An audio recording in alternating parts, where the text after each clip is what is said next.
When you're red, you're good. Okay.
starts by calling me mayor, so that's good.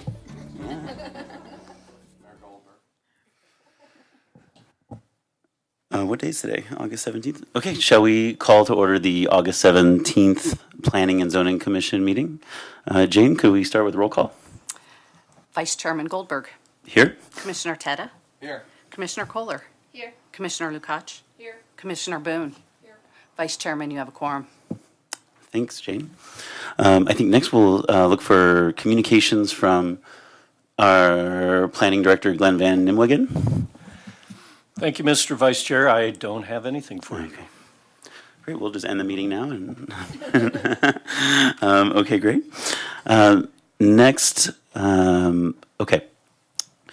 So for the next section, I'd like to open up the microphone for public invited to be heard. These are for issues that are not relating to anything on today's agenda. This is your opportunity to come on up, address the commission, speak for 5 minutes about anything not on the agenda today. If you are interested in speaking on any agenda item today, there'll be an opportunity later in the meeting to do that. So I have Jane looking to see if you've signed up. And it looks like we might have 1 or 2 folks that have signed up. So we'll call you to the front. Please state your first and last name and your address, and you get 5 minutes. Jane's in control of the clock, and we'll let you know when you're out of time. Okay. So I think we'll start with Scott Stewart.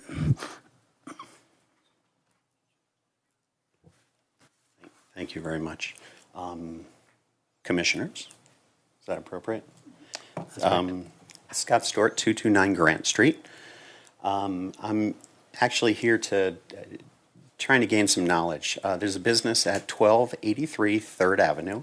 It is located within a residential zoned area. This business operates with a historical use exemption. The issue that I would like to try to resolve here is that the business's capacity in relationship to its parking, it doesn't meet the demand of its patrons, and in turn it's turned kind of our neighborhood into a parking lot for a bar. The historical use of the property is not in line with the current use. The seating capacity of the current establishment is far greater than what was there historically.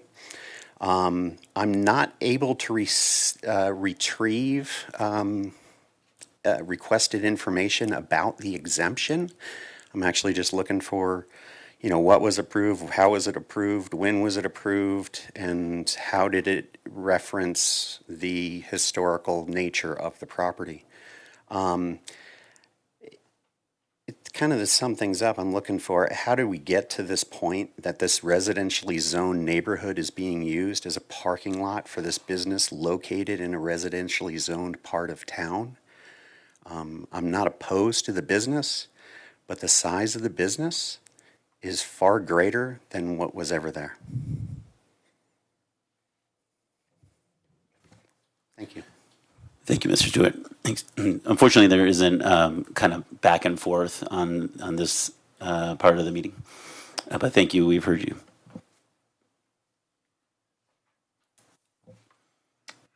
Looks like the next one is Aaron Angel.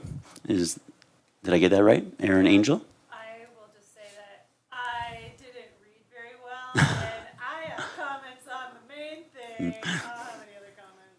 I'm not sure I do, but. Aaron, would you please remember to come on up during the next section of Public Invited to be Heard when we're covering your agenda item? Cool. Okay, that's everyone on the list here. If you didn't put your name on the list and would like to address the commission, now would be the time if it's for an item not on the agenda tonight.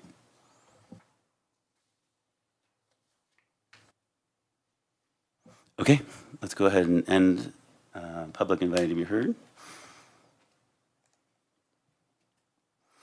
I think next up on the agenda is approval of the minutes. We're looking to approve the minutes from last month's Planning and Zoning Commission meeting. That's the June 22nd meeting. Do we have any motions?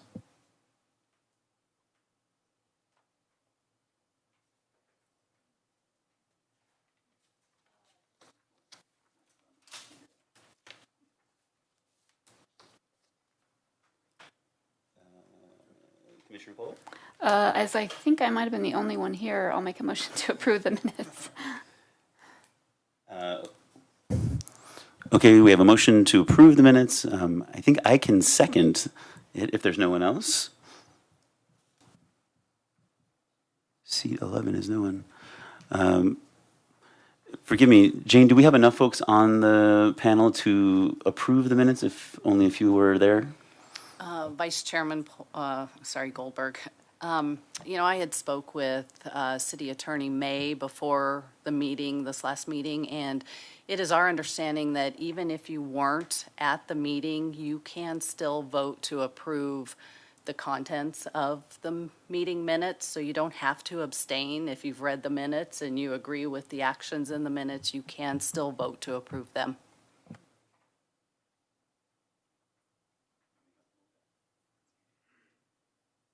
Okay, so I think there's a motion on the table by Commissioner Kohler to approve.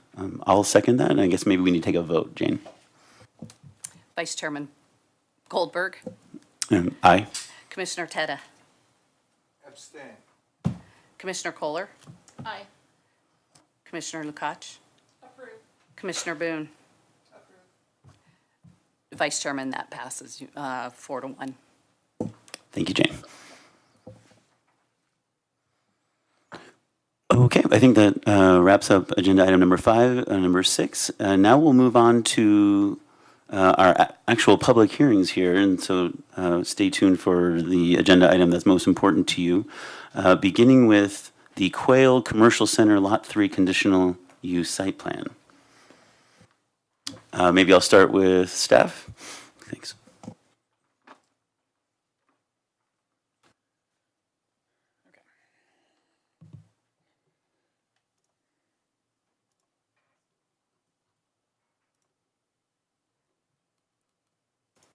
Everybody see that? Everybody hear me? Good evening. Vice Chair, members of the Commission, my name is Zach Blazek. I'm the Environmental Sustainability Planner here with the city. Here before you this evening to present on the Quail Commercial Center Lot 3 Conditional Use Site Plan. So the project is proposed at the property located at the northeast corner of Main Street and Quail Road, down by the museum and the rec center. It's a 2.72 acre parcel with mixed use corridor zoning, and currently the property is vacant. The project would include the construction of 2 new mixed-use commercial office buildings adjacent to Main Street, just to the east, and the construction of 1 additional mixed-use commercial office building that would also include a drive-through restaurant. That's the portion that makes this a conditional use today and why we're here. What we have on this slide is an example of the building elevations for the buildings that would go against Main Street. And what we have here is an example of the building elevation as it would face Quail Road with that drive-through.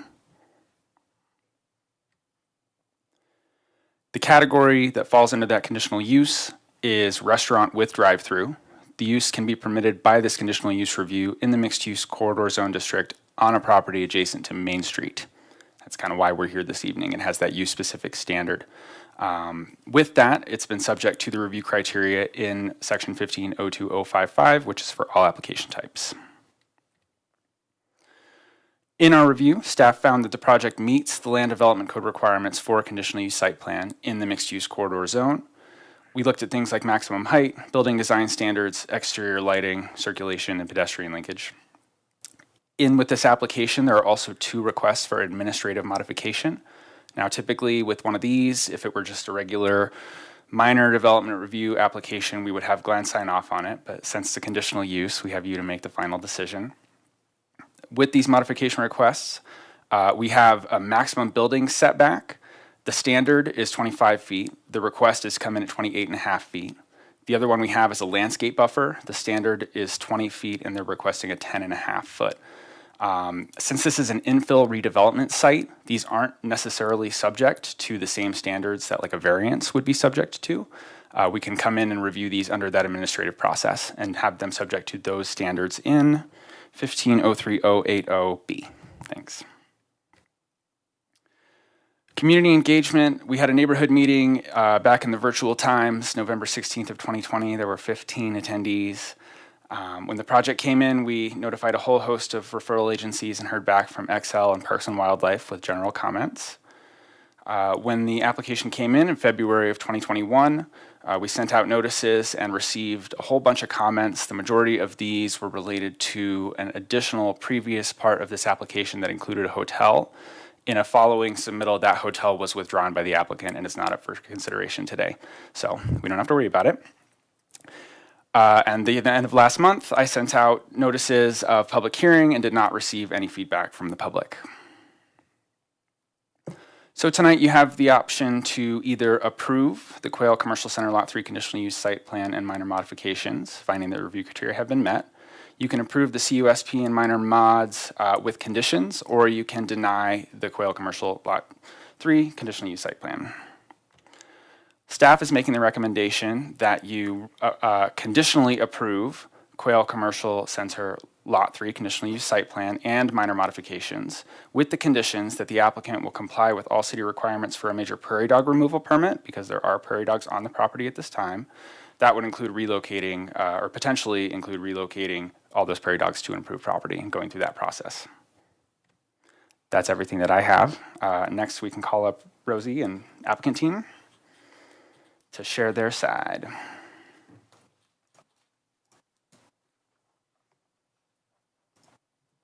And you can just click through, guys. Thanks.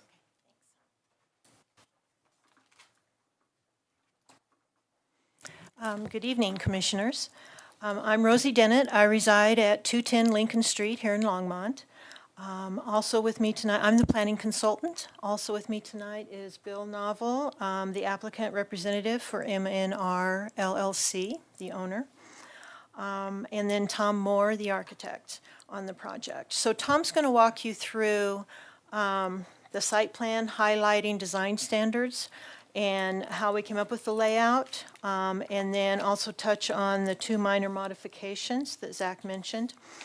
And then I'm going to review the approval criteria with you. And then, of course, we're all available to answer questions. So you want to start? Commissioners, my name is Tom Moore. I reside at 1303 Longs Peak here in Longmont. It is a pleasure to be here and presenting this project. I will tell you that I'm about to show you a little video. It's an older video that used to include a hotel project, so it's been redacted just a little bit for your viewing tonight. But it did capture some of the, I think, some of the great elements about this project design, and so I want to show you this video. And I think I can start it. This. At the outset of the design, the importance of maintaining the mountain views from the Longmont Museum and the Recreation Center was understood. We began by modeling the site, buildings, and the views toward the west, the Colorado Front Range. This mixed-use commercial center is envisioned to include retail, professional and business services, and residential uses. In stark contrast to much of today's commercial architecture, the Quail Commercial Center comes with a simple palette of materials and enduring design forms to create a village-like setting. Along Main Street and Quail Road are 1- and 2-story commercial buildings, scaled to complement the nearby residential neighborhood. The new commercial center creates a vibrant edge of buildings that frame views of the museum and recreation center and invite pedestrians to enter and engage the project. The design of the Quail Commercial Center provides a mixture of buildings and uses that will encourage citizens to come and enjoy this significant location. The project is responsive to the community context, including the museum and recreation center to the east, the left-hand greenway to the north, and the residential neighborhoods to the south. Most importantly, this project supports and enhances the city's original master plan for this development, including circulation patterns, screened parking, and views of the city facilities from Main Street.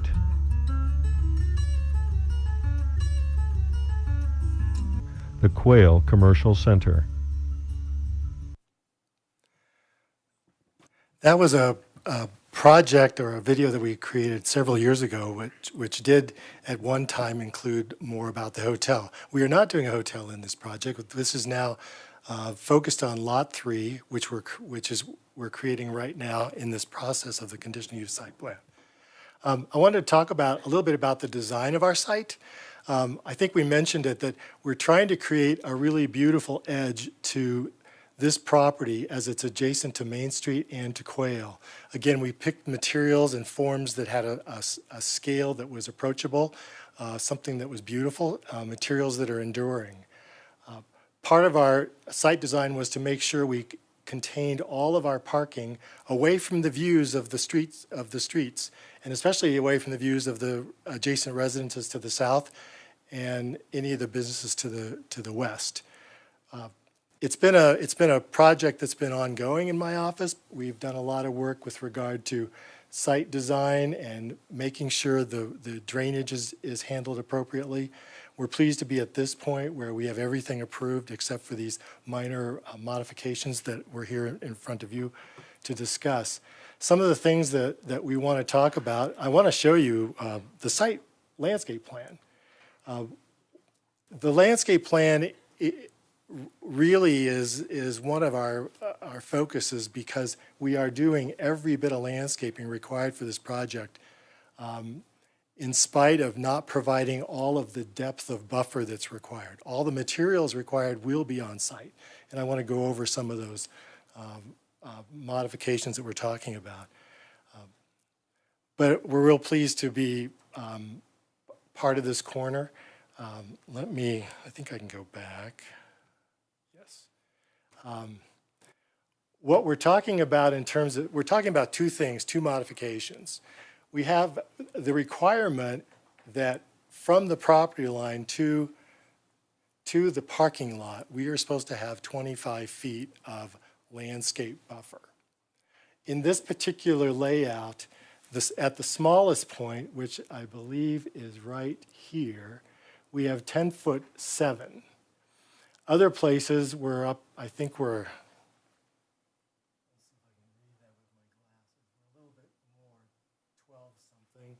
and then over here, I think we're still a little bit more yet. So while we talk about being 10 feet as the minimum, we're really, that is the minimum in a very small space. However, what we did make sure we provided was from the curb to every curb, we do have 25 feet of landscape that is also in the right-of-way. So we are providing 25 feet of landscape space. We are using some of that landscaped area that would normally be that is in the right-of-way to get the landscaped area we really like. And let me emphasize that we did not reduce any of the material requirements. The landscape plan I showed you accommodated everything that's required as far as the material for an arterial or for the streets and for the landscape buffering of a parking lot. So we're real pleased about that. The other thing about this setback, maximum setbacks is new since we started this project many years ago.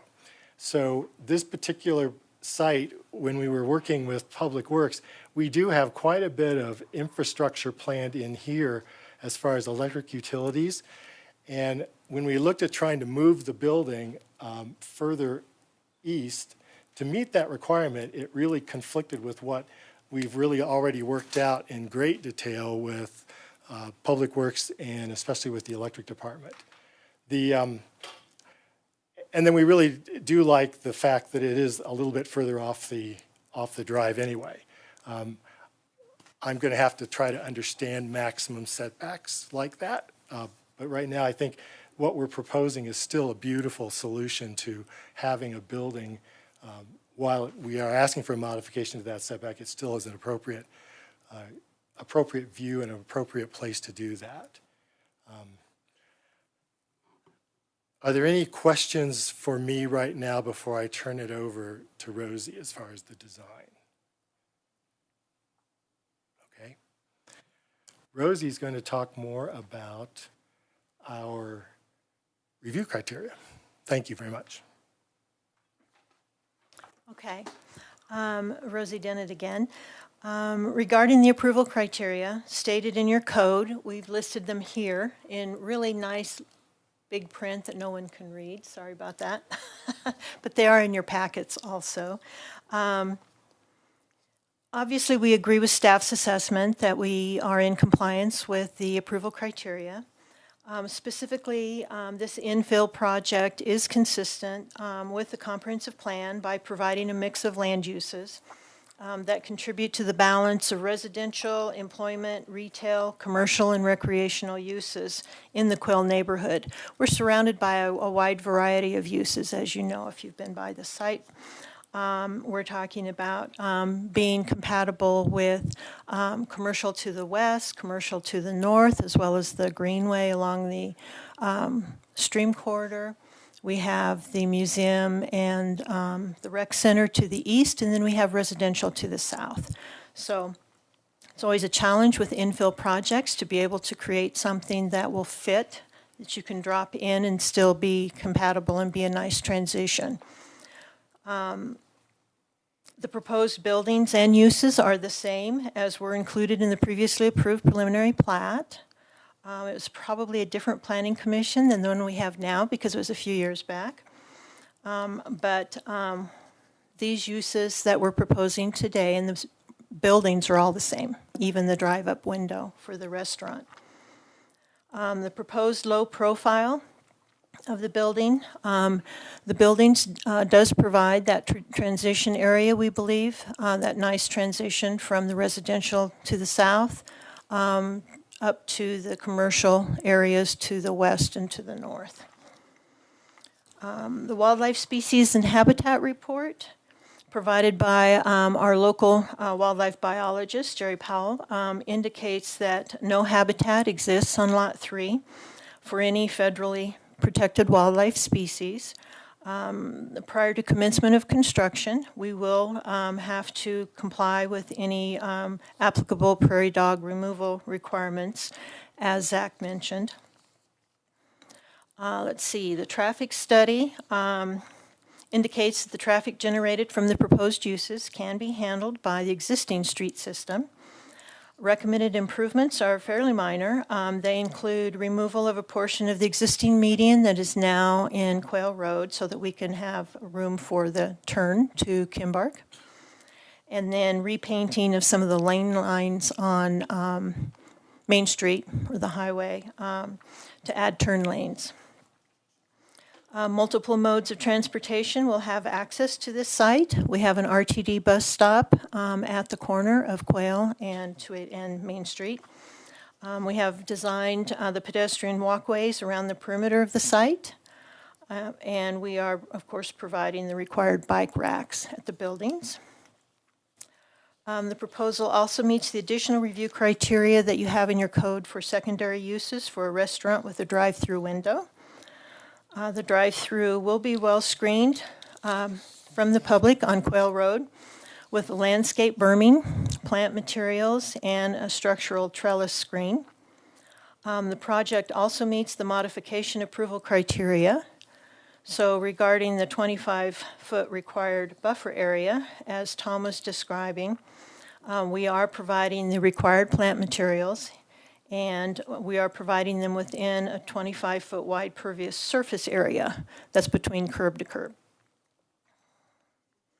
The other modification, allowing several feet farther back from Kimbark than what the requirement states, is to accommodate the necessary improvements. So in conclusion, we have no objections to staff's recommendation of approval. The one recommended condition that Zach mentioned regarding prairie dogs, we believe we'd have to meet that requirement anyway, whether it was in this condition or not, so we don't have a problem with that. And we'd be glad to answer any questions that you might have. Thank you. Okay. Let me just check the commission real quick. Any immediate questions before we go to public invited to be heard? Or shall we hear from them first? Everyone's good with that? Great. Then I think at this moment, I'd like to open up public invited to be heard for this agenda item, the Quail Commercial Center. Excuse me while Jane grabs the paper with the names. So again, this is your opportunity to speak to this agenda item. You'll have 5 minutes. Please say your first and last name and your address, and we'll go right through it. If you didn't sign up in advance, when we get through the list, feel free to come on down and we'll let you speak as well.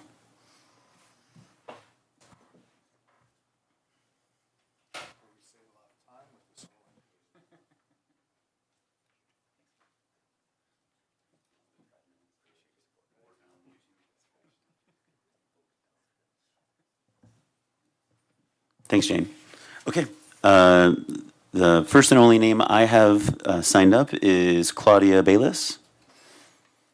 Hi, Claudia. Are you interested in coming down and speaking?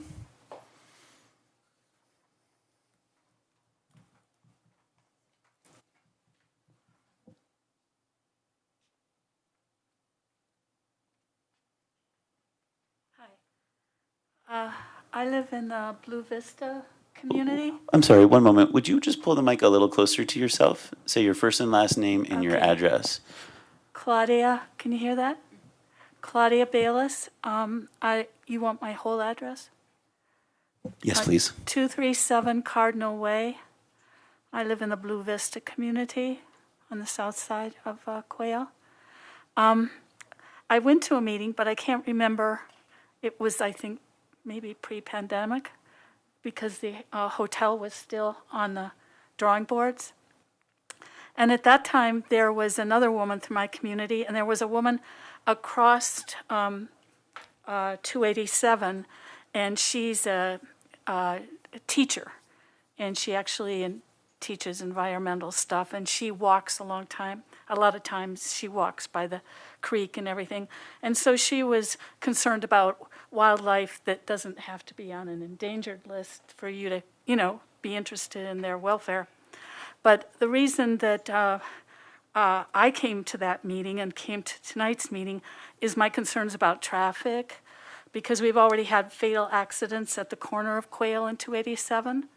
In fact, I was actually at that corner a few cars back when they were all stopped in the ambulance, and I discovered the next day that a driver had been killed.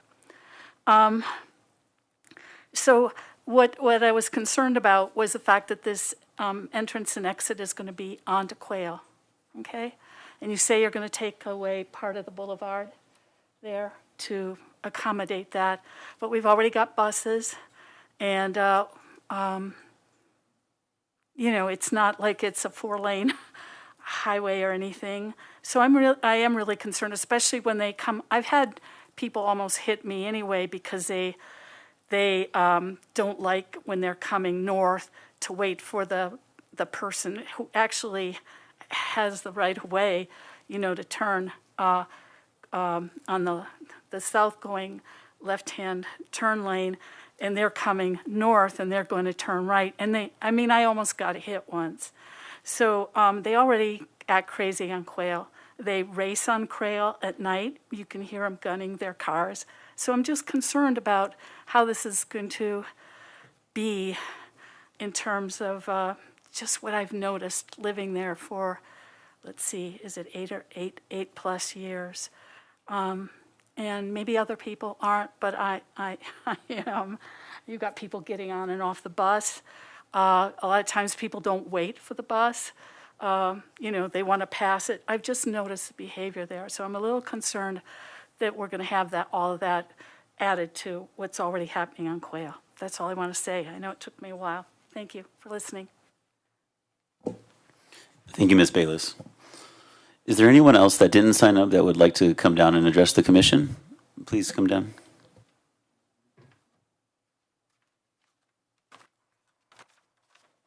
My name is Erin Angel, and I live at 1304 South Terry Street. In fact, you could see my house on that map. It was kind of cool. I'm right behind Brandon Iron Liquors, very conveniently located.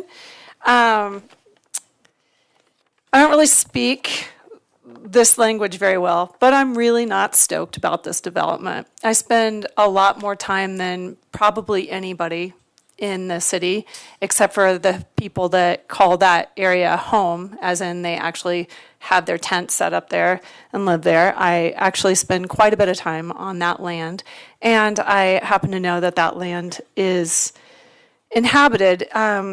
Zach said it was vacant. It's not vacant. There are a lot of things that live there that don't get to vote and don't get to pay taxes, and so we don't really pay attention to them very much. I'm going to get into that in a little bit later, but I'd like to echo what Claudia said. The traffic is crazy. The traffic on 287 is crazy right there. And putting in a drive-through restaurant where we have so many children with the rec center and the museum and the innovation center and so many pedestrians, putting in a drive-through restaurant is crazy. It is not going to be safe. We don't need another drive-through restaurant. I know people don't care about that because I've heard, when you talk about planning and zoning, what we need and what the owner gets to do don't always line up, but we don't need another drive-through restaurant here. We're all fighting obesity as it is. And Longmont declared a climate emergency, but we're putting in and we're approving drive-through restaurants. The addition and the carbon with that is huge. We shouldn't have drive-through restaurants being approved anymore. We just need to stop it. We can do this. You can say no. It's your power. You've got that power. But I'm going to go into the things that live there. And I've actually addressed this with City Council. I sent staff, Marcia Martin said, oh, the wildlife biologist didn't find it. Well, the wildlife biologist doesn't spend that much time there. I teach tracking, I teach wildlife. I'm the one that Claudia's talking about. I teach wildlife identification. There's tiger salamanders there. Pat them. I've actually moved them because I was going to accidentally squish them. I teach children in that area for the Longmont Museum. I'm there from 5 a.m. till 9 p.m. a lot. So in the Boulder County Endangered and Threatened Species or Species of Concern list, right there we've had garter snakes from that list. We have tiger salamanders. We have Woodhouse's toads.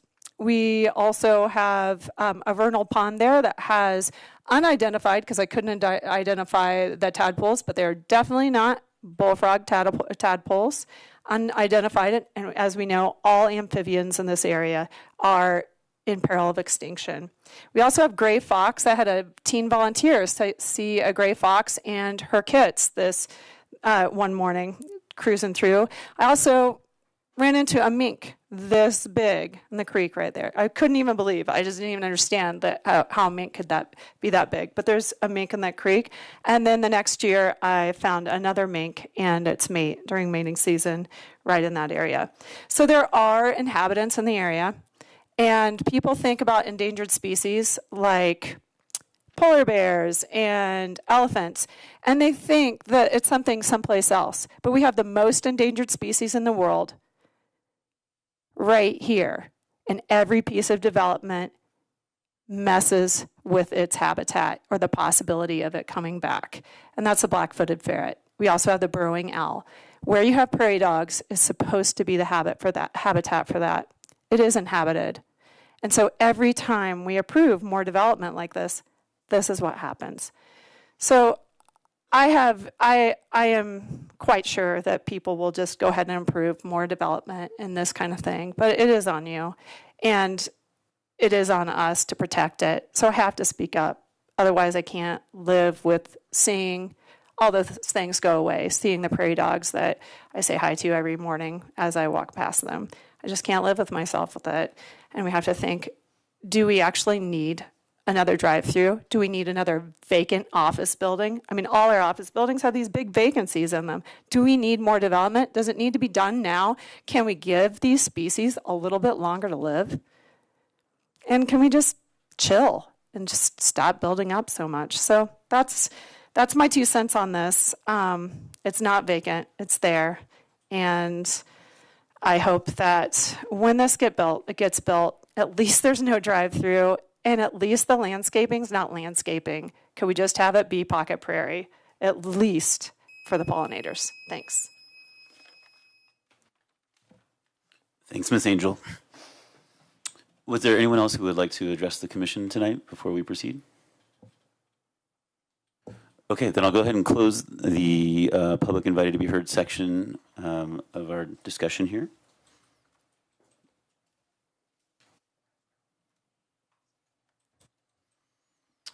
So from here, we'll go on to discussion with the commission.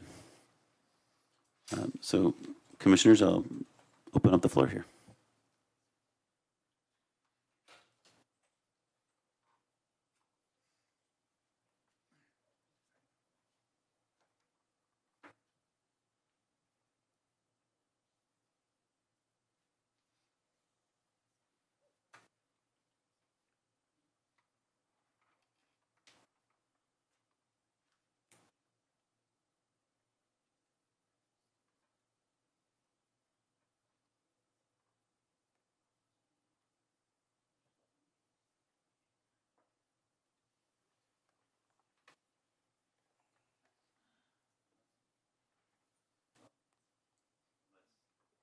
Let's start with Commissioner Lakachi.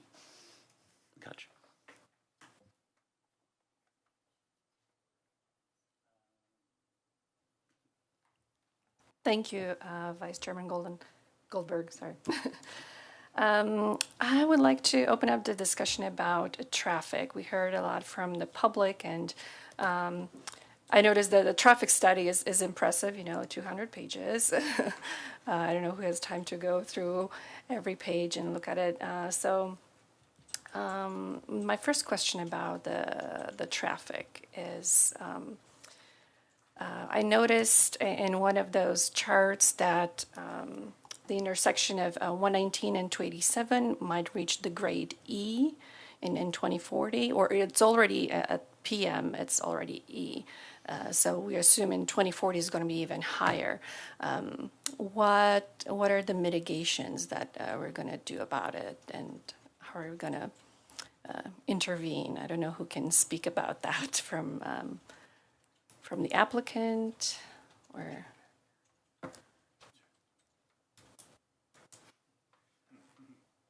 We have Mr. Angstad, our Director of Engineering, I'm sure would love to describe the plans.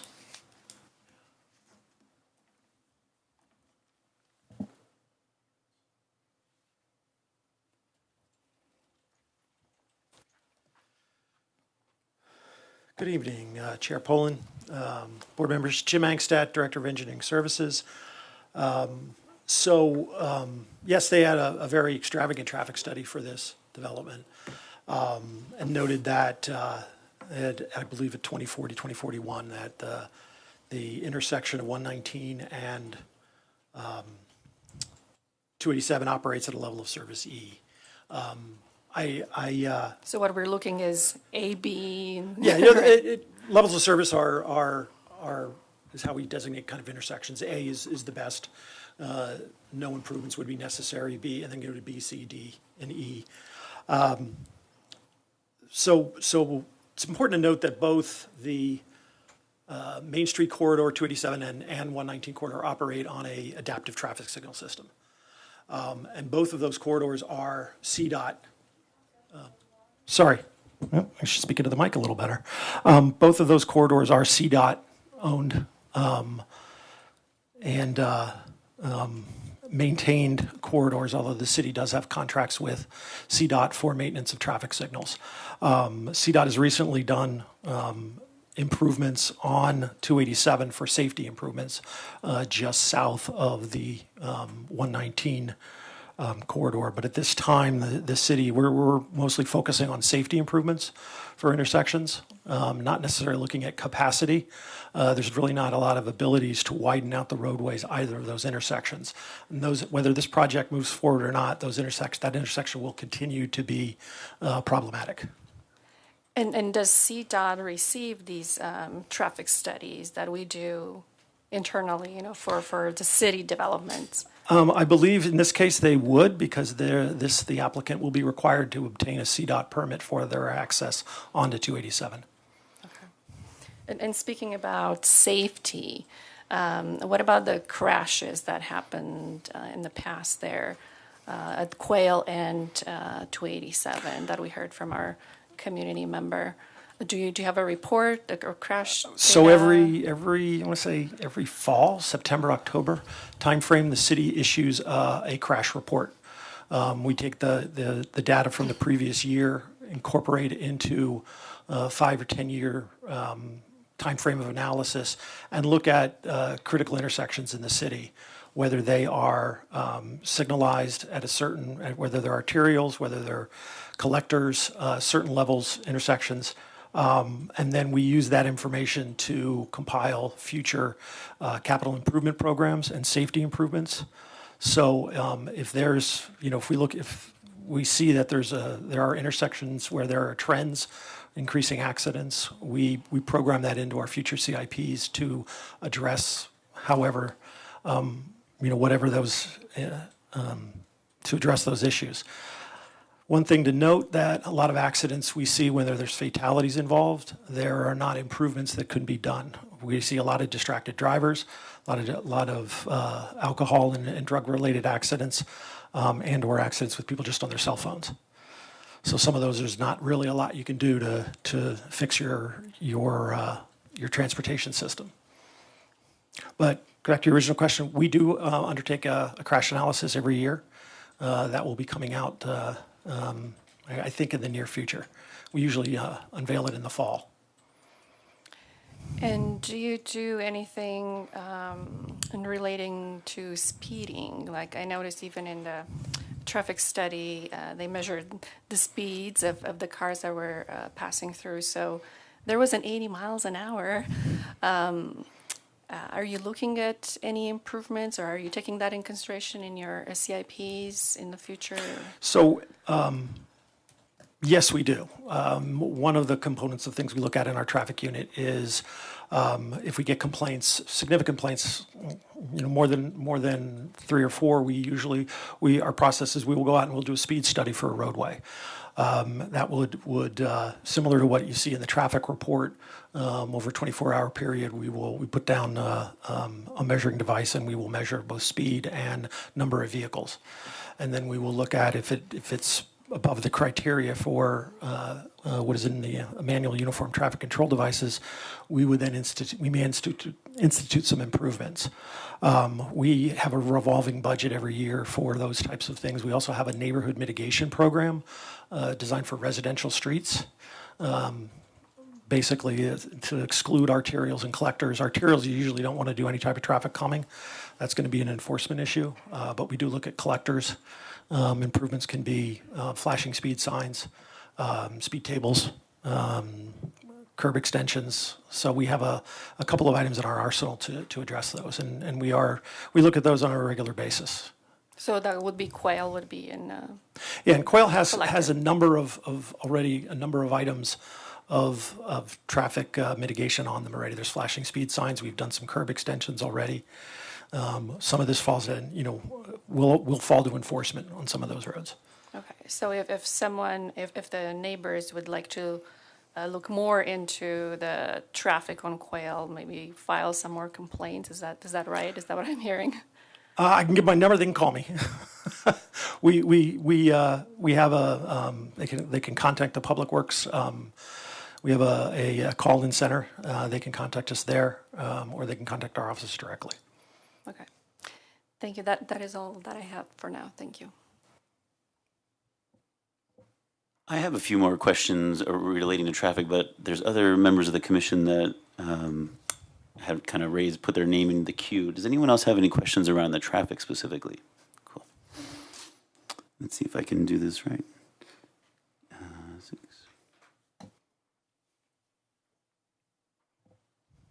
Commissioner Kohler. So I had some questions about the development of the Kansas Avenue. I guess it's not clear to me, it's not part of the application that gets built out, but I'm wondering if when it does get built out, if it's would alleviate some of the issues on Quail Road. And I don't know if that would be a city thing, like, at what point that gets built out. Currently, the extension of Kansas is not in any of the city CIPs. Capital improvement programs. So at this juncture, it would be beyond 5 years out. Potentially could be when the area around the museum and the rec center develops further. That would tie in. It could potentially be a bit of a reliever to Quail Road, but it really only extends to the street immediately to the east. So I couldn't say, without further study and projections of traffic, whether that would actually be relieving Quail.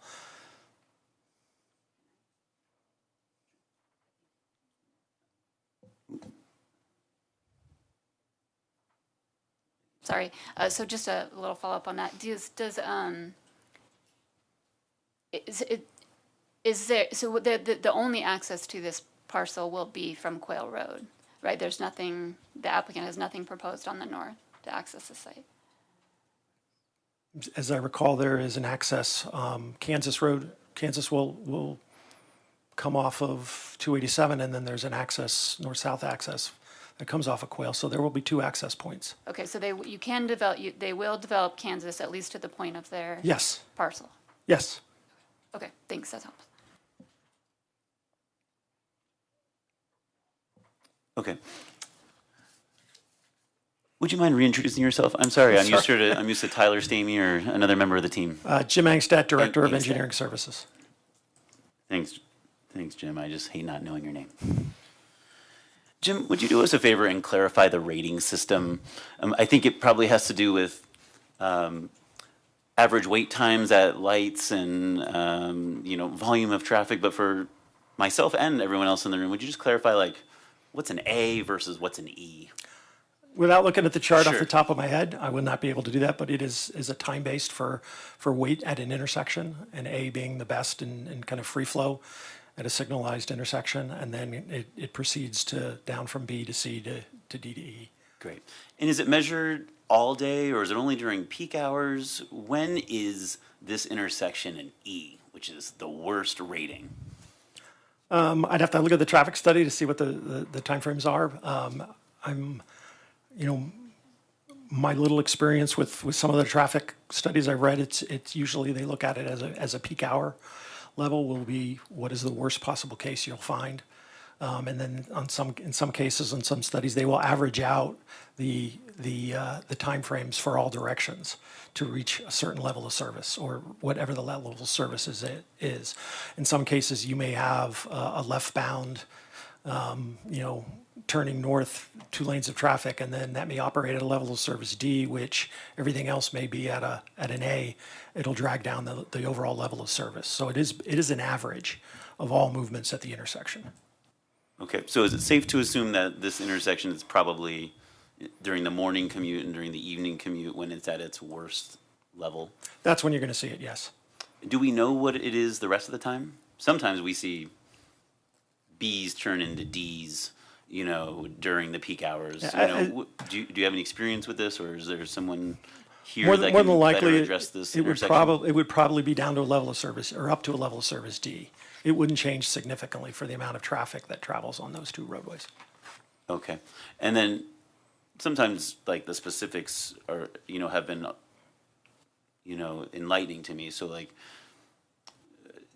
think the rating can be if the average wait time is 30 seconds, that might go from an A to a B, or 60 seconds waiting for your turn might be a B to a C. Is that the spirit of the rating system, or can you give us some context? Are we waiting for 45 minutes to make that turn, in an E? It's going to be in seconds. Okay. And again, with the adaptive traffic signal systems that are able to make corrections as you move blocks of traffic, that will be able to, the signal systems are able to be adjusted and coordinated so that when there's less traffic, maybe on 119, they'll be able to move more traffic on 287. Okay. And is speeding or frequency of accidents taken into consideration when that intersection is rated? Not for the level of service ratings, no. So it's just the amount of time you're sitting at the light waiting to turn? Okay. Did you review this? Were you part of Zach's review team in making the recommendation to approve this project? I was not part of it personally, but staff was. Okay. I don't know if I should maybe point my question then back at Zach Blazer. I guess my question is, why do we have a review system, a rating system, if when we have an E, the worst rating, there's a proposal for development, but it still got the green light to go from staff. So could you just clarify, whichever member is the rightest person, give us some confidence in why was this approved despite it being in a poor rating? Why have the rating system at all? Is it one of our review criteria? Is a little bit. And I don't know that this, if I were to do an analysis with and without this project, I don't believe that this project will significantly impact that rating at that intersection. I think it's going to be a level of service E, no matter what goes on in the community, whether this project is developed or not. Got it. So we should find confidence in the staff's recommendation to approve in this case, at least as it relates to traffic, because whether this project is built or not, it's not going to have a major impact on the existing traffic conditions. I don't believe so. While you were talking, Don Burchett walked up. I don't know if you were going to chime in or not, John. I'll let Don take Thanks. Thanks, Don. And thanks, Jim. Good evening, Chair Goldberg, members of the commission, Don Burchett, Planning Manager. Just as a little bit of background, when we annexed this property along with the properties that include the Lowe's as well as the Best Buy, so Harvest Junction North and South, this was all part of the Baker annexation, which this piece was an original part that was the last piece to be brought in when we annexed it. When this was brought in, the city council looked at the benchmarks for traffic at that time, and this was back in the late 90s, early 2000s. It's probably 2002, I believe, is when I worked on this project. The city council granted an exception for this area because at that time we identified that the benchmarks were not met back in 2000, and we knew that with any development over time, the benchmark would continue not to be met. The concern and the issue that was raised was that there were no improvements that a single development could do to fix this problem. This is a system-wide. It is, as Jim talked about, something that would require most likely city and CDOT going in and acquiring a lot of property to try to fix. It's a regional intersection. We have people that are going from Fort Collins, Loveland, south. We have people out in the tri-towns that are going to Boulder and vice versa. So this was looked at and the council granted a variance for that intersection when that development was annexed in and brought in for development. So they identified the problem. We identified the problem back when I first started here a long time ago. So that's just a little history for you to understand and why we have those. We still do the reports. We still want to understand the impacts, and we want to understand if we're negatively impacting any other areas where we should require turn lanes or ACEL, decel lanes to make sure that we handle that traffic appropriately and mitigate the problems that are being caused by development and have the development community that is causing that additional traffic and those needs for those improvements to fix those. But as I understand the study, without going through it in detail, there was nothing identified other than what we have already shown with the development and the plat and the public improvement plans for the improvements on Quail Road, and then Kansas Avenue, and I believe that's Kimbark that runs north and south through this development. But that's just a little history for you. Yeah, thanks, Don.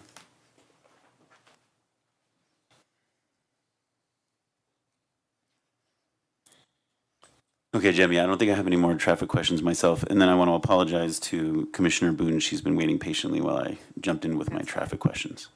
No, that's fine, and that was appropriate. Thank you.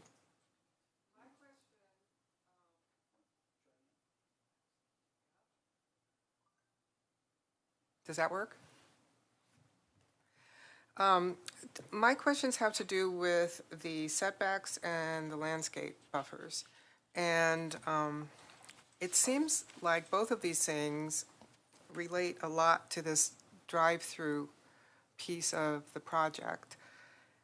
My first question is, the applicant pointed out that there is I think it's 25 feet curb to curb along Kimbark, which provides sort of a buffer. It's just that the landscaping would all be in the 10-foot 6 portion. Did I understand that correctly? And similarly over on Kansas. And that the amount of landscaping required for a 20-foot buffer, and I think the requirement is a 20-foot buffer, not a 25-foot buffer, but the landscape required for a 20-foot buffer in terms of number of trees and shrubs and things would still be there, even though it was going to be in the 10-foot 6 portion. Is that, am I understanding that correctly? Yes, Commissioner Boone, all of that is correct. Okay, and then my second question has to do with the setback. And I think this is a requirement that I'm not fully familiar with, and I think it's kind of new, and I'm wondering, Zach, if you can explain a maximum setback to everyone. Sure. So when you think of a setback, it's the distance between the property line and where the building would be required to be, right? Which is usually a minimum setback. Usually it's a minimum, so it would be a minimum. You have to be at least 10 feet away from the property line, for example. This is kind of the opposite. So you have to be within 25 feet of this property line, between the property line and the edge of your building. 25 feet, if you meet the standard, is as far back from the property line as the edge of the building can be. Does that make sense? It does make sense by definition, and I'm wanting to understand the reason behind it so that I could get my head around giving a variance for it. Sure. So when you think of the mixed-use corridor zone district, you think of shopping, retail, and here on Main Street, one thing that we're really trying to focus on with our Main Street corridor plan and with future land use planning in general is creating walkable spaces, pedestrian-friendly, and a character that is kind of similar to that of our downtown. So when you think of walking up and down Main Street in our downtown, the buildings are right there, you have your walkable space, you have your trees, and then you have the street. It's trying to create a similar type of form in that respect, and that's why we have the maximum rather than the minimum. Okay, understood. Seems like it's not real applicable to it's a long-term strategy. yeah, it's not too applicable to this particular project on the east side. I would agree. It's a different situation. Okay, and then my third question is probably for the applicant. Was there any consideration given, and I know this is not what the commission is supposed to be looking at tonight, but was there any consideration given to a non-drive-through little restaurant, little coffee shop on that corner, which considering that you're right by, the library and the rec center in a very walkable residential neighborhood, seems much more friendly than a drive-through. Thank you. Commissioner Boone, I'd like to respond to that. This project has been in the developments for almost 15 years. And originally, we did have a hotel on site. The brand of hotel does not have a restaurant. And so at that point, we believed what we needed to provide for that particular use adjacent to our property was a mix of the ability to have formal restaurants, because we have another restaurant potential in one of the buildings along Main Street, but also something more casual. And in the neighborhood meetings that we had, there was also desire for some more casual sort of coffee shop type places. One of the things that, in terms of marketing for those kinds of users, we needed to have this option. It's sort of market driven.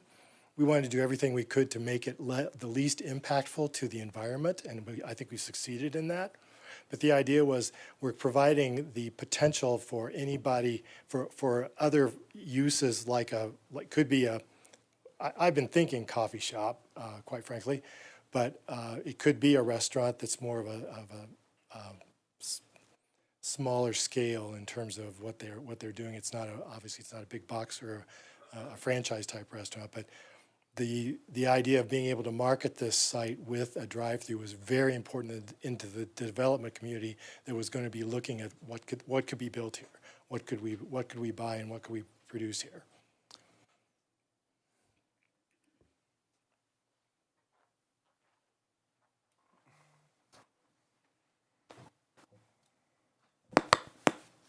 Commissioner Teta?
Great, thank you. Okay, I have a couple questions for either Planning Director Van Nimwegen or Zach. There was an article in today's paper about the study session last night and the probable eventual elimination of drive-throughs in the mixed-use corridor and on Main Street or adjacent to Main Street specifically.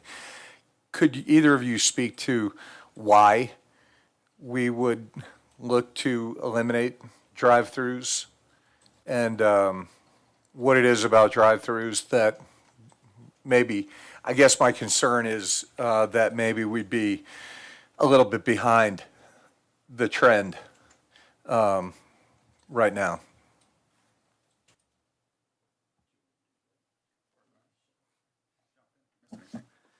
Yeah, actually, Zach presented that last night, and the goal is from our Main Street corridor study, and the idea is just to create a better atmosphere for more pedestrian trips, and that means fewer car trips.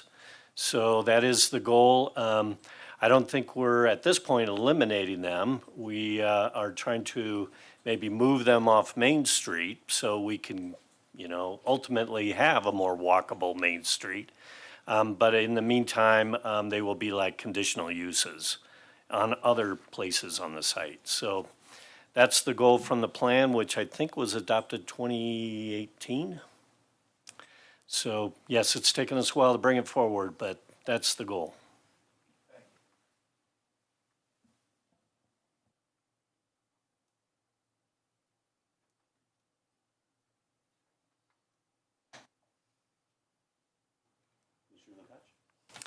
Thank you, Vice Chair Goldberg.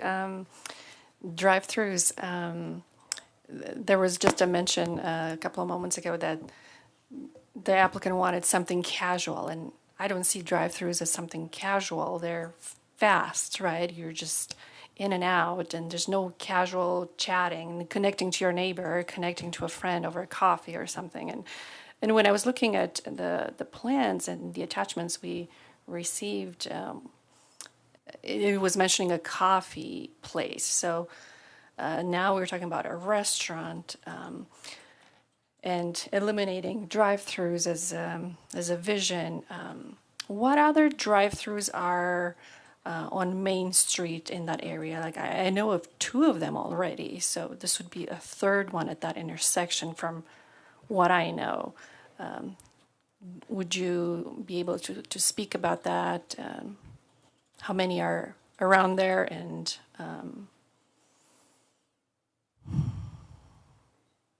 in why would we approve another one?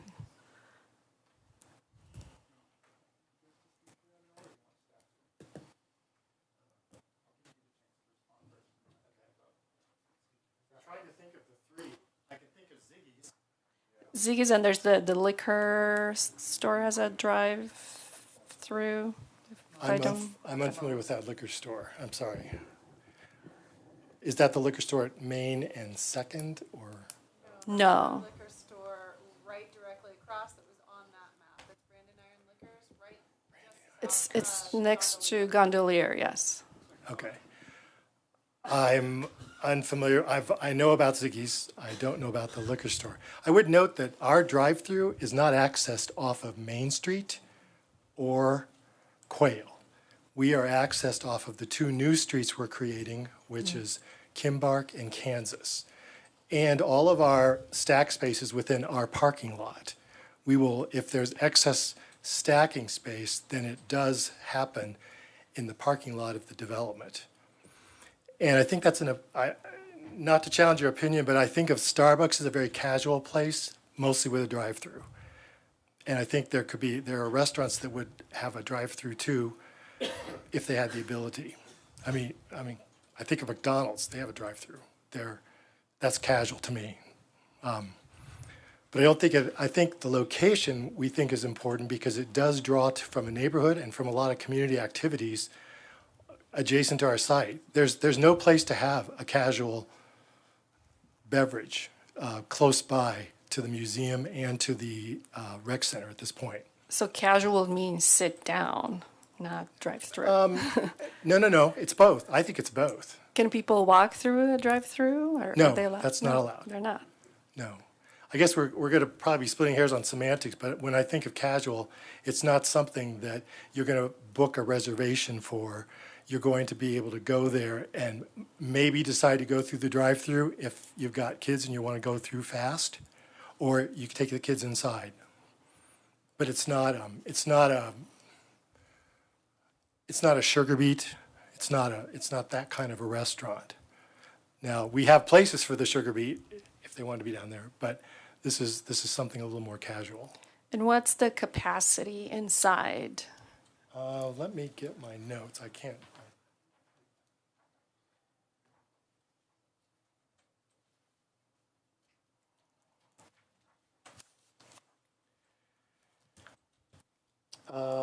We have in that building, we have a 2,400 square foot space for the restaurant. That's the ground floor piece. We have a second floor for offices that's another 1,600. So 2,400 square feet. That's not a big restaurant. Most restaurants are going to be at least double that. So I guess my question still stands. Why would we approve another drive-through in that area? And I don't know if anyone has the answer, but I'm still trying to figure it out. Well, it could be because it's good for business, and it's good for the business base in Longmont. That could be a reason. Okay. Maybe before you sit down, Mr. Moore. Yes. Is that right, Mr. Moore? Yes.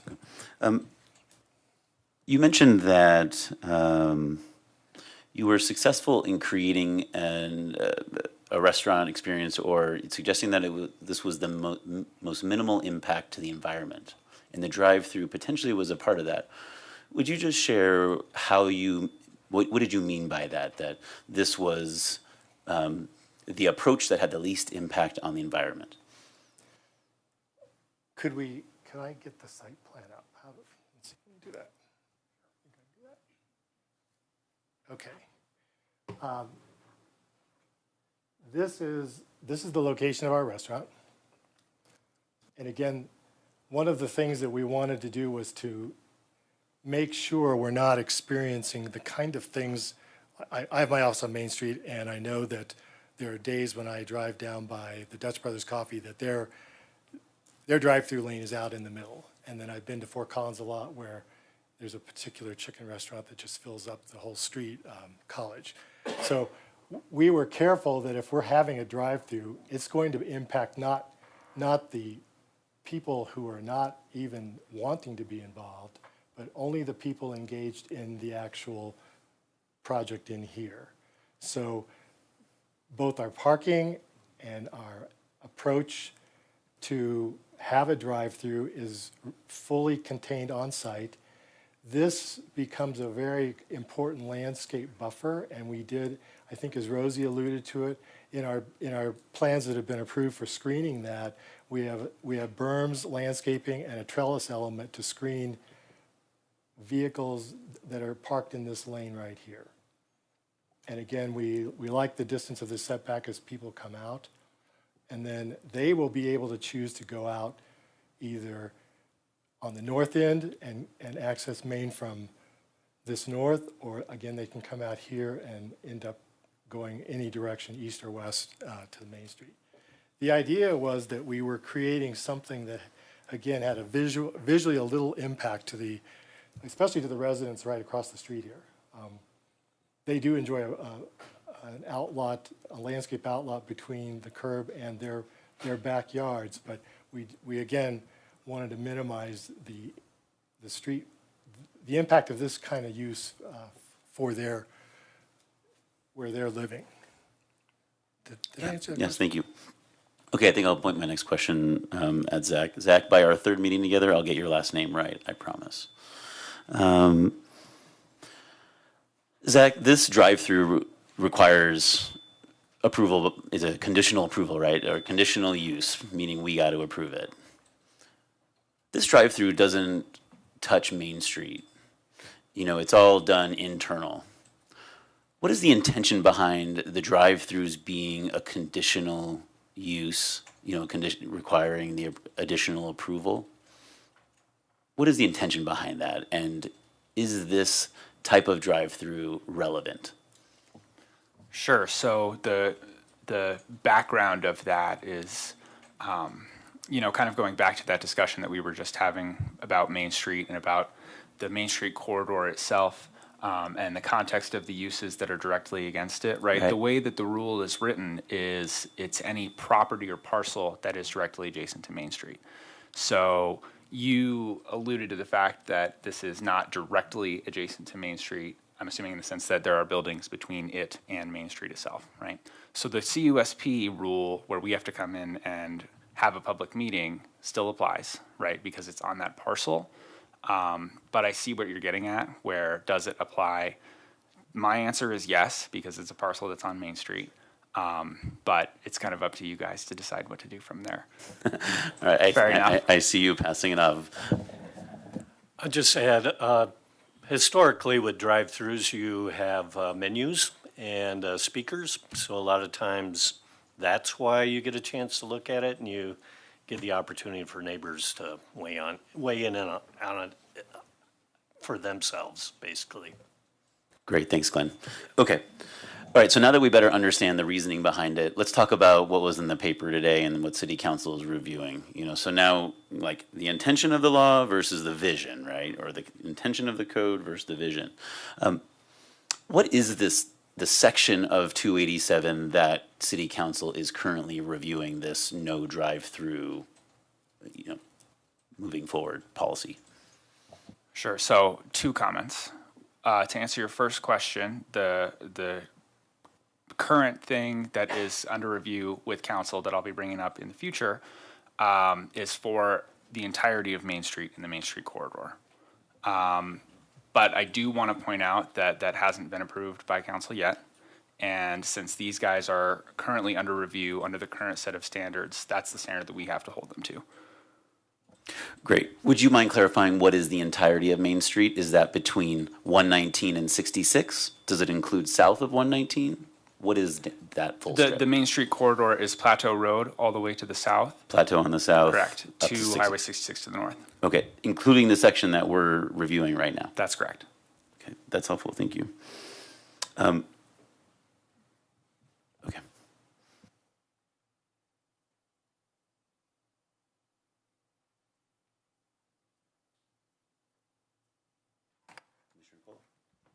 I'd like to address a comment then that Mrs. Angel made about a request to leave this less landscaped and more into a natural, maybe grassland.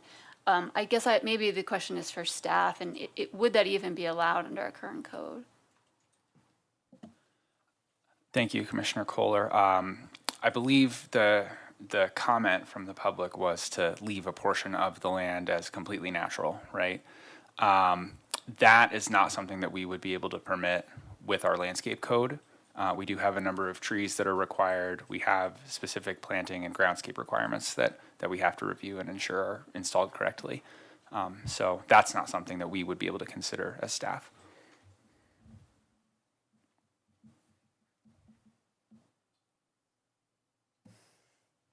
All right, Zach, just a couple quick hits from the folks who spoke. There's concerns about the existing animals there. Can you talk about what sort of animal studies were done and what were the results that was enabling you to recommend approval of this? Sure. So the big item that we request when we have any development review is a species and habitat conservation plan. What that specifically looks at is plant species and any federally protected species, as well as raptors that are in the vicinity. The main outcomes from the species and habitat plan that we reviewed for this project were that there are prairie dogs on the property. There's a number of steps that you have to take going through the prairie dog mitigation process. And our commenter did mention burrowing owls. That's one of the things that you have to go through a process in order to actually get to development on. Again, the species and habitat report for this project did not identify any federally protected species.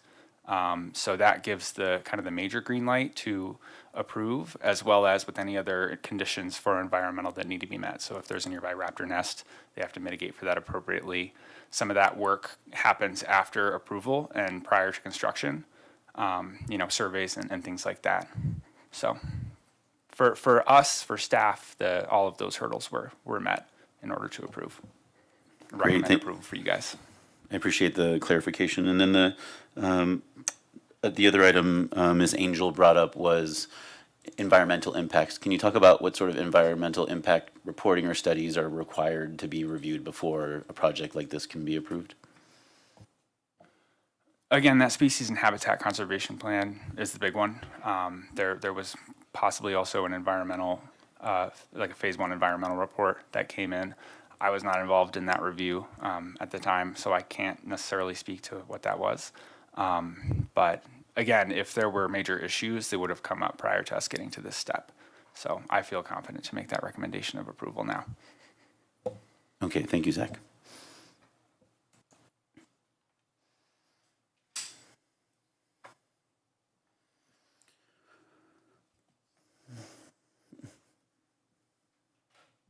Commissioner Kohler. Yeah, I guess I have one more question on the hotel. So it was removed from the plan and replaced by the buildings that are proposed there now, is that right? No.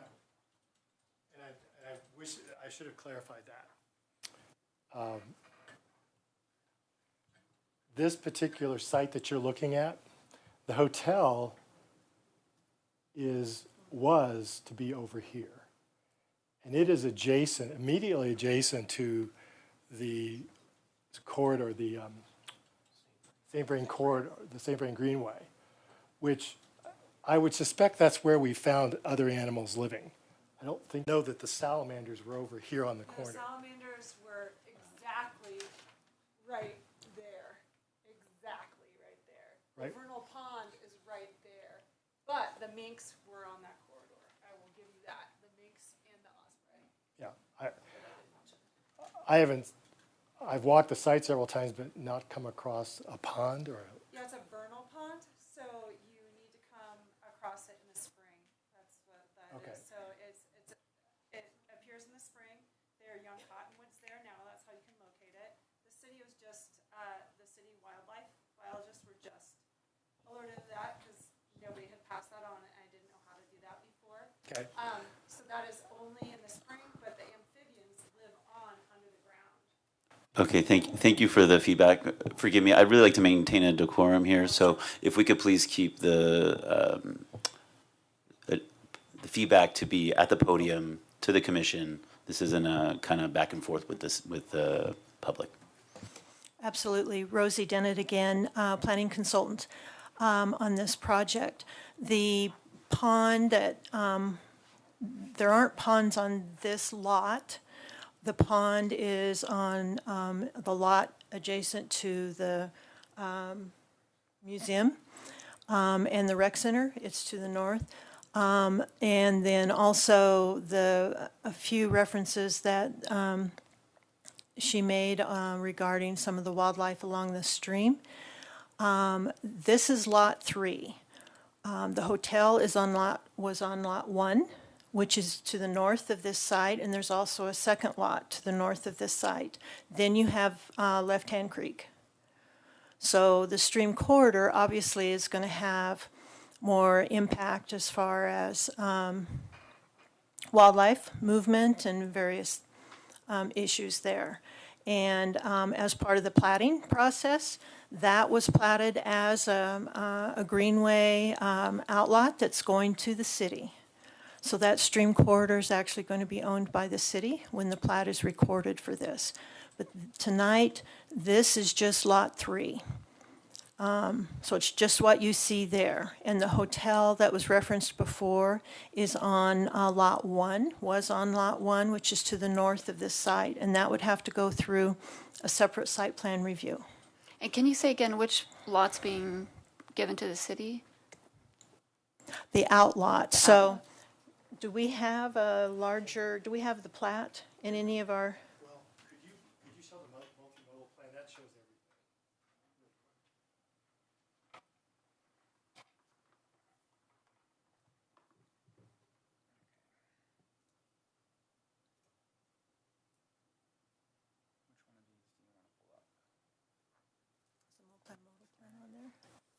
No. I've got on this jump drive.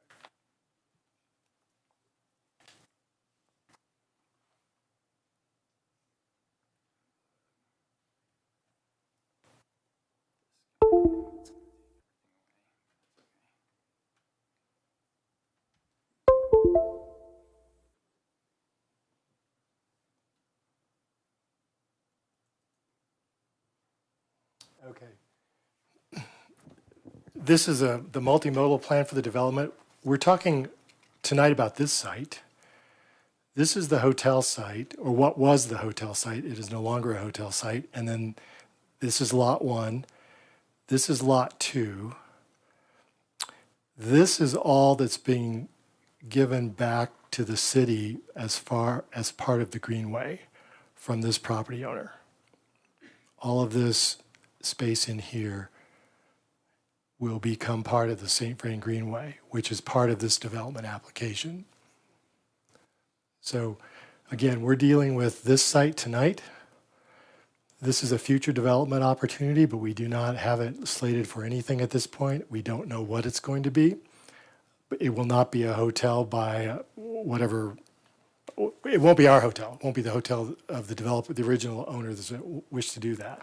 So that's the scope of the project. There's a great deal of space here that's going back to the city as part of this development application. And there's no trees being removed on this lot? No. There aren't any trees on this lot. There aren't any trees on this lot. Okay. And just to comment, the final plat has already been approved by staff, so I think we're done with the platting process. But this is just the site plan review for Lot 3, so we apologize for not making that clear. The other uses were on the other lots. And Lot 4, you'll see a reference to Lot 4. That is in the area, can I do it with this? Haha. That is this lot, which is also part of the plat, and that also goes to the city. So as part of the platting process, which if you'd been on Planning Commission a few years ago, would have included the preliminary plat review. But this portion of the land is currently owned by the city, and we're doing a land swap. with this piece and this piece. So the city will now become owners of this lot once we record the replat and the plat, so that that can be used for parking and whatever other uses that they need for their campus, their Quail campus. So that's why there's a long history on this property. We've had a lot of negotiations back and forth with the city on this. Thank you, that helps. Okay, sure.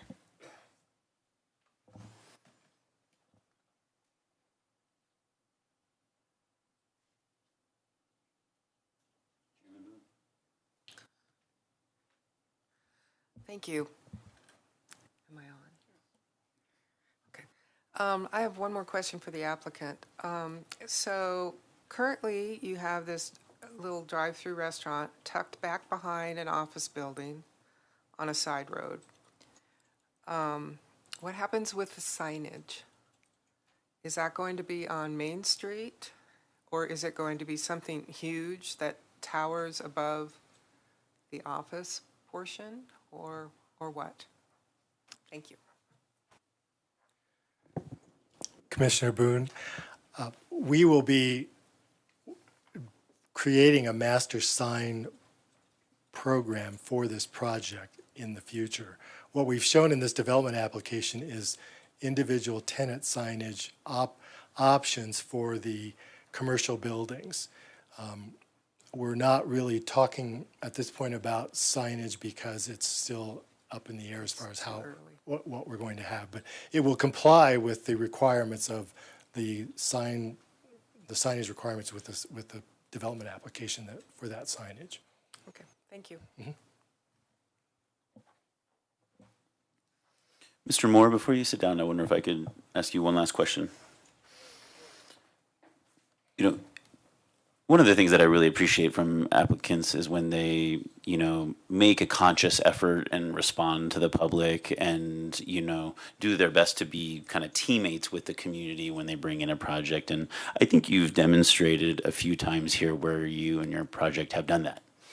And I applaud you for that. In order to have a drive-through, you needed a special approval from us, and which means that there's already a little friction. And then in our city council, apparently since 2018, have been evaluating the role of drive-throughs on our Main Street corridor, which includes the area of your project. How important is this drive-through to you?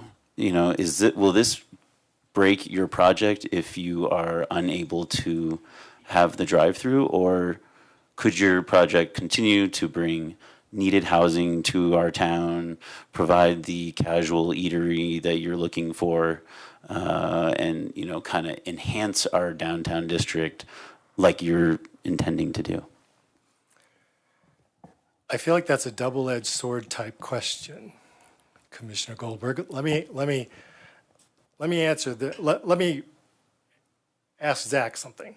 Sure. I believe that the potential of improving pedestrian access, while it's important, it's very important. What I heard last night, and I attended the last night's meeting with the city council. What I heard, and correct me if I'm mistaken, is that the reason Main Street is being targeted to limit drive-throughs, and we're talking Main Street, we're not talking everywhere else. And this drive-through is not actually on Main Street. But the reason they want to do that is because the curb cuts involved in a drive-through create unsafe environments. And you can go to places on Main Street just north of 9th and Main.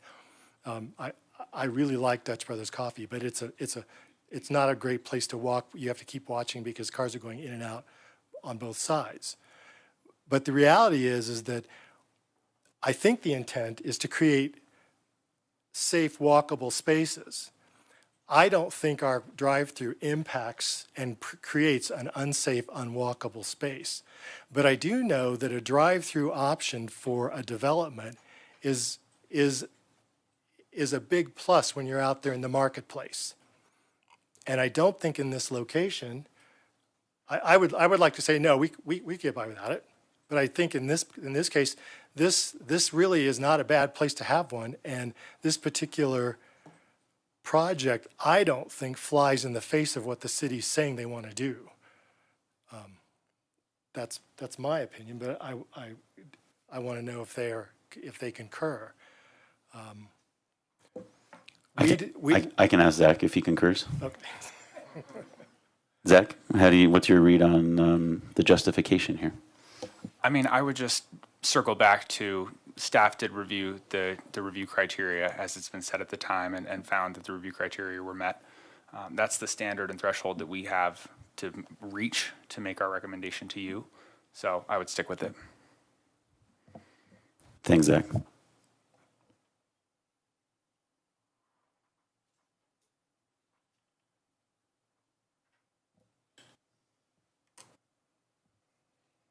How about now, Commissioner Tita?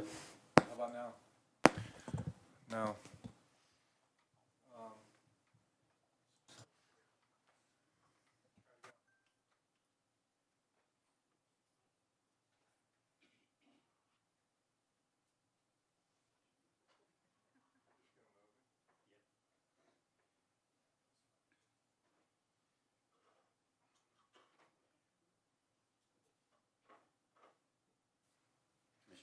Thank you, Vice Chair. I'm really sensitive to the need for walkability and connectivity. I don't feel like without development there in that part of town, there's much opportunity for walkability or pedestrian activity on that side of the street at all. I guess what I'm trying to say is I feel like it's got to get developed with connectivity in mind. And if it doesn't, it's not a place anybody's going to want to be walking anyway. So I'm in favor of this. I like this project.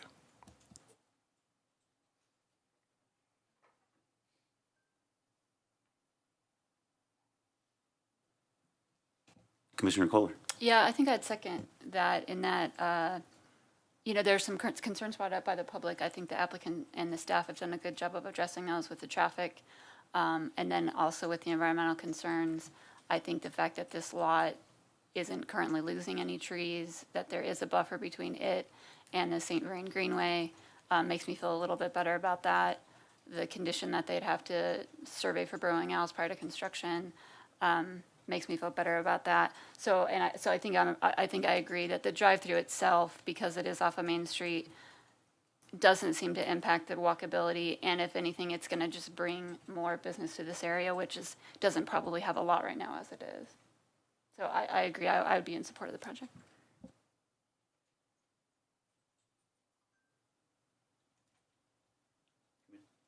Commissioner Boone. Thank you, Vice Chair. So I had a lot of questions, and whether or not personally I am in favor of drive-throughs, which in general I'm not. I think they have met all the criteria, and they've answered my questions with respect to the things we are supposed to be looking at tonight, which is the conditional use and the two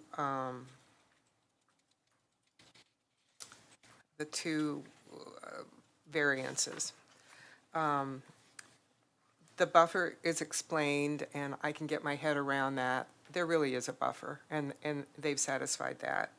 And the maximum setback requirement on this one corner, I don't think is really applicable.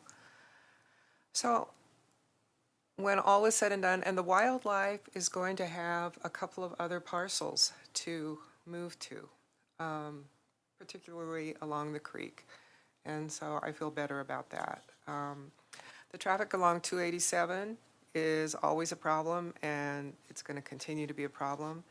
And I don't think that this will greatly impact that. So in general, I support the project too.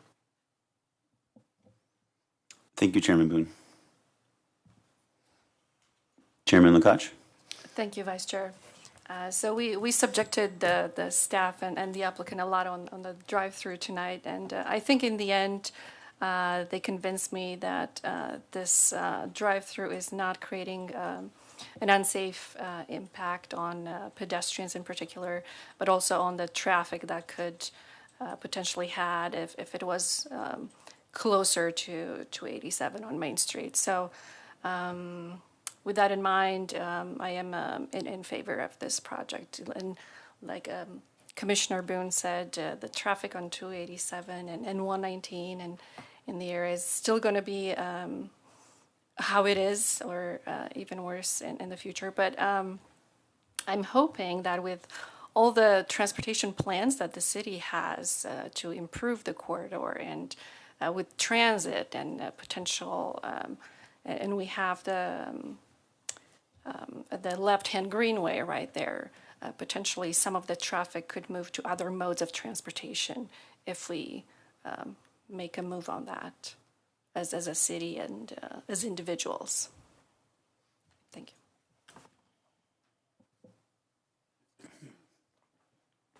you. Thank you, Chairman Lukacs. I guess I'll throw my 2 cents in there. I largely am supportive of everything that the other commissioners brought up, and I am supportive of this project. You know, I think the drive-through, you know, is really what we were here to review. And while I want to be sensitive to what's happening and what our city council peers are talking about in the current discussions, and I want to be visionary, I think we also need to be careful not to be too reactionary to a study session or the cover of the Times call today. And I think Mr. Blazek actually kind of put it best when he said, you know, when he reminded us that staff had reviewed these various items, made their recommendations. This is off of existing code, not code that might be down the road, not rules that might be coming down the road. We'll certainly take those into consideration when they're real and permanent and part of our review criteria, but right now they're not. So I'm able to move beyond the concerns around the drive-through, and I think safe walkable spaces really resonated with me, and this is not, I don't anticipate this really impacting the safe walkable space. And I want there to be safe walkable spaces for Miss Angel and Miss Bayless and the whole community and the salamanders. But I think for the sake of this project, I would be favorable of it too. And I appreciate the applicant already revealing their ability to be cooperative with the prairie dogs and meeting the criteria or meeting the city's recommendation for how to manage those. So maybe with that, does anyone have a motion?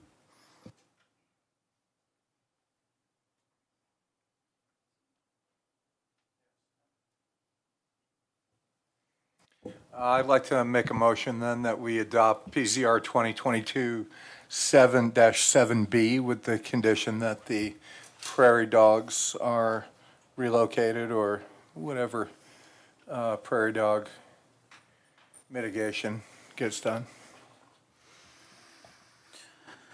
Okay, so we have a motion on the table for approval of PZR 2022-11B, and we'll just use the.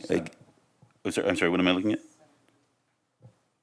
7, isn't it? Is it 7? I'm sorry. Forgive me 1 second. 7?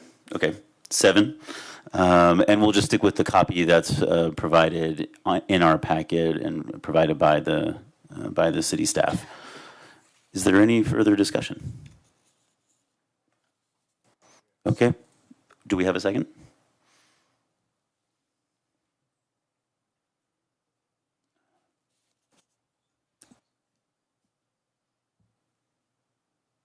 Chairman Boone? I'll second the motion. Okay, we have a second. Jane, I think we'll take a vote. Commissioner Teta? Aye. Vice Chairman Goldberg? Aye. Commissioner Kohler? Aye. Commissioner Lukacs? Aye. Commissioner Boone? Aye.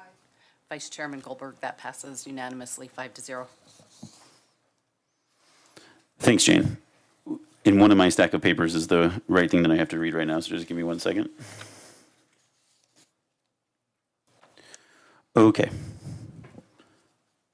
So this item now enters a 7-day appeal period. During this time, any aggrieved party may appeal the commissioner's decision by submitting a written appeal letter stating why the Planning and Zoning Commission's decision should be amended or reversed by City Council. All appeals must be in writing and must be received in the city clerk's office and the planning office within the 7-day appeal period. It looks like that appeal period begins tomorrow, August 18th, and ends Wednesday, August 24th. I just want to, before we close out, thank the commission for a robust discussion and the applicant and the city staff for their answers. I think we had a robust conversation, reviewed the feedback from the public, and I'm applaud you for getting us across the finish line. I think with that, maybe we should take a 5-minute break. Come back at, 8:22? We'll come back at 8:22 and resume. Is that, or is my clock off? It says, oh, I'm sorry, 8:52. 8:52.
on the desktop, so cool. Thank you.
All right, shall we reconvene? Looks like the next item on...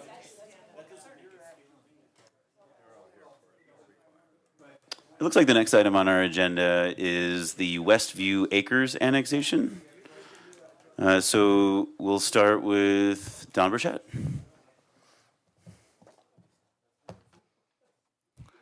Thank you, Vice Chair Goldberg, members of the commission. Hey, folks, could we go ahead? We're reconvening. Could we go ahead and have a quiet in the room? Excuse me. So, Vice Chair Goldman, members of the commission, Don Burchett, Planning Manager for the City of Longmont.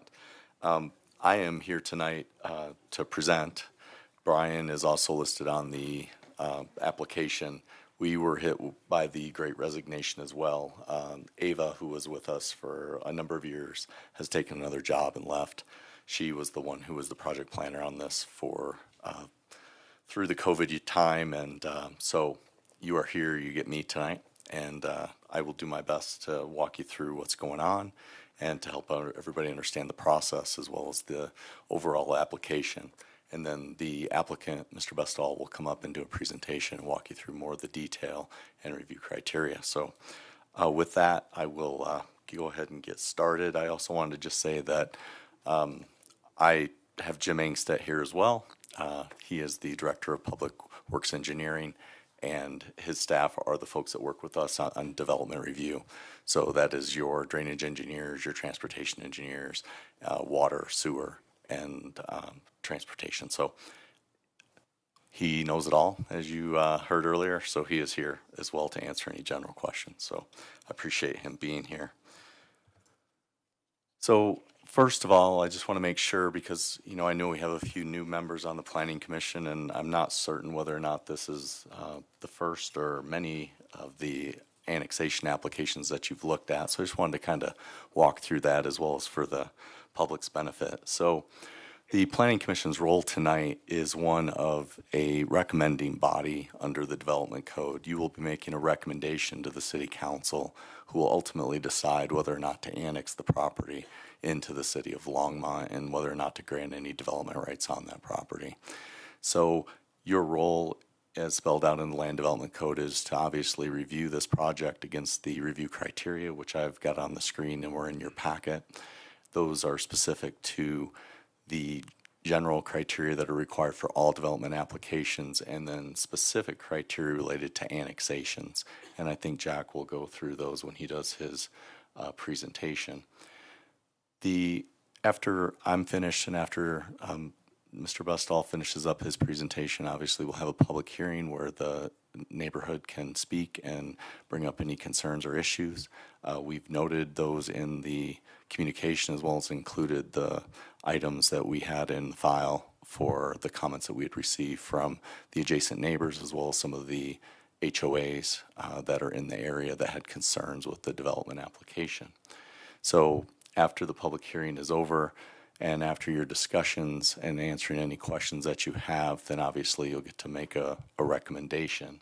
And I do want to point out that, as we always note in our presentations, you have the ability to make conditions or make a recommended condition to the council if you feel that there is an issue that is brought up by the neighborhood that you feel needs to be addressed. And so there is that option to adopt a PZR that allows you to add conditions to address a issue that you feel needs to be maybe looked at more in order to meet those review criteria. So that is within your purview. I just want to make sure everyone was clear on that.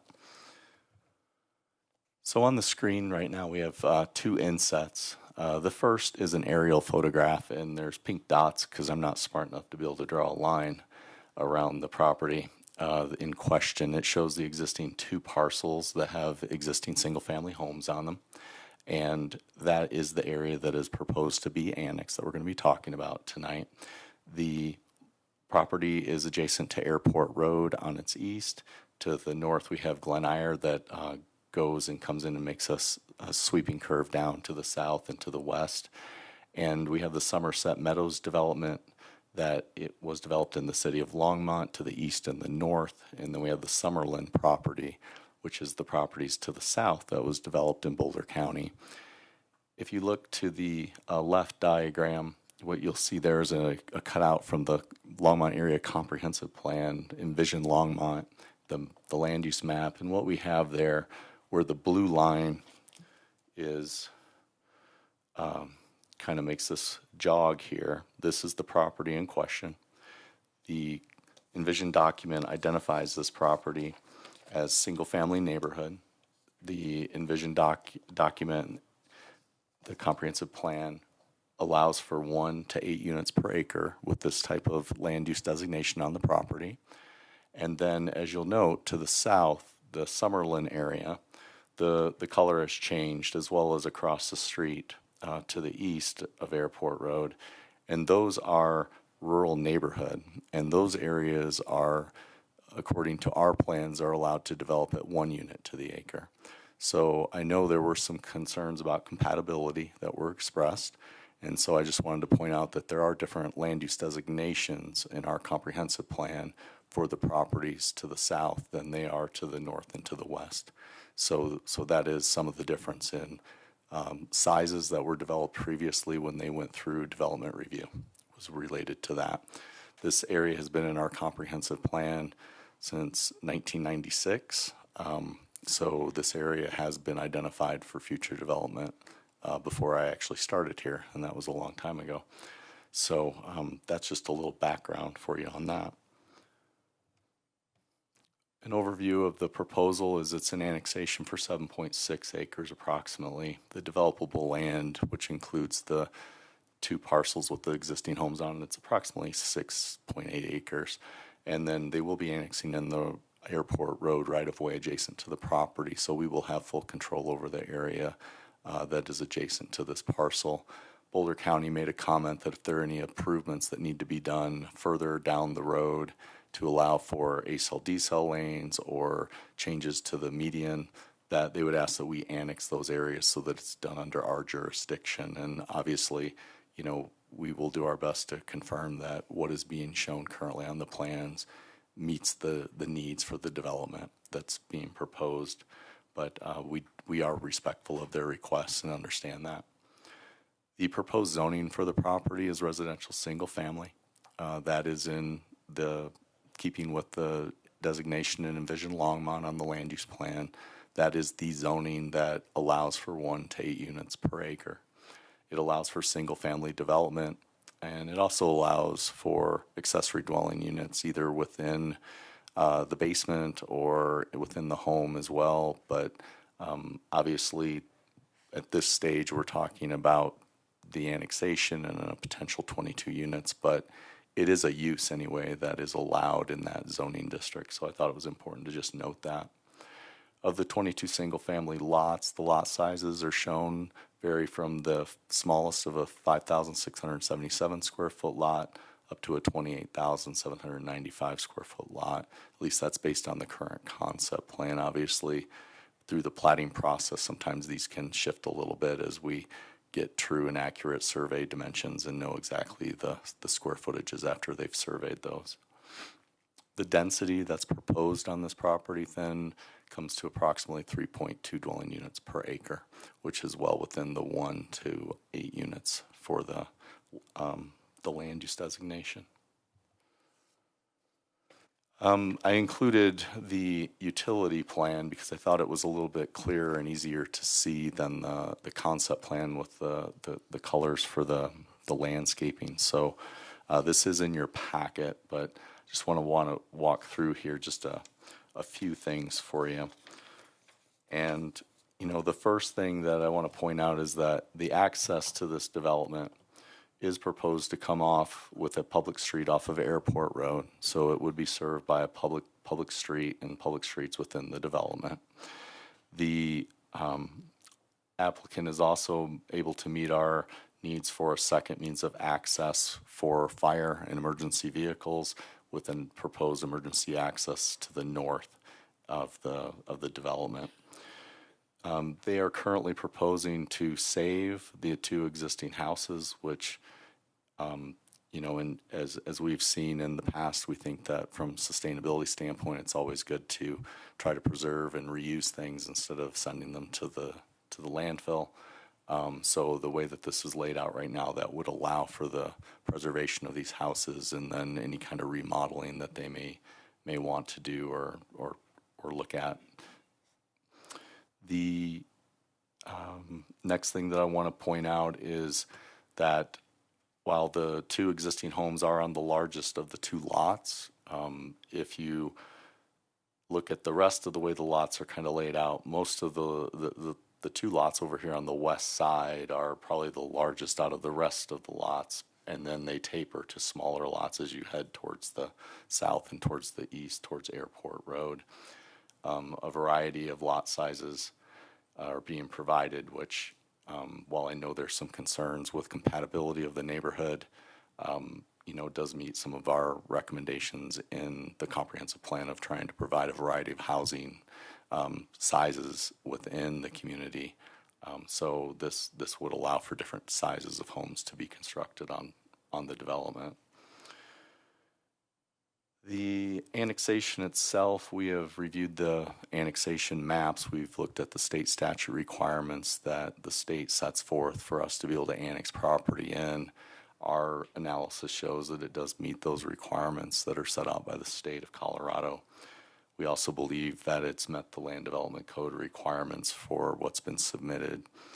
And then the DRC, the Development Review Committee, reviewed and looked at the project as well as the information that was submitted that included the traffic analysis, the environmental analysis, the utility and drainage concepts. At this stage, we typically do not get into detailed engineering at annexation, partly because we are trying to understand basics. We're not trying to get into the final design, because if council does not annex it, then it's a lot of effort, a lot of review time for our staff to go through if it's not going to be annexed. Those detailed plans would come in during our preliminary and our final subdivision process, where we would then get into more of the nitty-gritty, where we're looking at the calculations and making sure that things meet, obviously, design requirements and good engineering practices. The last thing that I want to, again, just note, which I pointed out earlier, is that, again, our emergency services folks reviewed this, and they believe that what is shown right now meets their requirements and their needs for emergency access into the property. So where are we at right now with the annexation review process? As you can see, we're at the Planning Commission public hearing. We have gone through a referral to the City Council where the applicant made a request for the council to let them start the annexation process that's required under our code. No one can turn in an annexation without the council giving it a blessing to start. There is no guarantee that when you start the process that you're going to be annexed. It is just an ability for them to tell us that they are willing to let a project come into the city. So that has already happened. A neighborhood meeting was held. As you saw in the packet, there was information from the neighbors that was included, as well as our staff, with some of the information about the neighborhood meeting on the noticing and things that had to occur. We also then had the application submitted after that meeting. We did the formal application, confirmed that everything was there that was required, and allowed it to go through our process through Development Review Committee review. During that DRC review process, it's almost a year through our process that we've been looking at this to confirm that it meets the requirements for the city and for the state of Colorado. And tonight is the public hearing, so you guys get to make a recommendation to the City Council.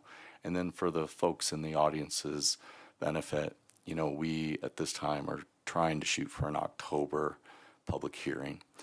State statute has many requirements of noticing and different resolutions that have to be approved and passed by the council in order for them to have a public hearing. We have to notify the county as well as many districts and let them know that the annexation is pending. All of that takes a certain amount of time, about 6 weeks, and that's on a good day. So October is an estimate right now. It could slip into November, but I just wanted to let the citizens know that, so if they are going to continue to follow this, that they at least have some idea of when to expect their next letters and when to see the postings going up on the property again. So the neighbors, as you saw, have submitted quite a few letters and identified quite a few concerns that they have, and I'm hopeful that they will go through those with you tonight and provide more detail about those. I wanted to just give a general summary for you besides what was in the packet. But the concerns that I took away with going through those letters and reading through those was that there's obviously the compatibility issue. Everything from lot sizes, home prices, home sizes, home quality, proposed density, all of those are very concerning for the people that live in and around this. And I think one of the neighbors made a point, when they bought into these subdivisions, these were not the typical corporate builders coming in. These were individuals that had custom homes built and had unique designs, and they have very beautiful neighborhoods. So I think we can all understand kind of their concerns with seeing some of the development and maybe not understanding what's going to come in the future. What is it going to look like? There were also questions about traffic impacts onto Airport Road. We've looked at the traffic impact report. Jim can speak to that, but we have not identified any issues with that. We sent the referral to the school district to confirm that there's capacity in the schools that are in that area. All of those are below the 125% benchmark that the school district and the city council have agreed on for not exceeding. So there is capacity in the schools for the students that would be generated, and that letter from the school district was in your packet. Drainage concerns. There were some really, I thought the ducks in the pictures were kind of neat to see, but I can understand their concerns with seeing water that stays for a long time in an area and then reading about somebody's house getting flooded. I can understand that.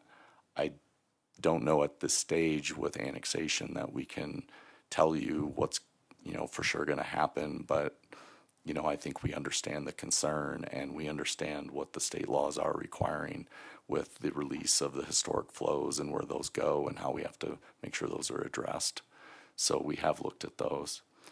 And then the other one that jumped out at me was a lack of buffers to the adjacent development. The homes to the west as well as to the south, I think, have noted that there's a lack of buffers towards those two portions of the neighborhood. There's an existing buffer in the Somerset Meadows development to the north, and so there is a buffer there, but those are some of the concerns that I took away from reading through and just wanted to point those out for the commission. So finally tonight, again, I always tell you, you have three options tonight. You get to make a recommendation. You can either recommend to approve, can recommend to approve with conditions, or you can recommend denial. The decisions that you make need to be based on the information that you have as well as the review criteria. And if you have any questions on either motions or even conditions, obviously staff is here to always help you with those if you feel that's appropriate. And then staff is recommending approval of the annexation, and our analysis of the review criteria looking at the regulations that we have to follow, we believe that the applicants has submitted what is required and meets those review criteria. So we are recommending approval of PZR 2022-8A, and that ends my presentation, and I'm happy to answer questions now or later. It's your choice. Thanks, Don. Let's do that later, and I'd like to hear from the applicant. Okay.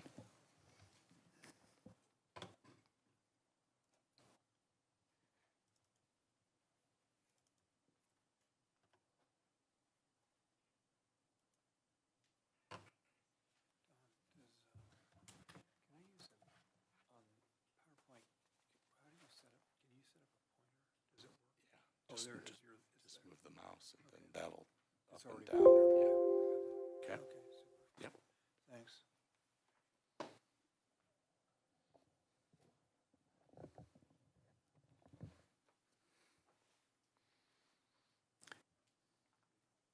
Vice Chair Goldberg, would you like me to begin? Yes, please. I'm glad to be here tonight. My name is Jack Bestall. I'm the project representative, the owner's rep. I'm also the planner on the project. We have been working on this for actually 2.5, maybe 3 years. The last year more intensively. It was a difficult site to acquire, and there was some other complexities. So we appreciate this threshold with you this evening. And during the last 6 months or so, we've worked more carefully and tried to listen to the neighborhood as we brought forth our plan and work with them on that. I think Don has covered much of what I was thinking of doing, and I don't want to be redundant. You already know the location here, and the area of this Longmont planning area, as well as its adjacency to the service area. Let's go ahead. Let's see.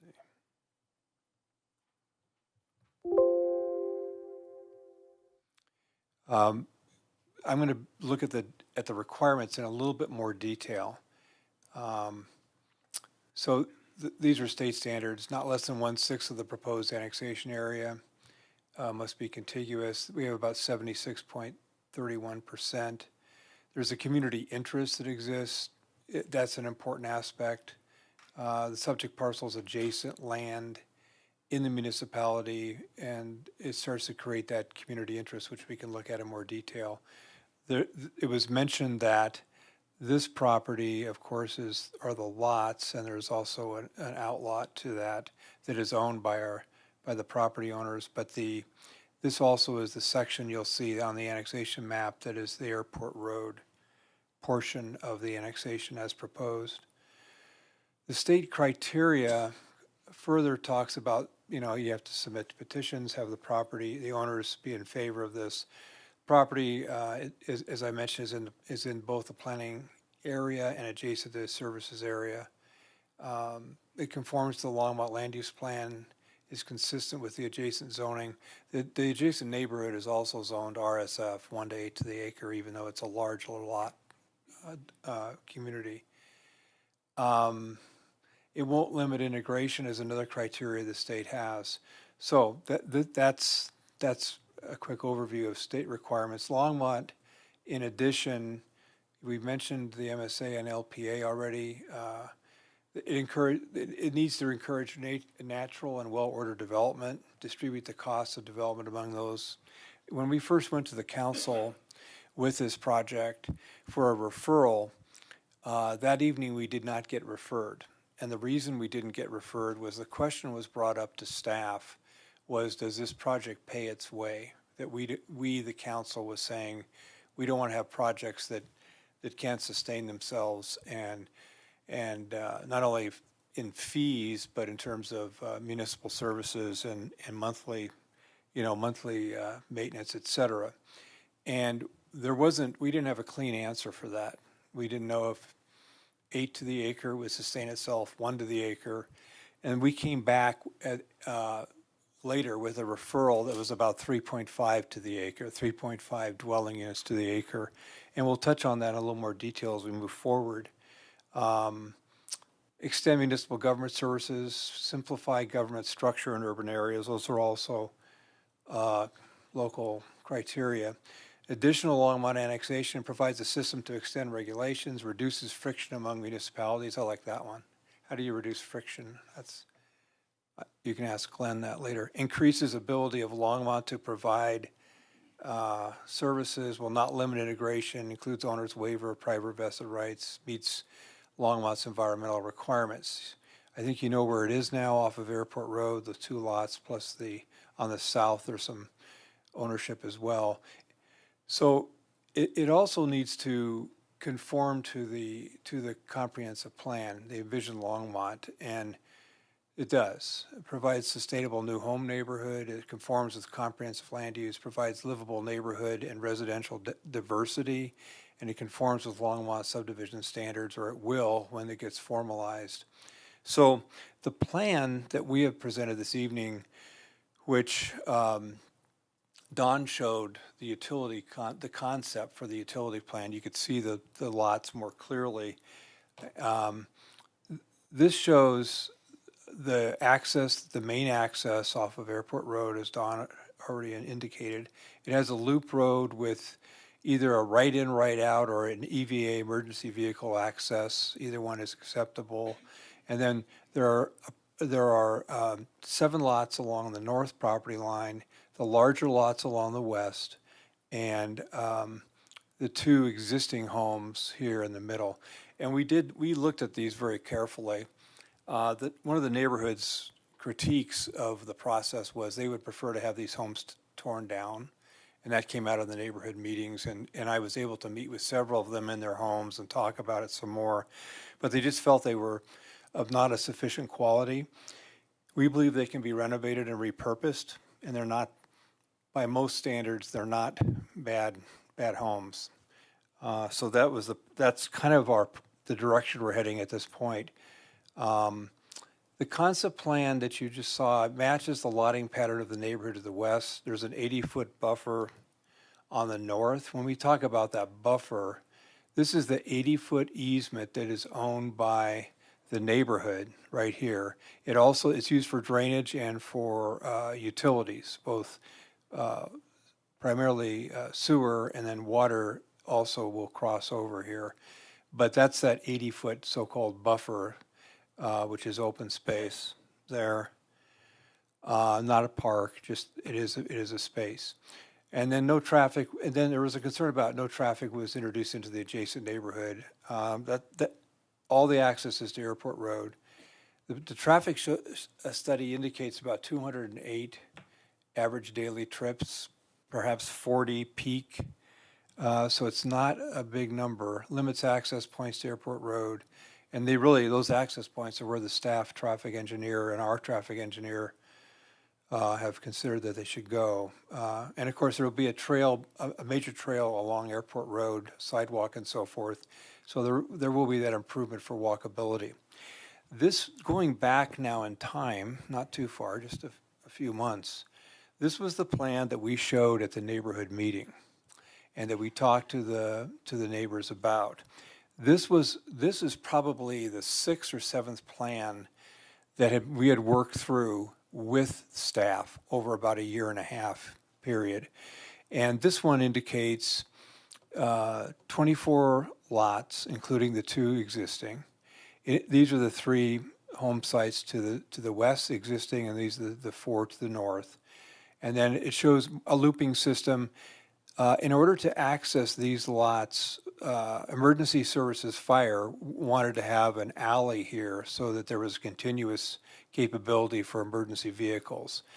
So, and the access points were the same on Airport Road. So this is actually what what was discussed at the neighborhood meeting and in subsequent meetings before and after that.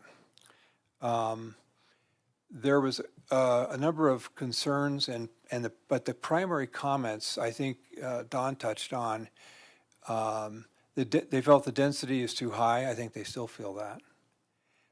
It's about, at this point on this plan, it was 3.5. The traffic they were concerned about traffic and through neighborhood access.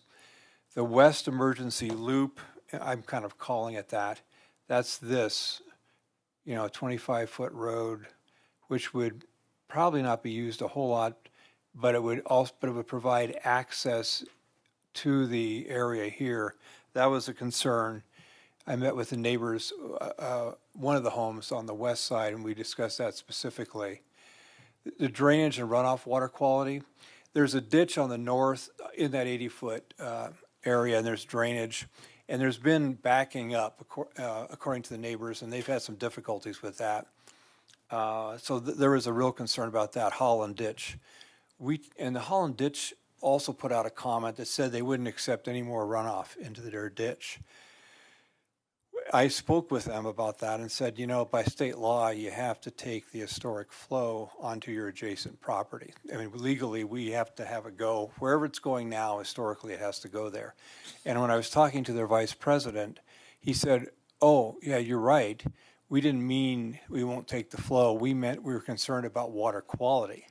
So there was a real interesting discussion we had, and he's concerned about water quality running off a development to a downstream user, like perhaps a farmer downstream that they're serving. And we are too, by the way. When this comes back, if it does get annexed for a plat and for the hydrological design, that'll be utmost, I'm sure, in terms of city standards and in terms of our effort to make sure that filtration, water quality, all those things are handled in an appropriate manner. Another concern was, I use the word scrape existing homes because that's what they said. They felt they were of poor quality and the plan could be better without them. New homes below the neighborhood. They also felt that new homes would never match up to the homes that they have in their neighborhood. And you may hear more about that this evening. I don't necessarily agree. There's some beautiful homes they have, beautiful neighborhood. This has gone on so long, and we know we have another year or so ahead of us. In fact, if we're allowed to go forward with the annexation, I can't tell you what the prices are going to be for these, but I know the lots are going to be smaller. This is going to be an opportunity to create more diversity. We're going to be required to provide affordable housing by the IZO, as you guys know. And it could be on-site, or it could be off-site, or it could be in lieu. So we're not there yet in making that decision, but that's a part of the development formula. And then there was a desire for more open space. There's always a desire for that, for sure. So what we did is we looked at what we could do with that plan that I showed you previously, and we reduced the density from 24 to 22 units. So that was about 3.2 dwelling units per acre at that point. There's no through neighborhood access. Emergency loop was removed on the west side. One lot was removed from the north so we could have a little bit larger lots on the north against the 80-foot buffer or 80-foot open space easement. Landscape buffer was integrated into the plan. I think we can do a good job of landscape and have a little bit bigger setback areas along the north and the west and the south, and I'll explain that. Housing diversity, this really matches up with the fact that, the comprehensive plan in Longmont, as you well know, really is pushing for that. We have several projects in Longmont, maybe 6 or 7 at this point. Many of them are very much focused on affordable and attainable. This one is less focused on that, but we will meet the requirement. Renovating existing homes, we think of that as a sustainable effort, and I already mentioned the drainage and water quality as being a concern that we think we can answer with. In fact, this project may help water quality at the end of the day with today's capabilities that we have. So how does the plan fit? What about this compatibility question? Around us, around this site, there are larger lots. To give you an idea, this is a 0.56 acre lot to the west of us. When I say us, to the west of Westview Acres. This is a 0.38 acre lot, and I think this is 0.61, this one to the east. I also looked a little bit more to kind of get this in scale. These two houses are about 45 feet apart. These two are, there's another, the adjacency is important to us. In this case, where we would set a house on this building envelope, meeting the RSF standards, this is about 135 feet building to building here. And of course, this is the 80-foot so-called buffer or open space easement that their neighborhood controls, they own it. And this building to building, once you were to put it with the setbacks, is about 155 feet building to building. Here we have the 0.56 acre lot. This is our largest lot, I think, or close to it. It's 0.66. This is also a large lot here. So this is a good relationship. This is only 0.35, so a third of an acre. And then this one, I guess I didn't put the number in here, but the building to building is about 75 feet.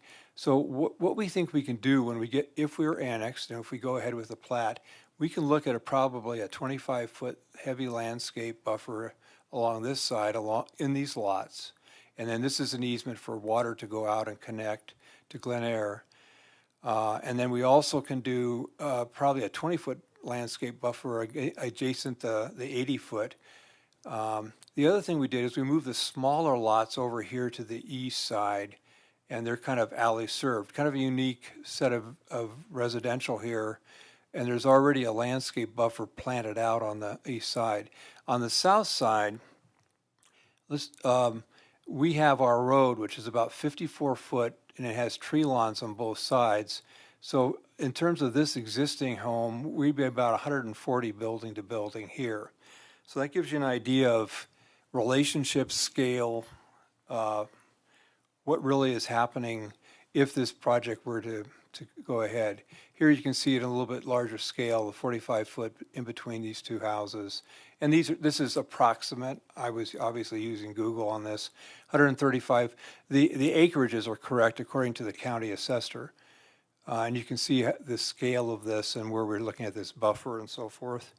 Here's the west side with the relationships there, and the building to building distances we think will probably occur. The south side with the 54-foot road and tree lawn. And then this is, what happens here is there's actually, the city of Longmont there's a piece of the city of Longmont that comes along the south side, and this is in Boulder County, where Summerlin is. And then, of course, the east side with the cluster of small lots. So that's the concept plan. For an annexation, this is probably too detailed. It's getting down into quite a bit of detail, considering it's a policy question about annexation. But we've really enjoyed, in fact, working with the neighbors. I know there's some frustration on their part, but I can tell you we've spent time, and not more importantly, we've tried to listen and see what we could do with this plan and still make it feasible for us to do a project that we think is in conformance with the Longmont policies and standards. So in terms of the public interest, conforms with the Vision Longmont plan. It's 3.2 dwelling units per acre in a range that could have been 1 to 8. It really takes underutilized lands, and it'll make a contribution economically to the community. It'll pay its way. We know that. We did modeling. We did modeling at 24 units, and 22 is right on the edge of where it won't pay its way. So the larger density after that, and not in all cases, but in this circumstance, it's right at the break even. Well, it'll stay in a positive cash flow for the city. New residential adds the city bonding base, supports existing infrastructure, diversifies the housing, provides 3 affordable units to be determined how we handle that. And of course, it will retire the on-site septic and wells that currently service the project. So that's the project, that's the concept plan. Happy to answer any questions, and I appreciate your support in recommending for this to go to the council. Thank you, Mr. Vestal. I'll take a quick look and see if there's any immediate questions. Otherwise, looking at the clock, I think we should. Commissioner Kohler? Yeah, I just have one question that might be helpful before we open it up to the public. And maybe this is for Don. How strict do they have to keep to the concept plan once it's annexed? How much flexibility is there in that?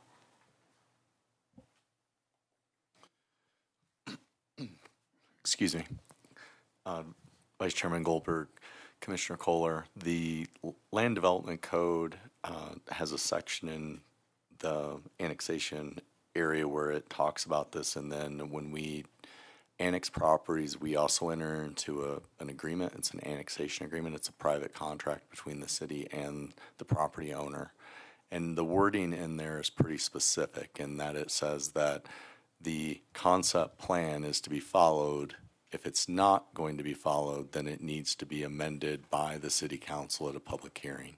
So they actually would have to come back with a new concept plan that would be taken through DRC review and then ultimately to the city council for them to consider.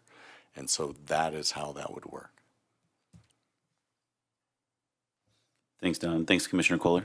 With that, then I think I'll go ahead and open up the public invited to be heard section of this agenda item. So I have a list of folks who have signed up to speak. You'll have an opportunity. There was a list put out in advance of the meeting or just before the agenda started. You'll be able to come down after we get through the list. We have a list here of folks who have asked to speak. You have 5 minutes. We'll ask you to state your name and address before you begin. Jane over here is tracking the timer. You'll get a heads up when you run out of time. And as I said, if you didn't get your name on the list, of course, we'll hear from you as well following those speakers. With that, I think we'll go ahead and start with, is it Jack Bestall? Yeah, okay, you were the one presenting. Then we'll move on to Ariel de la Lama. Nice. Ariel de la Lama. By the third meeting, you'll get my name, right? No. All right, so my name is Ariel de la Lama. I live on 2118 Summerlin Drive, one of the adjacent homes to the development. I'm here to, representing the Somerset Meadows HOA and the 67 homeowners in the community. As Jack and is it Don, have mentioned, we communicated extensively via letters and mails and other methods. I'll outline the key issues that we have put in our letter to the planning staff. Their drainage, density buffer, and traffic. What I'll say is that I want to make sure that the committee understands that we do not oppose the development, right, or the growth or affordable housing. We just cannot support the development in the current form that has been submitted because of several key issues that we have, lack of information, and some critical components that we believe are detrimental to the existing homeowners in the community. On drainage, there's several key issues that we see. Ken Wilson, one of my neighbors, will speak to the issues in detail. I think what I would say is that we believe that we could be impacted by the potential issues. We also believe that the city could have significant cost and the developer or the applicant as well in the future. So it's something that we really need to understand before we move forward. As homeowners and the HOA, what we need is city assurances and indemnification from the applicant or the developer if something were to go wrong in the future. Buffer, I'll make it very, very brief. Given the significant changes that there are from where we are today for the current land to where it's going in the future, we will want to make sure that there's sufficient buffer and that the city, requires the developer to put enough, fencing, trees, anything that helps, with that issue. On traffic, it is, I read the report. It's not clear to me how we came up to the conclusion that it's going to be low impact. We believe this could be significant.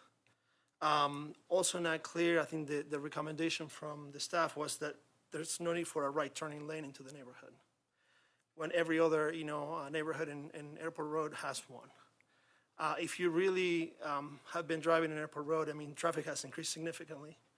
From the traffic light in Pike all the way to 119, that's one of the fastest sections, I think, in Airport Road. So not having a right turning lane will mean that the cars will have to come to almost a complete stop to turn into this neighborhood, which I think will create a lot of issues. Also, if there's a new development or future development across the street, that would also mean that the left lane will be impacted by people coming out of that neighborhood. And so I think there's a lot of complex issues on traffic that need to be addressed in its totality. It can't be just this one neighborhood that we look at and say there's no issues. I think that there's a lot more that we need to look at to be able to say that there's no impact whatsoever. Density.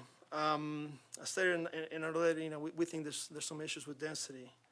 I think Jack says that the overall density is 3.2 per acre. I think that's on average. I think if you take out the big lots, it's a much smaller lots than the surrounding neighborhoods. Not only the surrounding neighborhoods, but also to the homes that will be in the inside. So when you really look at the plan, it may look really odd, to see very small lots surrounded by very big lots. I think because of the density that is being proposed, there's also a lack of green space. For us, that's a quality of life issue. meaning that the existing homeowners that will buy into this place or families will have no place to spend time outside.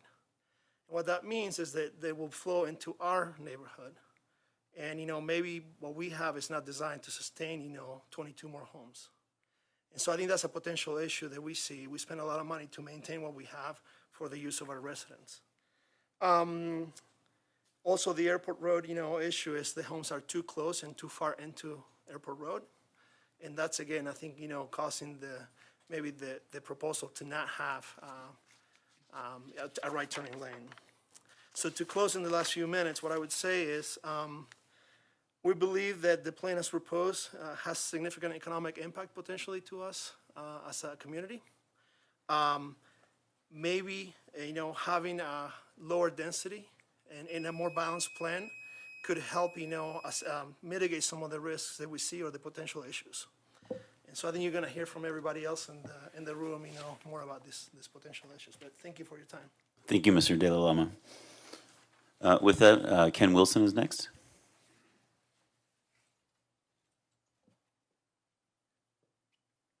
Could staff put up that initial staff map, please? It said location map. Thank you.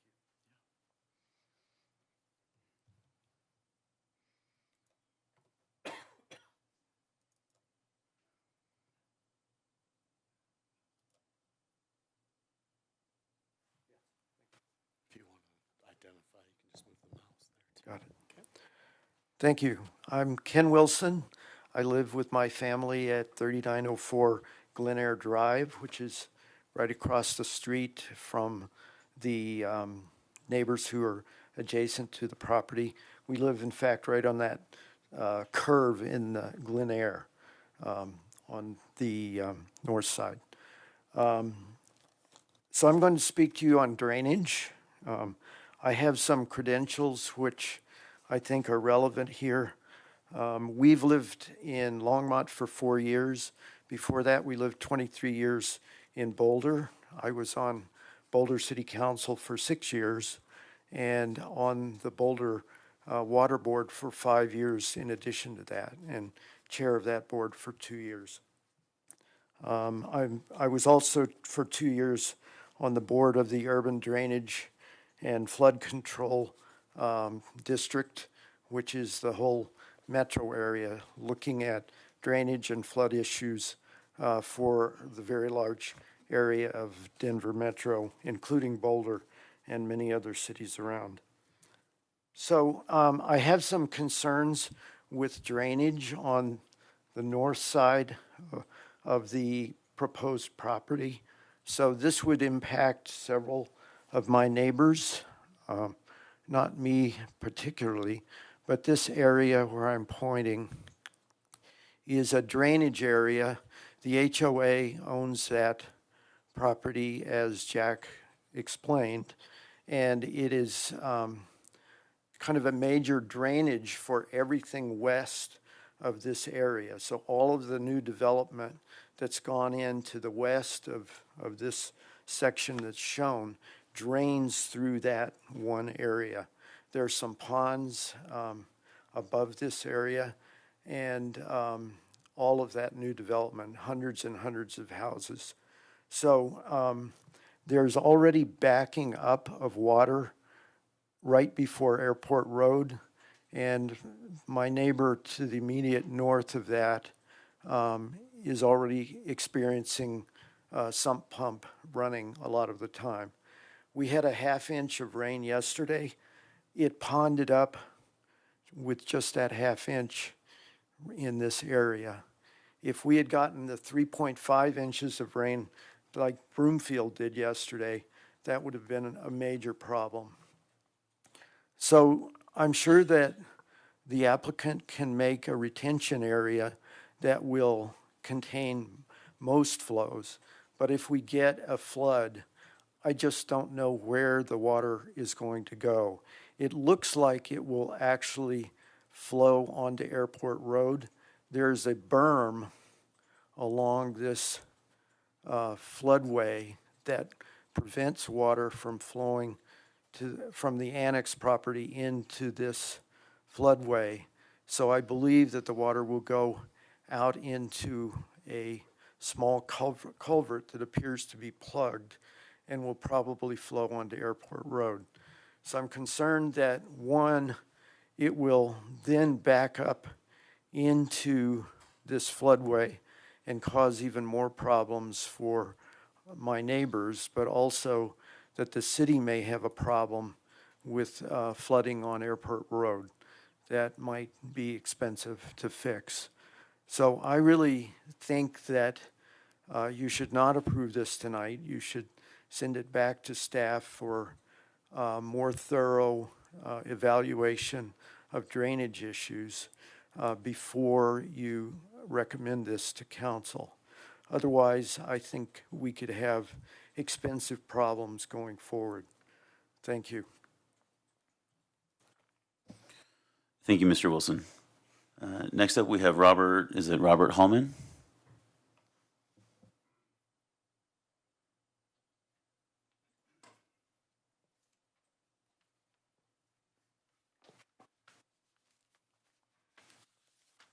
Good evening. Before I start, there is an exhibit that we did not get a chance, I think, to get you in this forum, and I would just like to hand up a couple of things if I could reserve my 5 minutes. That's fine. We'll restart the timer.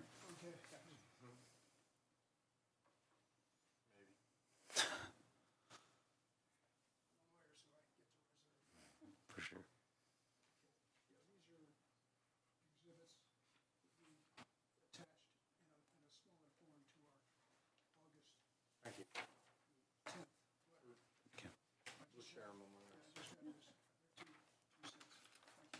Thank you. Would you please state your name and address before you begin?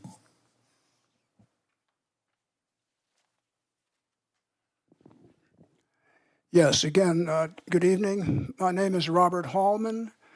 I live at 3703 Glen Eyre Road, which directly sets directly on the northern boundary of the proposed project. And I bought my property about 6 years ago. One of the prime reasons I bought it was the open view and the feeling of being in nature that was present at the time and has continued to be present, but certainly will have a major impact if this is approved. And the notion suggested by the applicant that there's a buffer on the north side, what he's talking about is some open space. That's not a buffer, that's open space. A buffer consists of landscaping, it consists of adequate fencing for privacy, it consists of, trees and things that essentially provide you with a sense of privacy and a sense that you're not a part of the neighborhood that's going to be changed. So with respect to compatibility, that is, I think, criterion 4. It's one of the key criterion for permitting annexation. It's obviously a policy issue for you commissioners. It's not a check-the-box issue. Even though the applicant kind of presents it in that fashion, noting that, and the staff as well, kind of, because it's really not their area. They give you facts, but the applicant's position that, we're between 1 and 8, which is the restriction, that we're going to design to state standards and we're going to comply with those laws. Those are important commitments. But in my opinion, they have nothing to do with compatibility. Obviously, he's going to comply with the law. It's got to comply with the law. Compatibility is a policy question that deals with the nature and extent of the neighborhood that's being considered and its impact on the existing neighborhood. You have an existing neighborhood that you can look at the exhibit that I gave you that essentially, most importantly, is 11 homes that borders the 7.5 acres that's requested to be annexed. the proposal here is to put 22 homes on 7.5 acres in an extraordinary, and there's no debate really, it's black and white if you look at the overlay, that this is, that the proposed annexation is not compatible with the surrounding neighborhood in terms of the number of lots, in terms of the density with which they're placed, in terms of their configuration, and in terms of their size. Okay, they're clearly not compatible. Okay, and you've got a neighborhood that is been established for 15, 20 years. It's got, by everybody's admission, custom-made homes. There's plenty of diversity there based upon custom-made homes. You know, this is not an issue of whether there's diversity or not. It's really a question of trying to, you know, if I could maybe draw a picture, kind of dropping down into the center of a very well-developed, very high-quality, very well-run in terms of the HOA, their architectural standards, their landscaping standards, and they're highly enforced. And that has provided for the kind of diversity and the quality of life that is provided now in that neighborhood. And my basic question is, essentially, you've got a surrounding very key asset for this city. It's a major asset. Nobody will argue that. It's an asset for the city, it's an asset for the people who live there, and its value is both in terms of its monetary value and its value as a quality of life place. So my real fundamental question as a matter of policy is, why would you drop into the middle of that on 7.5 acres that now holds two large, you know, they're old homes, but they're surrounded by 30 and 40-foot trees, and effectively you're going to change the nature of the neighborhood, and there's really no basis to do it, and I don't see any advantage to doing it. And I would just say one thing. I would not buy my house now based upon what I've seen. And I suggest to you folks that in order to get a real sense of the quality of that facility and to put yourself in the right position to see it, you should do a site visit, hold a special meeting out there, and take a look at it and decide for yourselves. Thank you, Mr. Hallman. Okay. Thank you. Thank you very much. Apologies for cutting you off, but Okay, no, I appreciate that. There's a lot of issues, and that's why we wrote 5 letters and raised issues in those, and I hope they're reviewed.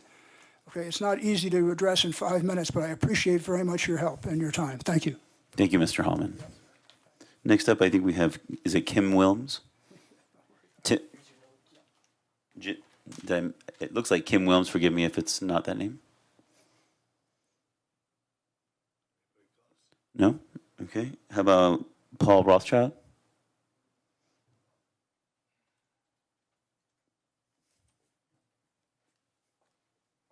Thanks, Mr. Rothschild.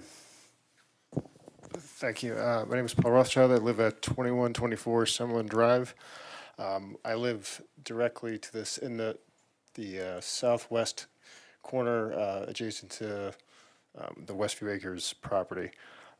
We feel that this, my wife and I and my child, we feel this we will be directly impacted by this annexation to the city of Longmont. While we and the other residents have met with the applicant and some modifications have been made, we feel that the concept plan still has many flaws and should be modified further for annexation approval. The proposed current Westview Acres concept plan is not compatible with the homes in both Somerset Meadows and the Summerlin community. The lot sizes are too small, resulting in far too much density. One of the main criteria for approval of annexation is compatibility. The current concept plan is not compatible with the 2 surrounding communities. While we recognize that there are other high-density neighborhoods in the vicinity, these neighborhoods are not surrounded by an established neighborhood of large lots and custom homes. Furthermore, this neighborhood would be almost 3 times the density of the established neighborhoods surrounding it on all 3 sides. Additionally, there are no detailed information provided about privacy fencing or landscape buffers being required by the applicant.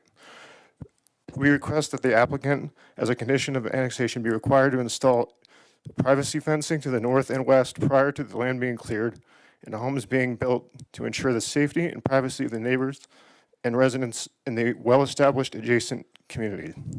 In addition, we ask the applicant be required to have a mature landscape buffer with trees installed on the north, south, and west as a condition of annexation. There are also significant water drainage issues that others have mentioned as well. We find it very disturbing that at the end of the day, there's no studies that have been actually done before this is approved. It's kind of a shoot first and ask questions later. Another big concern is traffic. According to the traffic study provided, Airport Road is already exceeding 2035 traffic projections in the Longmont Road Plan. Airport Road is already an extremely busy road. The traffic light at the intersection of Route 119 and Airport Road cannot currently handle the traffic load in any given day. If you sit in that light, you would see that. If you ever drive there, you sit there for 2 cars and then you're stuck in the light again. Additionally, one must consider the proposed Kanemoto Estates development also seeking annexation by this applicant. This additional project would add even more strain to Airport Road and should be considered simultaneously. It is our understanding that this would also add an additional 300+ homes and commercial businesses if approved, creating a substantial traffic nightmare. Another major safety concern, which was spoke about earlier as well, is a lack of a right turning lane into Westview Acres off of Airport Road when driving south into Westview Acres.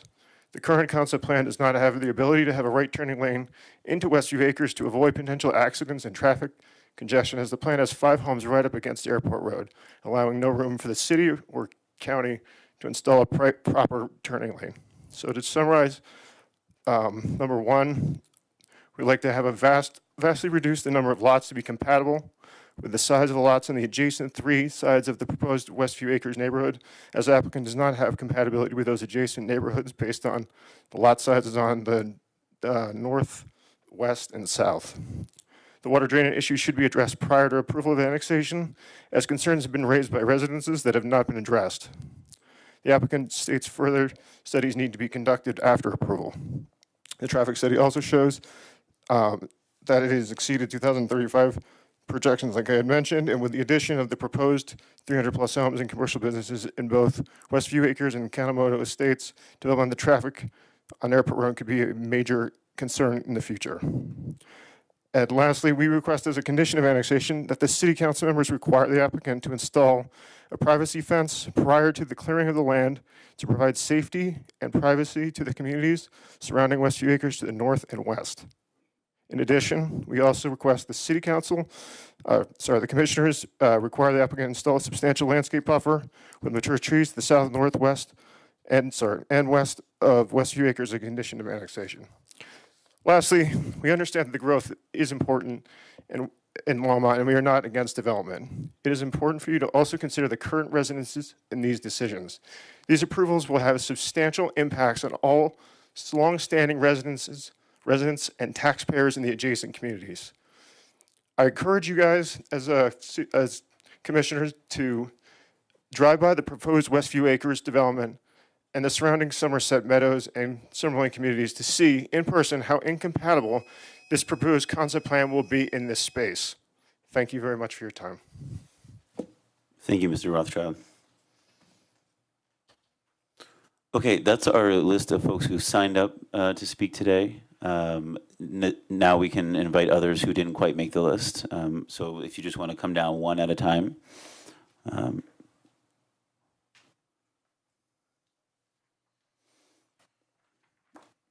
Please state your name and address. My name is Joel Broida. I have the house under construction at 8660 Summerlin Place.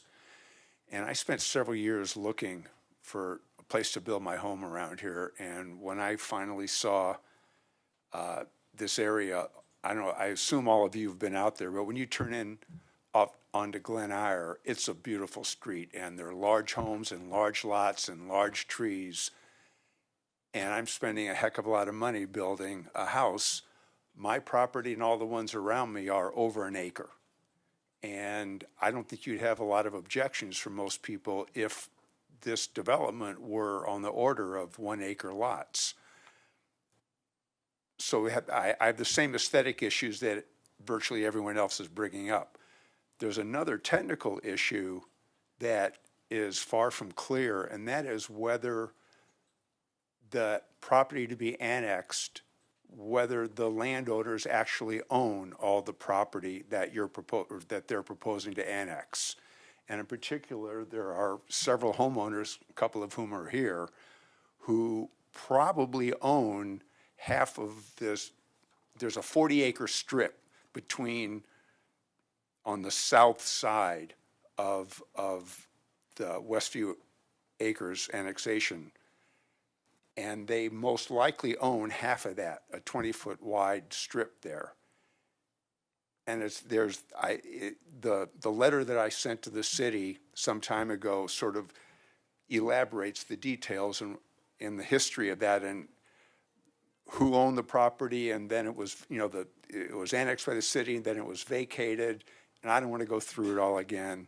But I would strongly suggest that the city take a careful look at that, whether they actually own that property. And that's sort of basically the summary of what I have to say. All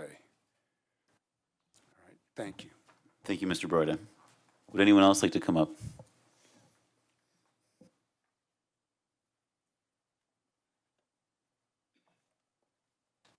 Hey, I'm Gino Zond, 8675 Summerlin Place. I'm at the very south edge of this development proposal where all of the headlights would come into my living room and bedroom. And I also want to thank all of my neighbors for being far more prepared for this than I have. I just want to echo everything that everyone has said. And I think the 3.2 number is disingenuous. If you remove the existing homes, it's closer to somewhere between 4.5 and 5 dwelling units per acre. So that's something to look into. And as we dig further into whether or not we actually own half of the road, I can say that I would never agree to annex my property. So my recommendation for the commissioners would be, in addition to the drainage issues and the other things that have been brought up, to delay approving this at least until we figure out who owns that property. So that's it. Thank you, Mr. Zend. Anyone else?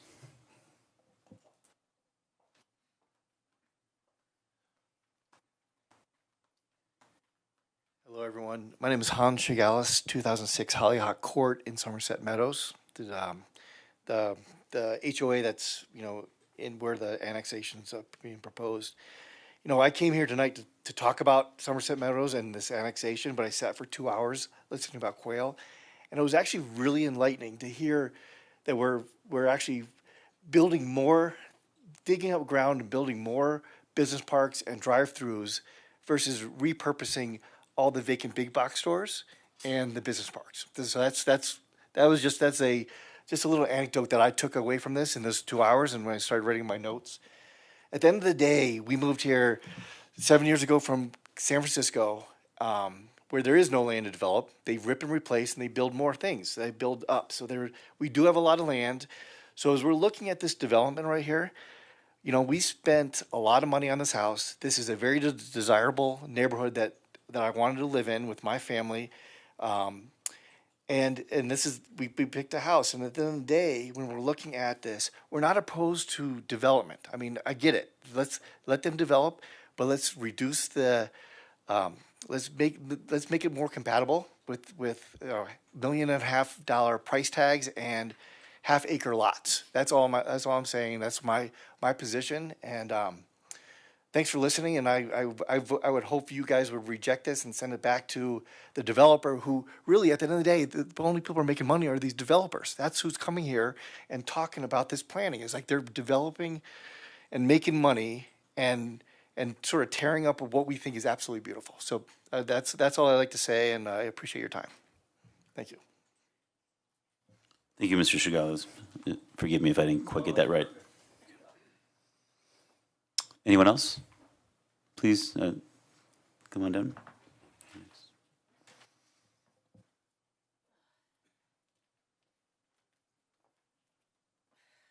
First of all, let me thank you for this opportunity to speak tonight. And I will let everybody know that this is my first time addressing the commission, so I am a little nervous. So please bear with me. So my name is Rachel Owlett, and I live at 3615 Glennier Drive. So that is the first house on Glen as you enter Somerset Meadows, and we're on the north side of the property. What also is we have that drainage culvert right behind our house. And we were the house that actually flooded. And when we say flooded, our sump pump actually ran continuously for over 2 weeks. There was so much water that we actually thought a water main had broken. So we called Longmont Water to come out. They tested the water, and it was groundwater. So the idea of more water coming off a property that right now is grass that can absorb the water, going into roads and concrete and a much faster runoff from roofs is very concerning for those of us on the north side of the property. So I just wanted to start there and put it in context because you heard about the water issues in the house that flooded, and unfortunately that was us. All right, so let me say, first of all, let me start by saying that we understand the need for the city of Longmont to grow. And we also understand that the available lots surrounding the city are limited. So we are not opposed to development, but we are opposed to annexing this property under the current concept plan of 22 homes. All right, so let me give you a little bit of background. So the proposed density is not consistent or compatible with the surrounding neighborhoods on the north, west, and south side of this property. So the existing neighborhood has 11 homes that are bordering all three of those sides, and they average 11 homes on an equivalent area of 8.5 acres, whereas this proposed annexation is 22 homes on 6.8 acres of buildable lot. So right on its face value, that is twice as dense as the surrounding neighborhoods. Again, the lot sizes and number of houses in the proposed concept plan is not consistent and compatible with the surrounding neighborhoods. That really is my take-home point on density and compatibility. Additionally, the developer and his representatives have been resistant to provide any information on the size, style, materials, landscaping and open space plans, and even price for the proposed homes in this community. Now, the response we get is it's too early in the process to be discussing that. However, how can we make a determination that this neighborhood is going to be compatible when we don't have that information at the point when annexation is being discussed? So I respectfully ask this panel to vote no on annexing this property under the current concept plan of 22 homes. All right, thank you very much. Thank you, Ms. Outlet. Anyone else?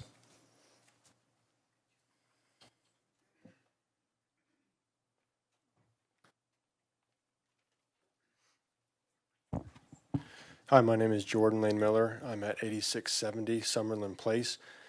The coffin-looking lot on the south that abuts or it backs up to airport is the first one when they would turn into the right-of-way access. Everybody said everything that we all agree with on the one side, so I won't repeat any of that. I just agree with it. I also think that there's just far too many things in the concept plan that haven't been considered, and that pushing this forward as is completely irresponsible. The future and the longevity of everything has just not been taken into consideration. Furthermore, in a selfish perspective, the South has not been considered. I don't know if it's because there's a current fence that is there, and we think that it's far enough away, but really that's where the everybody's going to be impacted, but there is going to be major impact on that south side because that's where all the cars are going to turn into. So 22 lots with a minimum of probably 2 cars per lot is just an obscene amount of traffic into that small area. So most likely a traffic light would be then installed at some future point, right at that access point. There's already one at Pike. It's just going to be a disaster in the future, and I don't think that that's fully been thought out through this concept plan. So I would ask that before anything be approved, that these things be readdressed or addressed in the first place. Thank you. Thank you, Mr. Miller.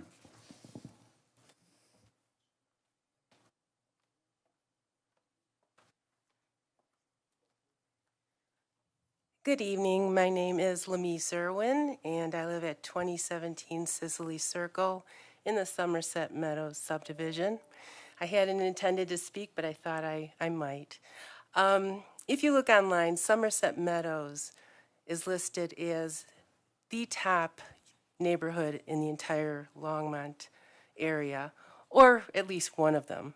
So we take great pride in our neighborhood, the custom homes, the beautiful surroundings, the open space that we enjoy, the tranquility, the peace.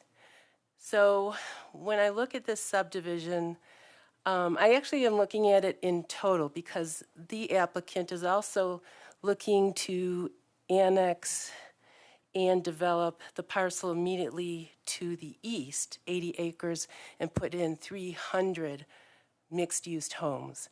Now, I understand we need to have development in our neighborhood, in our areas, but it would totally change the character of our area and Southwest Longmont. The applicant has also refused to provide any pricing throughout the conversations. I don't know what it'll be like in 2 years. Well, certainly you know what it is right now. Certainly you've done cost projections in 1 year, in 2 years.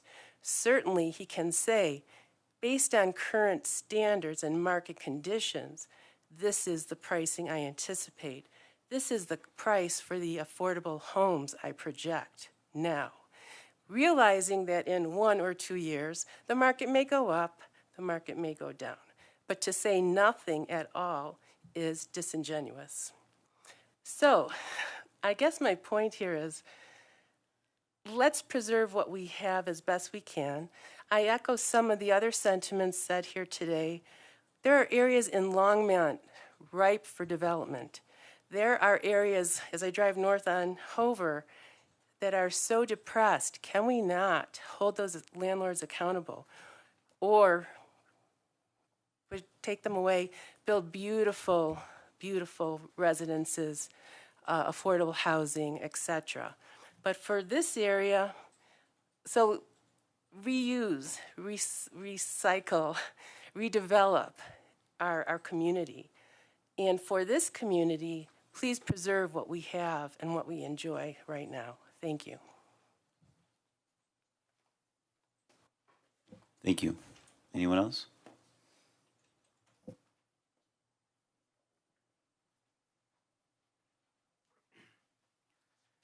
Hello, I'm Charles Musgrave. I live at 2112 Summerlin Drive.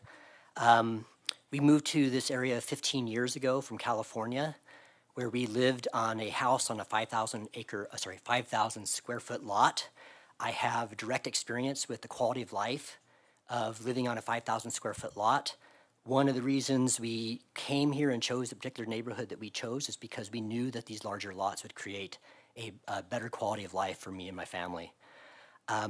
I am a member of the Longmont Sustainability Advisory Board and we also make recommendations to this city council on issues regarding sustainability. Some of the questions about that we've discussed tonight revolve around sustainability. I have concerns about sustainability related to this proposal to annex this parcel. Those include, and the comments that have already been made, I won't repeat those. I think my neighbors did a great job expressing our concerns. I'll add just a couple of comments about this. One is that we've had conversations with Platte River Power Authority. This will add to the load and demand that Platte River Power Authority is commissioned to deliver to the city residents. And I know it's only a small development, but I didn't become overweight by choosing what I ate last night. It was a series of decisions over the last several years. And so the environment that you create by the recommendations that you give to the city council for living conditions here in the city are going to be made by a series of these decisions. This one decision, by increasing the load on Platte River Power Authority, is going to, one part of it, as we do that, Platte River is considering delaying taking offline hydrocarbon-powered sources. They're peaker plants, they're reciprocal engine plants that they were going to take offline sooner, but because of the increased load in general, because of high demand and additional development, they were considering delaying those, taking those offline. One other thing, I'm on the 119 Transportation Corridor Community Advisory Board for the County of Boulder.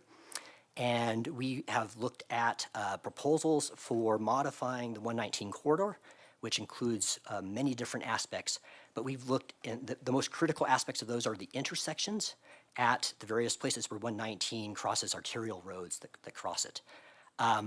Airport and 119 is a critical intersection. We've spent the most time on, it's the most challenging, and the county most recent proposal is drastic in terms of what they're considering doing to that intersection at 119 and Airport. Part of the issue is just the configuration. There's a creek, Left-Hand Creek, that flows right through there, but it's also the traffic load and the directionality of that traffic load. In the mornings, it's heading south towards Boulder, and in the evenings, it's heading north. There was a major reconstruction of that intersection with an underpass that was put in not too long ago. It helped in some measures, but a big problem is the amount of traffic that's heading, especially north in the afternoons. The loading lanes are already pretty much filled up, and every additional development, this is a small one, but every one of these is a decision in the wrong direction of overloading our infrastructure and actually impacting the safety of these intersections. That intersection, we've spent an enormous amount of time reviewing it, looking at it. I'm not sure if the Planning Commission has spoken with the county about the considerations for that intersection. I think it would be a good idea, especially before you make any recommendation to the City Council on annexing this parcel. Thank you very much. Thank you, Mr. Musgrave. Anyone else?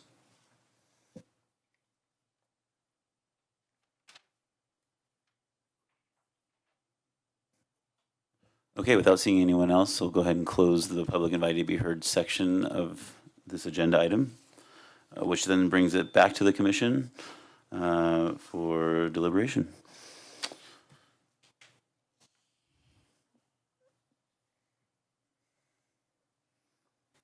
Don't all jump at once.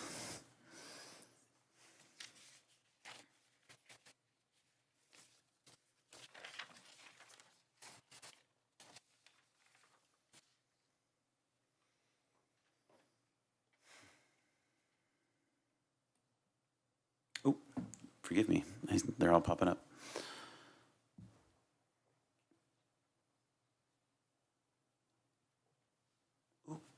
Commissioner Kohler. I have another question for Don. Before I asked, how, I guess, set in stone these concept plans have to be before annexation, but I have, I guess, sort of a similar question in that how much do they have to have developed at this stage before annexation? Like, do you feel like the amount of detail that they've provided prior to the annexation is comparable for a typical annexation? A lot of the public mentioned that they haven't quite thought out the drainage issues, things like that. But would you agree with that? Vice Chair Goldberg and Commissioner Kohler, the standards that we have for a concept plan varied greatly. In general, somebody could submit a concept plan that just identified density, zoning, and really that's about it.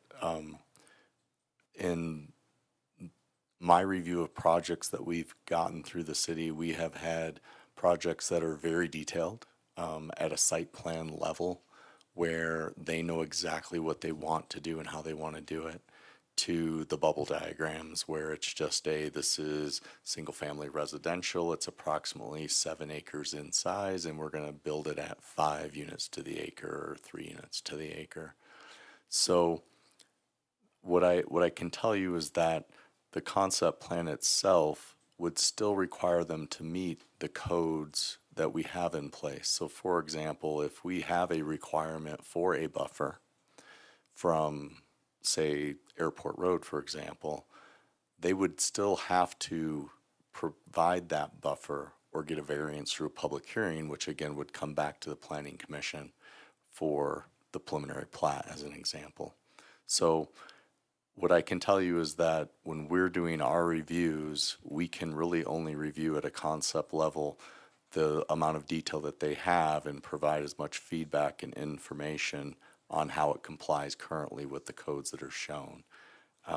I know that some of the issues that have been talked about tonight are, again, typically things that we would look at when we get into the preliminary plat. But I'm trying to go back through the notes here real quick and identify if there was anything that I felt that was lacking or missing that we should have maybe asked for. But I wrote those down. I'll have to take another quick read here. But again, from our standpoint, the development guide that spells out the standards for what's on the concept plans is meant to be general.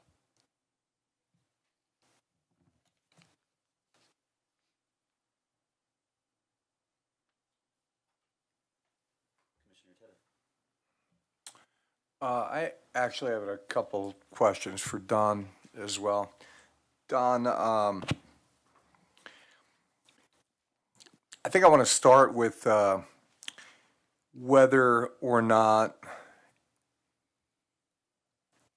this development would necessarily impact drainage negatively in the surrounding developments. Is that a given?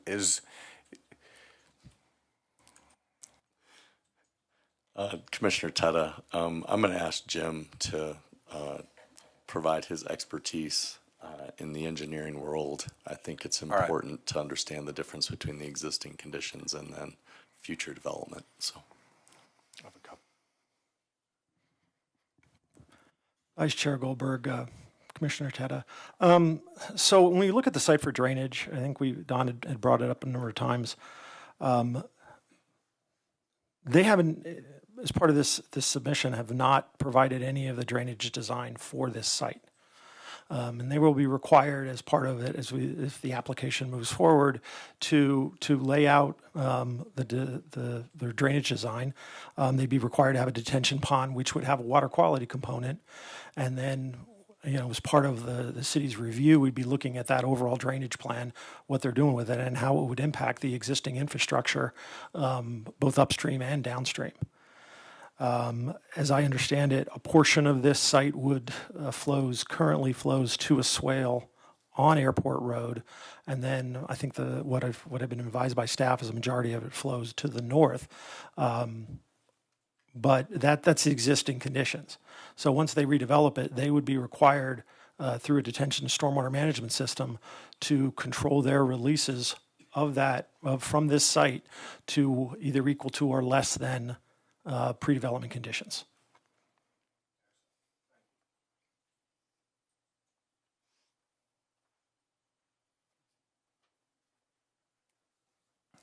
Don, I got a really good one for you this time. When we began tonight, you talked about compatibility, and I thought you did a really good job, but I need to hear it again. Can we replay the tape?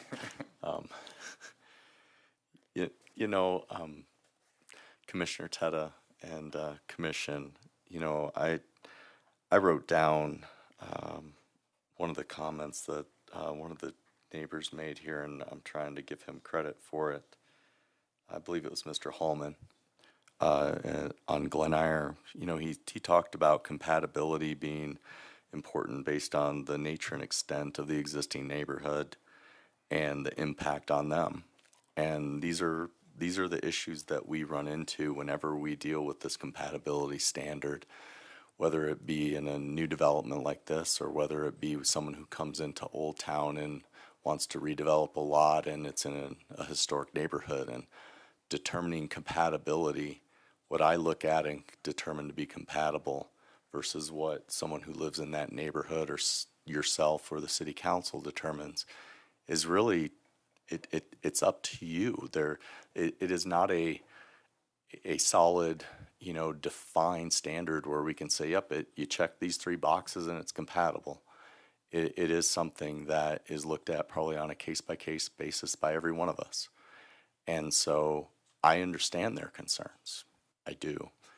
From what I try to look at from compatibility, at least at an annexation standpoint, one is how did we identify the property for bringing it in with the Envision Longmont Comprehensive Plan, which is the single-family residential kind of development. The density that they're proposing is within the range that the comprehensive plan allows. Granted, it could be lower, it also could be higher. Again, that's the question. Is it compatible? And then we also have to think about that, you know, we do have housing needs in the community. We are trying to provide variety of housing for people to be able to move to Longmont and provide houses for people. And that compatibility is always a question that we run into. And so tonight, you know, I don't envy you. This is a tough decision, and making that decision on that review criteria is something that you guys are probably going to have to discuss and really weigh.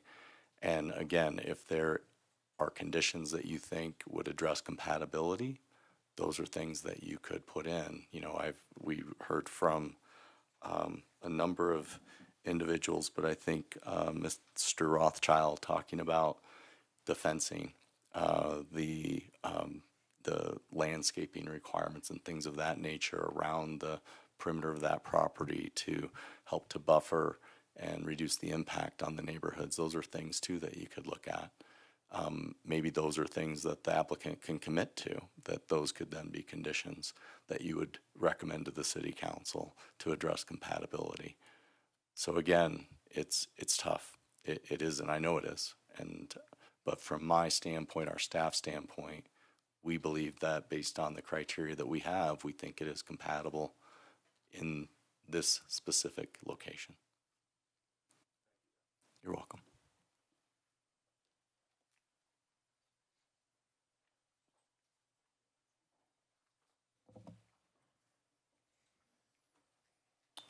Hey, Don, I think I have a few more questions for you. Sorry for making you up and down.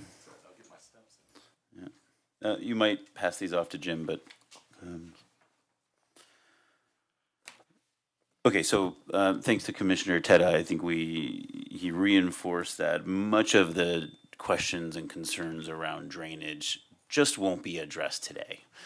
This is something that will be reviewed in the future, and it's really not part of our purview today. I don't want to speak for Mr. Engstedt, but I think what he has pointed out is that there's an existing condition right now, whether this property is developed or not, that is impacting the development to the north. What is causing that, I don't know that we know, but the releases historically that have come off of this site, as I understand it, in his explanation, will need to be continued moving forward if the project is developed, that same rate of release, that same impact would continue at development. This is saying that whatever current flow is coming off the property now, it cannot increase as a result of a new development. Is that accurate? They're obligated to keep the levels the same. That's where I step back and say my Night at a Holiday Inn Express stops right there. I can't speak to that. So basically, yes, that is correct, Chair Goldberg. That the amount of or the rates of pre-development flows leaving the site currently in post-development has to be equal to or less. Okay, one of our applicants, and I think it was Mr. Wilson, identified or suggested that the culvert to the east, it may be obstructed or blocked, and as a result, we're seeing backflow even on rainy days like yesterday.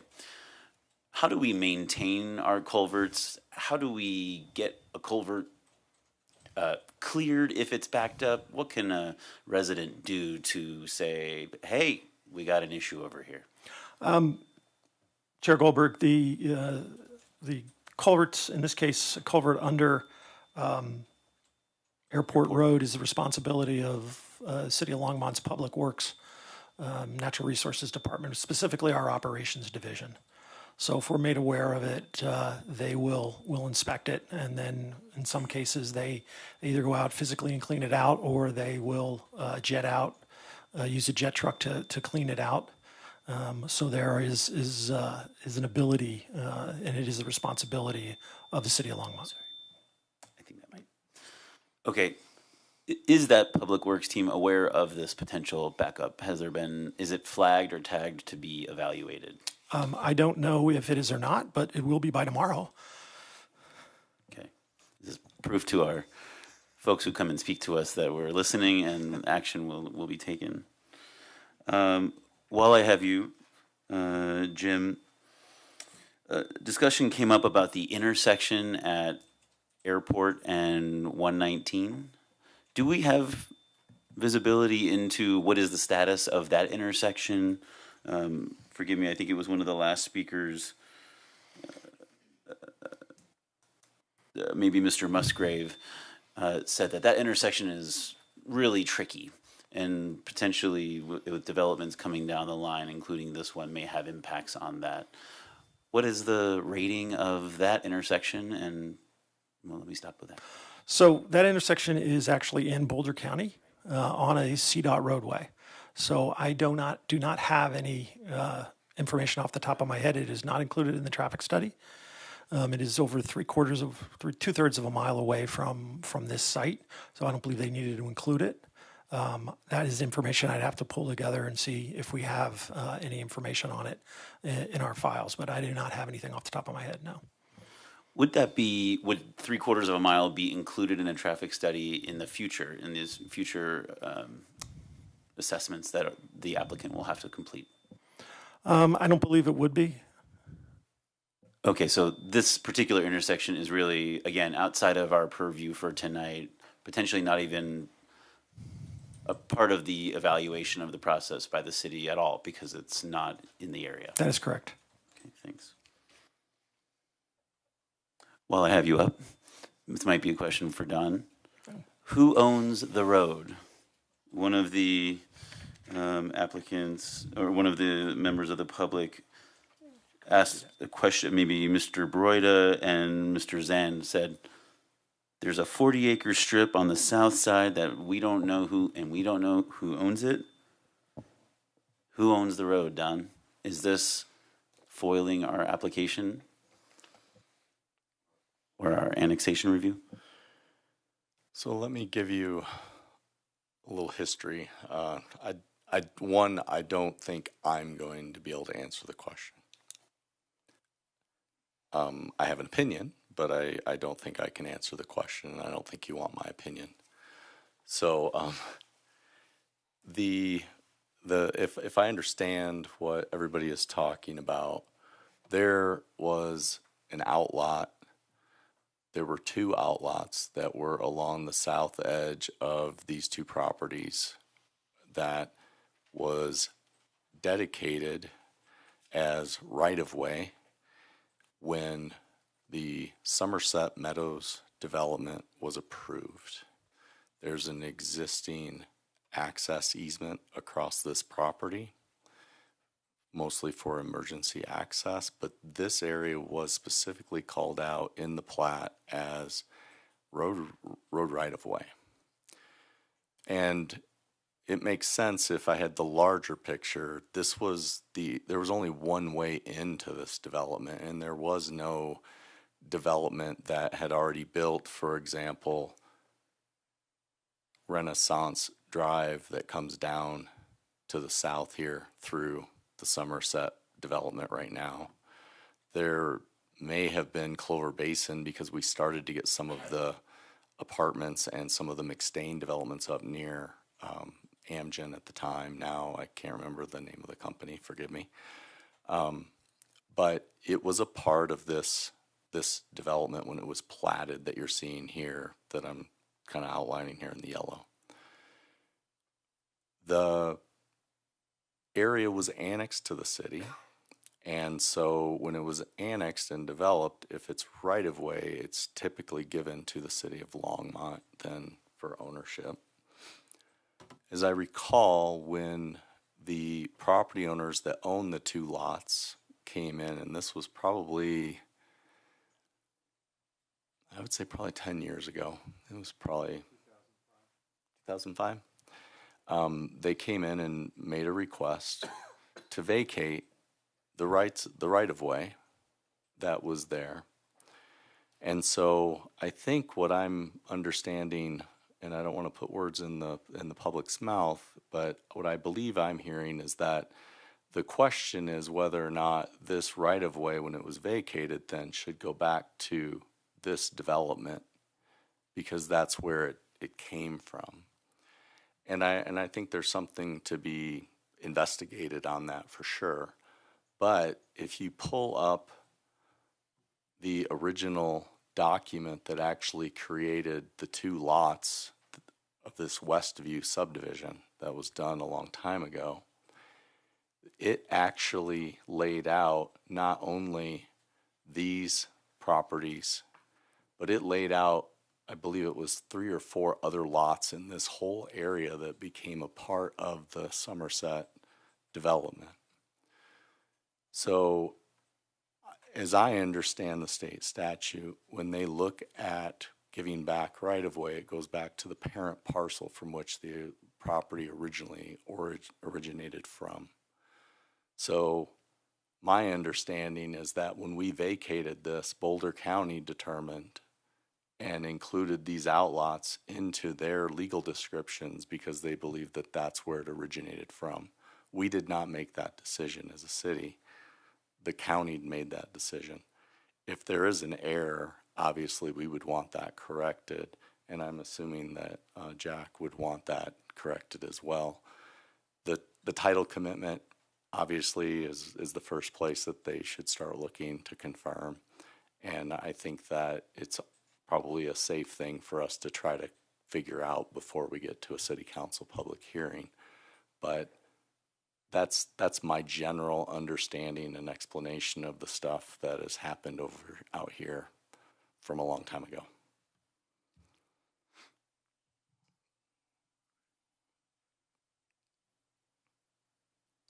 So just to follow up on that a little bit, so you're saying that the parent lot were actually the lots to the south, not in this annexation, or did I misunderstand that? No, so the original, what I would consider the parent from the Meadow View that created the lot where this tail came from, included roughly all of this area that is the Somerset annexation or development, and these 2 lots that are the Westview Acre subdivision that we're looking at tonight. Okay. And I guess maybe, unless you had something else, follow up on that as well. So and maybe this is a question for the applicant. If this goes the other way, say that right away ends up belonging to the homeowners, the existing homeowners, can this concept plan be preserved as it is in the annexation process, or does that change the plans too much? I think the applicant needs to comment on that from their standpoint, just because of the numbers that they need to make the project work. So I defer to Jack.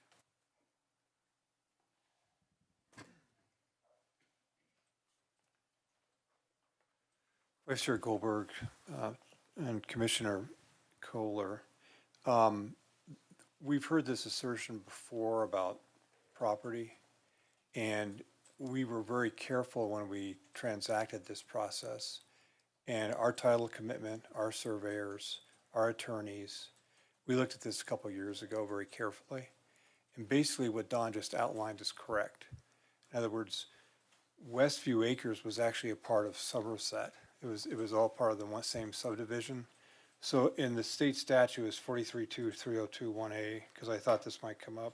I've responded to this on April 21st in the comments, responding to letters from some of the neighbors. But basically that assertion has no basis, and our attorney would tell you that if he was here. At the time of dedication, outlots F and H, those are the 2, were side by side along the south edge. They were vacated in 2005, and they went to lots 1 and 2 because the state statute, that's how the land gets divided or added to. So they complied with the state statute, and The question about whether we could make the concept plan work without them is kind of moot. You know, I suppose you could. I mean, we could make an access. We know that the access needs to be where we have it there, after our traffic engineer and the city has required that.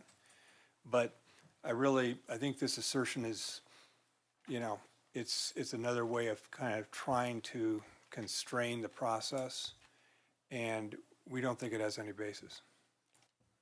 And our title company doesn't think it has any basis, so that's important. Thank you. Thanks, Mr. Pistal. So, Don, it sounds like the applicant is at least confident that this. Forgive me. I want to apologize to the public, but we had the designated public invited to be heard section, and once that closes, this no longer becomes a discussion with the public. It's between the applicant, the staff, and the commission. So, unfortunately, we're not permitted to bring back up the public. It's how every meeting runs, unfortunately. So I see the hands and I apologize.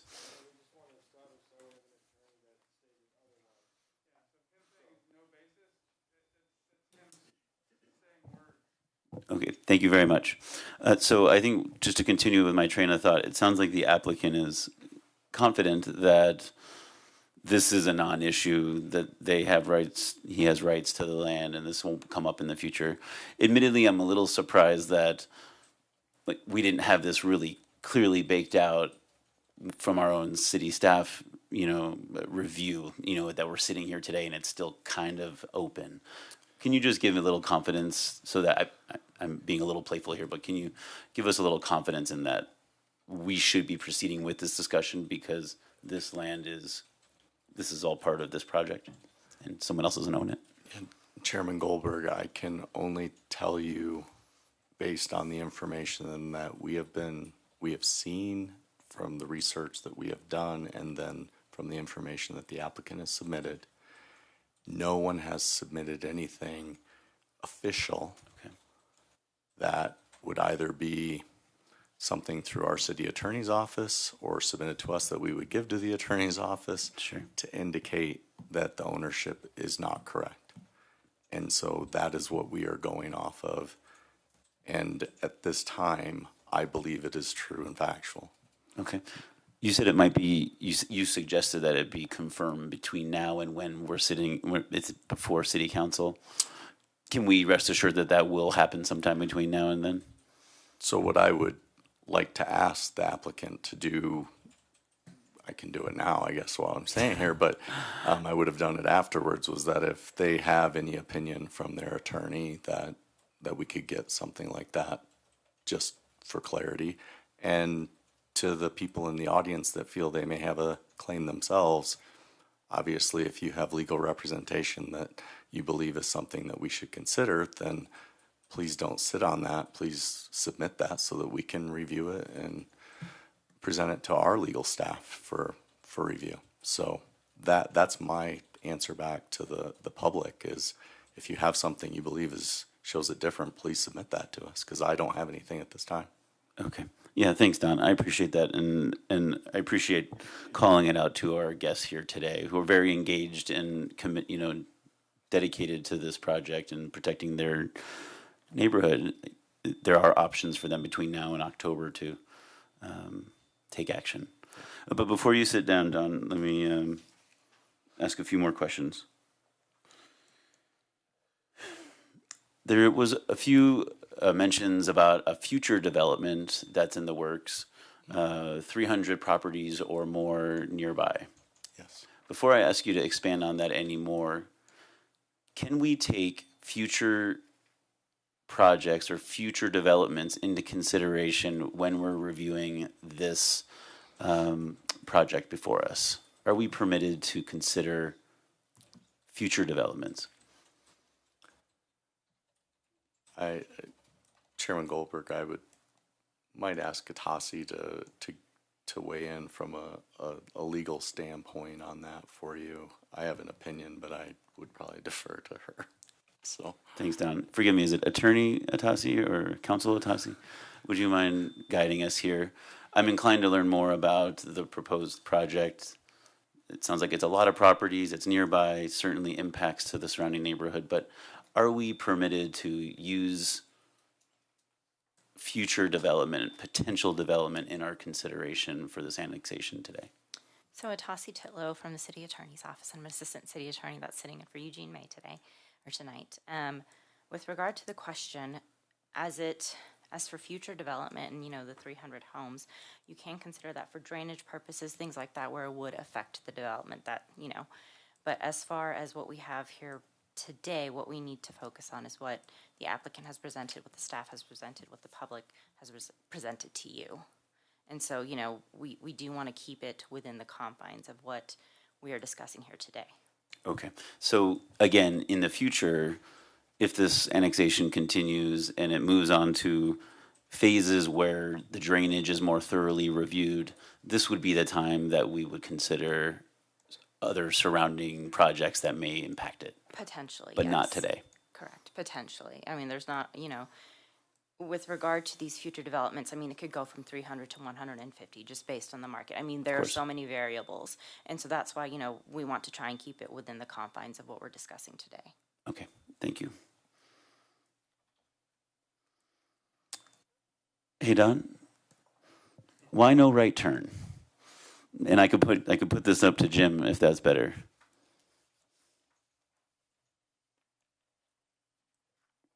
Mr. De La Lama, Jim, I'll give you a second. Mr. De La Lama is asking why there's no right turn recommended or required into this development. Other properties in and along airport have right turns. Sounds like it's really busy in the morning hours and in the evening hours. Why didn't our traffic, or maybe we're not there yet, why haven't we recommended a right turn into the neighborhood? I think the primary reason is this is a small development. It is 22 units. It generates 200 trips a day. So it doesn't meet the trigger for that is in our design standards for a right turn. Their traffic study's showing like nine turns in there in the peak hour.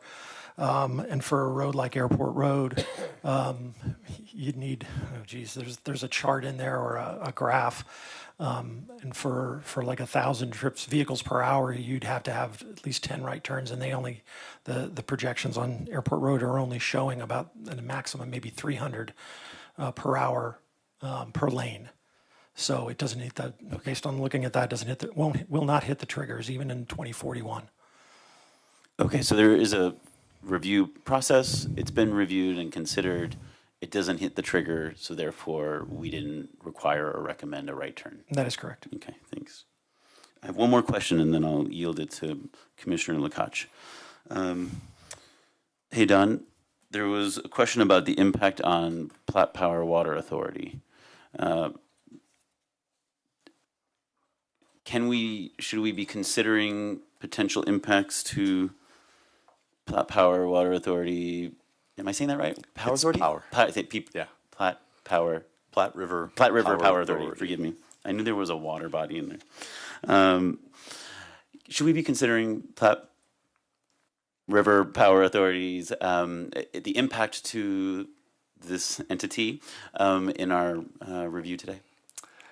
Chairman Goldberg, you do, and you should. But what I would say is that the thing to understand is that we're one of the 4 members that own the Platte River Power Authority. Our city electric department, Longmont Power and Communications, they review all of the annexations. They review all of the developments for impacts on the system. And then they use that information when they're doing their modeling, and they send that information to Platte River Power when they're putting together their projections. So last night when they were here presenting to the city council and talking about their rates and how they set those, and when they look out and they set it out for the next 10-year period, and I think they mentioned a 40% increase in costs, I think was the number that I heard last night. I was kind of doing a couple things there, but again, they are not a quote unquote referral. We are not sending it to them for comment and feedback. Our staff works with them and keeps them in the know of what's going on. So by the way that we operate, by the way our development review committee works, they are up to speed on what's going on. And they would then consider these in any kind of rate increases or impacts to the loads during the summer. Okay. Okay. Thanks, Don. Commissioner Lukacs, I apologize for that long wait. And you stole one of my questions. But I do have a question for Jim and about traffic. But this time is more about pedestrians and bicycles. It looks like there will be a sidewalk there or some sort of multi-use path along that side of the airport road. Currently, there is none, right? There's just one on the east side. So how would someone cross the street, someone that lives in there? Will they have to go all the way up to what street? Chair Goldberg. To Pike, yeah. Yeah, Commissioner Lukacs. That would be basically the safest crossing, controlled crossing. Yes. Airport Road is, this is on pretty much the outskirts of the city. This is Airport Road is an arterial. So currently, as this area develops in the future, there may be opportunities for an underpass. Currently, we don't have anything planned in the CIP for this. But there will be a sidewalk installed along their frontage. And then we will work out how to get it connected up into the remainder of Airport Road and that sidewalk system up there. But currently, crossing of Airport Road, the safest area would be Pike Road. And so it will go all the way up to Pike because we couldn't see from the. Well, a sidewalk, there's currently a sidewalk from, I'm trying to think of the street immediately to the north, but between this development, between this development, there's a short segment that does not have sidewalk. So we'd have to work out how to figure out how to get that connected in. And that will be done during this project. Is that right? Not exactly sure. The city does have a missing sidewalk CIP that we take on projects of this nature. It may be that as we do the review, we may require the developer to do it. At this stage, I don't think the staff has looked at it close enough. I think the applicant, were you going to say something?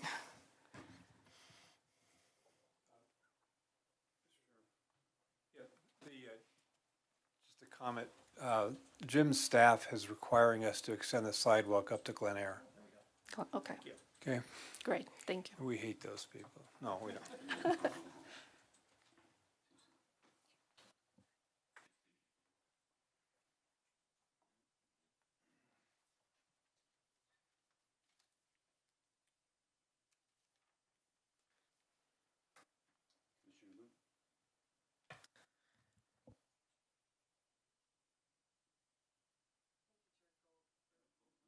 No?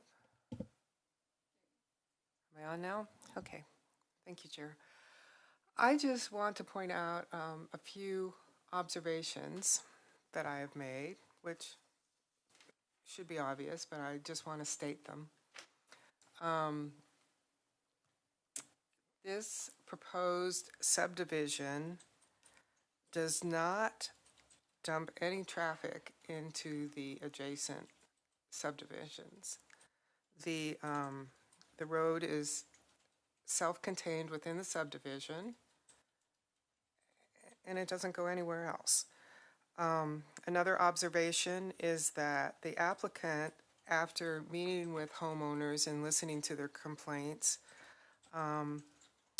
did adjust the concept plan particularly on the west side, to eliminate the road that was on the west side. And they adjusted the lots on the west side to be quite compatible with the lots in the Somerset Meadows that abut them. Another observation is that the 11 lots that abut this proposed subdivision all face away from it. They're showing their backside to this subdivision. And their views, presumably, like everybody's views, are to the west. And they're certainly not to Airport Road. And they may consider that they have some views into this proposed parcel, but really their views are to the mountains and to the west.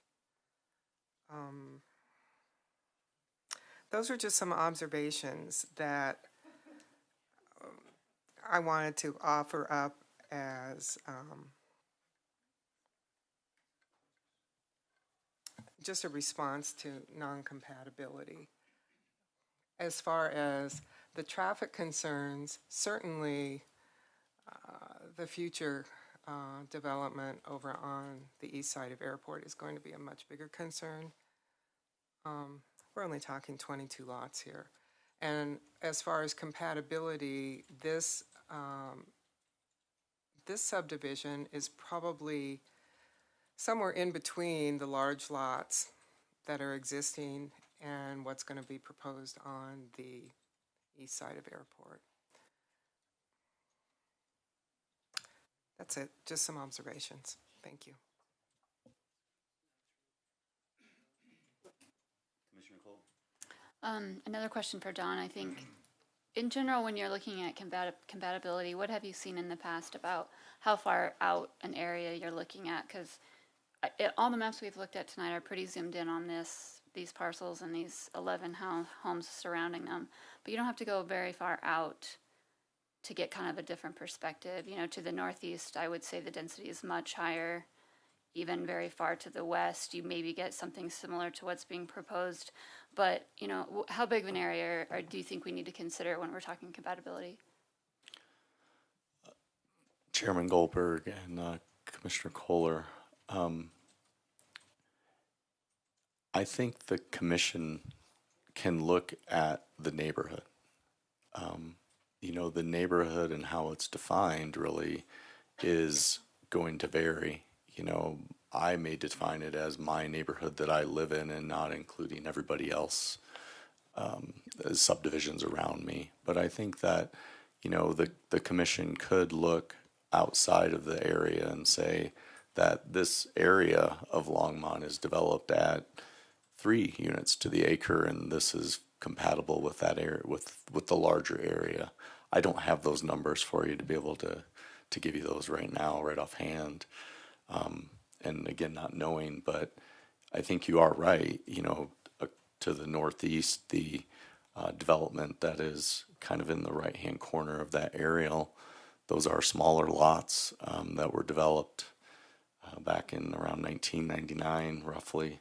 And then as you go back across the street, you get into some of the apartment townhomes, but then as you get into this development into Somerset and then over into the Renaissance neighborhoods, obviously you get into smaller lots again, and those have changed over the years as prices have gone up. And I think the desire for more density, at least from the development side, but also trying to provide additional housing within the community has been a priority. So you can look outside of the box that I've drawn. I zoomed in so that you could have a visual that would show you a little bit more of the proximity of these homes and their properties to this development application. Thank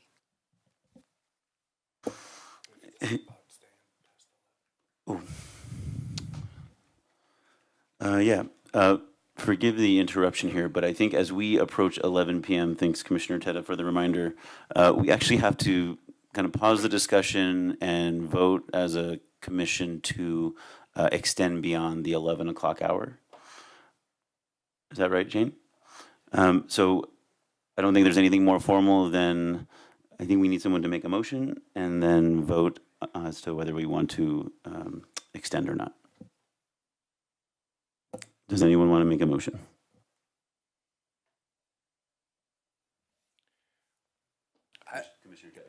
I think just to preface it, I think what we're charged with doing is deciding whether or not we think we can resolve it all tonight, or it's not going to happen, whether we stay for another hour and a half or not, and then we put it off to another date certain. So maybe we could talk about it for a minute.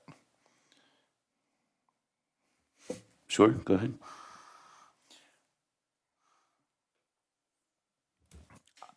I'd stay. I think we could do it. Is that a motion? Yeah. I'll make it if nobody else has anything to say.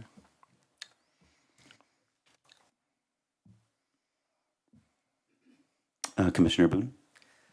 If we extend it to the next meeting, we probably will end up going through the whole public comment section again. I don't know the policy on extending. I'm not sure we ever have extended, but does that reopen public invited to be heard? I'm pointing that at Don Burchett because he's looking thoughtful.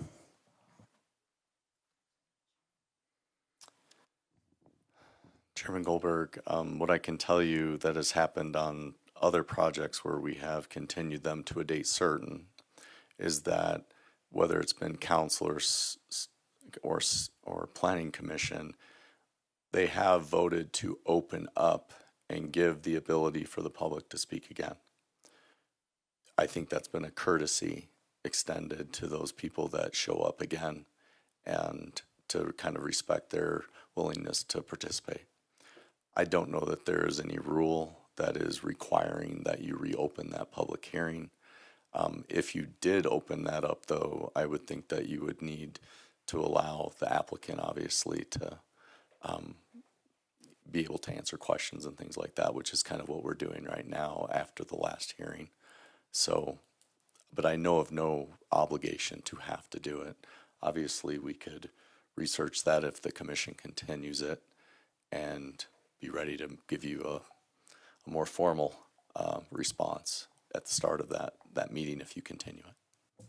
Thanks, Don.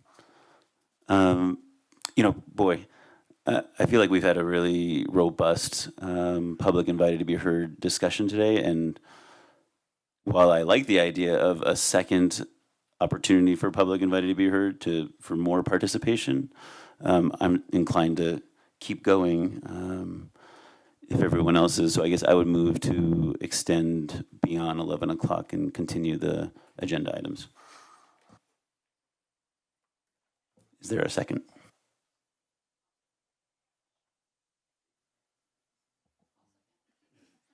I'll second. My microphone's on. All right, we have a second. Jane, can we go ahead and take a vote? Commissioner Teta. Aye. Vice Chairman Goldberg. Aye. Commissioner Kohler. Aye. Commissioner Lukacs. Aye. Commissioner Boone. Aye. Vice Chair, that passes unanimously. Thanks, Jane. Okay. I think I was about to hit Don with just a few more questions. And I don't see any of my fellow commissioners chiming in yet, so I don't feel too bad about it. All right. Don, what is your title? I keep calling you Don, but I feel like I should be calling you not planning director, but something like that. My title is planning manager. Planning manager. Yeah, but you can still call me Don. Okay. One of the members of the public suggested that the way we're calculating our density of 3.2 units per acre could be almost disingenuous because we're taking into consideration the two larger units already on site. Are we being disingenuous? Would you mind clarifying how do we calculate the average dwelling unit, and what if there are scenarios like this where some are bigger and some are small? Vice Chair. Goldberg, yeah, though I will mess that up again. One, I'm going to show that I'm not an engineer and that my math skills are terrible. So when I tell you how to divide, I'll probably do it the opposite way. I usually have to do it twice on my calculator to get it right. But what we would do is we would take the acreage of the property, and then we would, and I'm, like I said, I have to usually do it on my calculator to get it correct, but we would divide by the number of units that are proposed to determine what the density per acre is then. So acres, number of units, divide those, and then that comes up with a density. And if I did the order wrong, I apologize to my mathematic friends who understand that stuff better than I do. That's why I became a planner. I would say that when we look at development across the city and when we determine density, we look at it on the basis of the property that's under development. And it's not often that we will look at, for example, a development that may have townhomes in one area, single family homes in another, and we look at that on that entire and again, I'm going to use probably the wrong term. It's getting late, apologize, but the gross acreage of the property. And if we're specific, and for example, if we have an area that the land use changes on a property because it has multiple land uses. So for example, up here, if I had a rectangle parcel that had 2 land uses on it, we would look at not only the overall, but then we would confirm that the densities match for the individual areas as well to make sure that those are in keeping with the boundaries that were shown on the comprehensive plan. So it is often that we get varying types and sizes of lots. So I don't believe it's a disingenuous way of determining what the density is for this property. Thank you.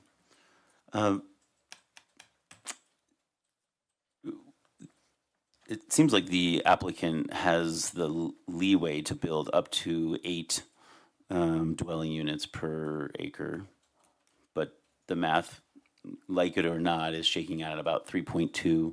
Even one of the applicants, even one of the members of the public said if you took out those 2 larger ones, maybe it's closer to 5.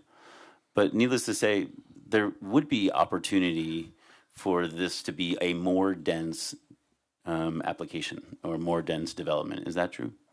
Yes, under our code, all of the lots could have been at our minimum size, which I believe is around 5,500 square feet. I looked that up earlier tonight, so I apologize if it's not fresh, but if we would have knocked down the 2 homes and divided those 2 lots up, that could have been another quite a few more homes just at that size of lots. So, okay. I guess my last question I've kind of suggested with you in the past, which is I hate when we surprise existing homeowners with development. You know, folks move from California, you know, moved from Boulder, found a sweet spot in Longmont, and it had unobstructed views, and it was a real wonderful setting. And now we're talking about putting in a lot with that might mess up that vision they have. How long has this property been developable? You know, are we surprising them? Are we tricking them? When should they or could they have found out that this land could be and would be developed further at some point?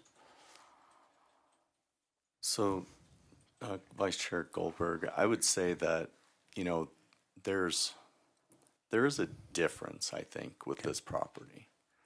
If I would have moved into this area and I would have seen those 2 existing homes on there, I myself would have probably assumed that nothing was ever going to happen to those, even though the comprehensive plan shows the single family development.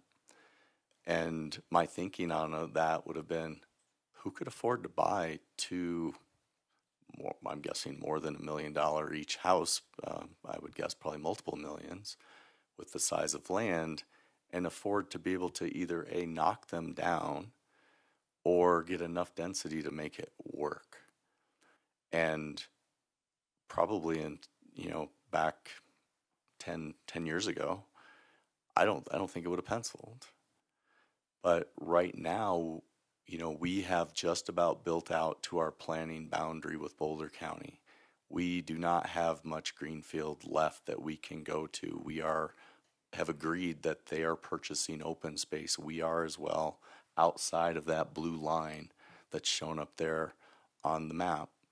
And it has, by doing that, we've preserved a lot of great properties, a lot of beautiful areas in the county. But we have also created value, and we have people who want to move to Colorado. We have people that are coming here for jobs and for the mountains that we love and the environment that we have. And now that pencils out. And I don't know that anybody, if they would have called my office 4 years ago before this came in, I probably would have warned them that, hey, right now, I don't know that anything's going to happen. We don't have anything in our system, but I can't guarantee you it's never going to change. So, there's obviously buyer beware, right? I mean, you should do your due diligence. You should call and talk to the planning department and find out what is planned, what could happen on a property, and then you have to weigh whether or not you think it's reasonable. If I would have bought there 10 years ago, I wouldn't have thought this was feasible. So would that have been a surprise to me? It would have been. But I would have at least known that there were opportunity for that to happen. And what year were the surrounding neighborhoods built? The members that are here tonight, what year were those? So Somerset, was that 99? 6? Okay, 6. There you go. Seems like it was only yesterday because I remember we had issues when the banks went under back in 2008. But okay, thanks, Don. Yeah.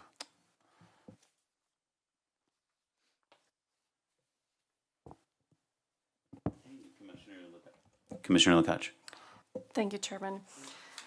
I think it was Mr. Holman that brought up open space and the buffer that is there to the north. And maybe this was said before, but it's been a long night. Can someone clarify what a buffer is? What can be a buffer? Can open space be a buffer, or does it need to have mature trees?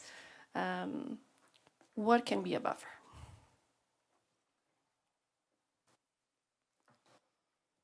Never meant for this to be the Don show, but thank you for putting up with me. The Land Development Code does define types of buffers, and buffers, I can look up to see if there's a specific definition in the back of the Land Development Code, but typically these are areas that are separate outlots that then have a certain depth requirement as well as a certain number of trees and shrubs per square footage based on the type of buffer that's required. And we have an A buffer, a B buffer, a C buffer, a D buffer, and an E buffer. And kind of similar to the traffic, it gets larger as it goes down in the letter. So letter E is a required 50-foot in depth buffer versus a B buffer is 20 feet. And then the amount of trees typically is increased. Trees and shrubs are required to be increased in those larger buffers because the impact is expected to be greater from that use on the adjacent properties. And so that's how we look at buffers. And we define where those are required in the code. And what grade are these buffers around this property? Great question. So for a residential subdivision, if adjacent to an arterial street, it requires a B buffer. So that's a 20-foot buffer that's required. If it's adjacent to another existing street, that would be a local road or a collector street, it's also a 20-foot buffer. If it was next to a primary greenway, a public park or a public nature area, then it is also a B buffer. If it was on a gateway, so that would be Highway 119, 287, Highway 66, used to be called scenic entry buffers, those are 50 feet. And then adjacent to single-family detached homes, there is no buffer required. Against any other type of residential, there is no buffer required. So the only buffer that I see that would have to be provided would be the arterial buffer, the B buffer, the 20-foot buffer between airport and this development. Okay, thank you, Don. You're very welcome.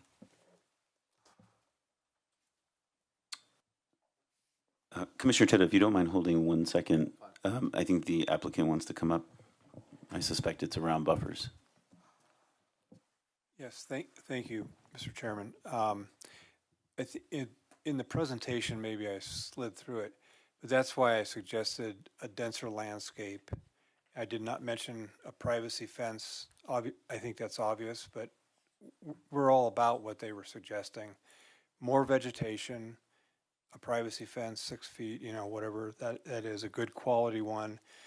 When I met with Mr. Rothschild at his house, we talked about what kind it would be, and I think we talked about the Summerlin one as an example. And when we talked about removing the road next to his property, and I think that's what was on those diagrams. We think it only makes sense. I'm not sure it has to be a separate outlot, but it could be just the way the rear lots are densely planted and the fencing. So we're supportive of that. Thank you. Maybe stay up there for just 1 second. Mr. Bestall, are you done? Okay. One more second, Commissioner Teta. Mr. Bestall, thanks for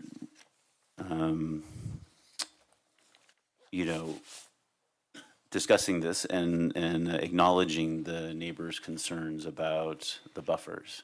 We certainly heard from Mr. De La Lama and Mr. Rothschild specifically around buffers, not only buffers, but buffers during construction as well, I think is what I heard.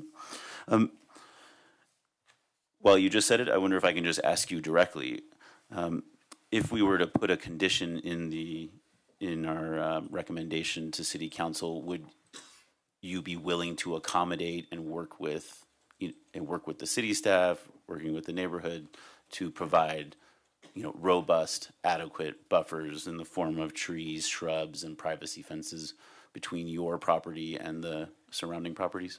Absolutely. Okay, thanks. Okay,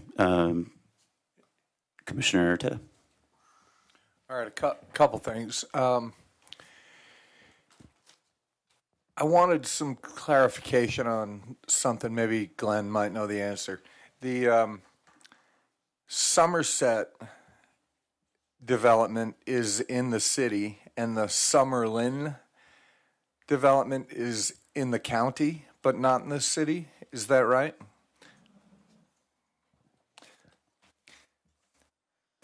Of course, Don's going to know that one. I don't know.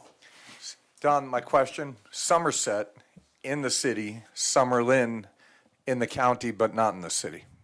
Correct. Okay. And both of these are adjacent developments. Yes, right? they are. Okay. That's correct.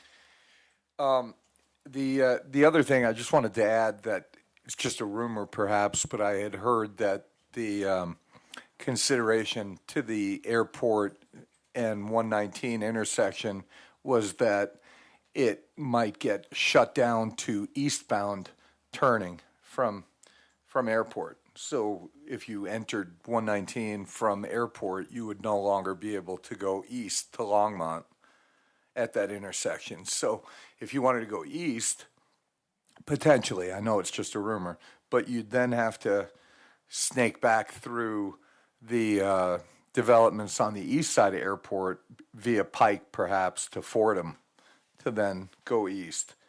I think going forward, all of the things that are proposed for that section of Airport Road on either side between 119 and Pike could wind up then being a little problematic if that's something that you would have to do. But that's just hearsay probably at this point.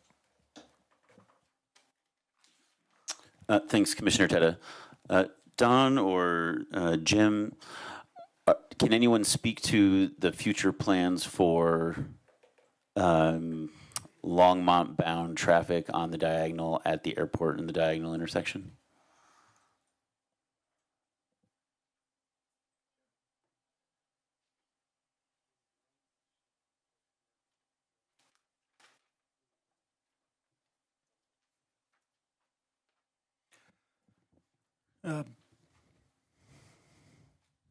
Chair Goldberg, my understanding is that at that intersection, the I want to say northbound traffic approaching Longmont will still be able to turn left to go north onto Airport Road.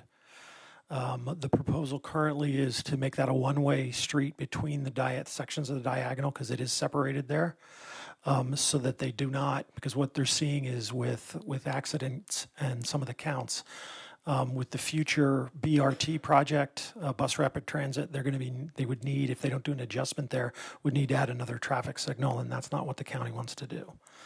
So it would be one way going northbound in that little segment, so that somebody coming south on Airport Road would not be able to continue to go towards Longmont.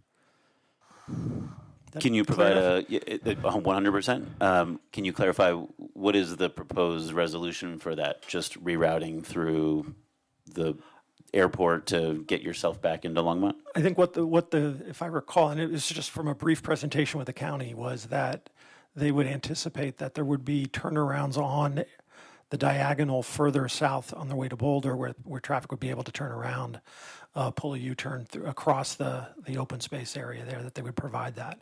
That was my understanding. Got it. Turn right on the diagonal from airport, go some distance, and then and then a have to left turn around. turn, Yes. U-turn. Okay, thanks.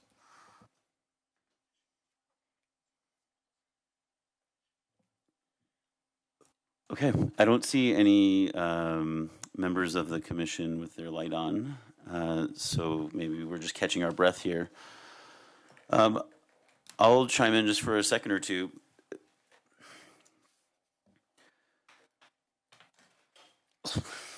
Where do I start? Boy, high level, it's really hard for me to find a reason not to. There's lots of reasons that we've heard, and there's lots of concerns, and there's lots of real, palpable, visible, tangible concerns from the neighborhood, and we've heard them and referenced most of you by name, hopefully. But I'm struggling to find a a legitimate reason for us to not make the recommendation for annexation to City Council. I think the work ahead of us is more on what can we put into that recommendation that ensures we address the concerns of those who came out today. Some of the issues can't be addressed right now. Drainage, we recognize, will come later. Specifics on the building materials will come later. Pricing on the units will come later. There's lots of things that just are not in the purview of the annexation review, and consideration. So it's not that those won't be addressed. They just can't be addressed today. It's not why we're here today. But I do think there's probably a few things that we can put into our recommendation to City Council, if we recommend to approve, that will help protect and take into consideration the feedback we've heard today. So that's kind of where my head is. Let me toss it over to Commissioner Kohler. Okay, so I would agree with you on that. I think we could, I would hope that we could tailor some conditions to hopefully address some of the concerns that the public has raised here, even maybe if they're generic, and maybe Don, you can respond to this, if we could even include a condition that says, drainage has to be thoroughly considered or something, generic like that, just to make sure it gets its review. And then I would also like to consider the option of requiring the privacy fence and the landscape buffers, I think on all three sides for to move this forward to the city council.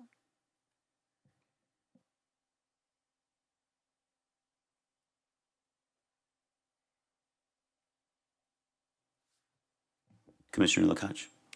Thank you, Chairman. I agree with Commissioner Kohler with the privacy fence, and I believe at least the neighborhood, from what I recall, just passing by, it has a tall enough fence. There's like a brick wall there, so I don't know if it needs more fencing, but if that's the desire. I'm in favor of that. And I think the applicant, as far as density, they could have gone with 8 units per acre, right? Because it's a single family neighborhood. So they went way down. And I'm in favor of this project with some conditions. Thank you, Commissioner Lukacs. Commissioner Teta? Well, I'm really struggling with the compatibility. As you may or may not know, I've got really intimate knowledge of this area, and I have typically celebrated the diversity of housing types that have been successful over there, from the apartments on the corner of Pike and Airport, and the multifamily houses further west on Pike, all of the apartments on Grandview Meadows. They all seem to work really wonderfully in this area in a way that hasn't typically been done, where housing types have been segregated. But I can't help but feel that the design and density of this particular neighborhood, and it may just be a harbinger of what's going to happen everywhere around there, but it doesn't feel, to me, compatible, mostly in terms of lot size. It just feels very different than what is all around it.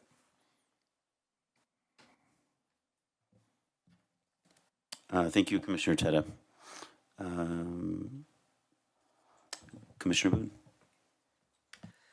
Thank you. I acknowledge the compatibility questions. However, I think the applicant has met the standards that are needed to move this annexation forward with the conditions that were discussed for buffering. That's all. Commissioner Cole. I'll just add, I had similar struggles with the compatibility issue, again, when I looked at this pretty closely. But if you zoom out very far, it actually feels like this, just as Commissioner Teta mentioned, is a good diverse mix, and it kind of plays into that. You really have a whole range of types of homes in this area, and this, to me, just seems like yet another piece in this bigger picture of diversity.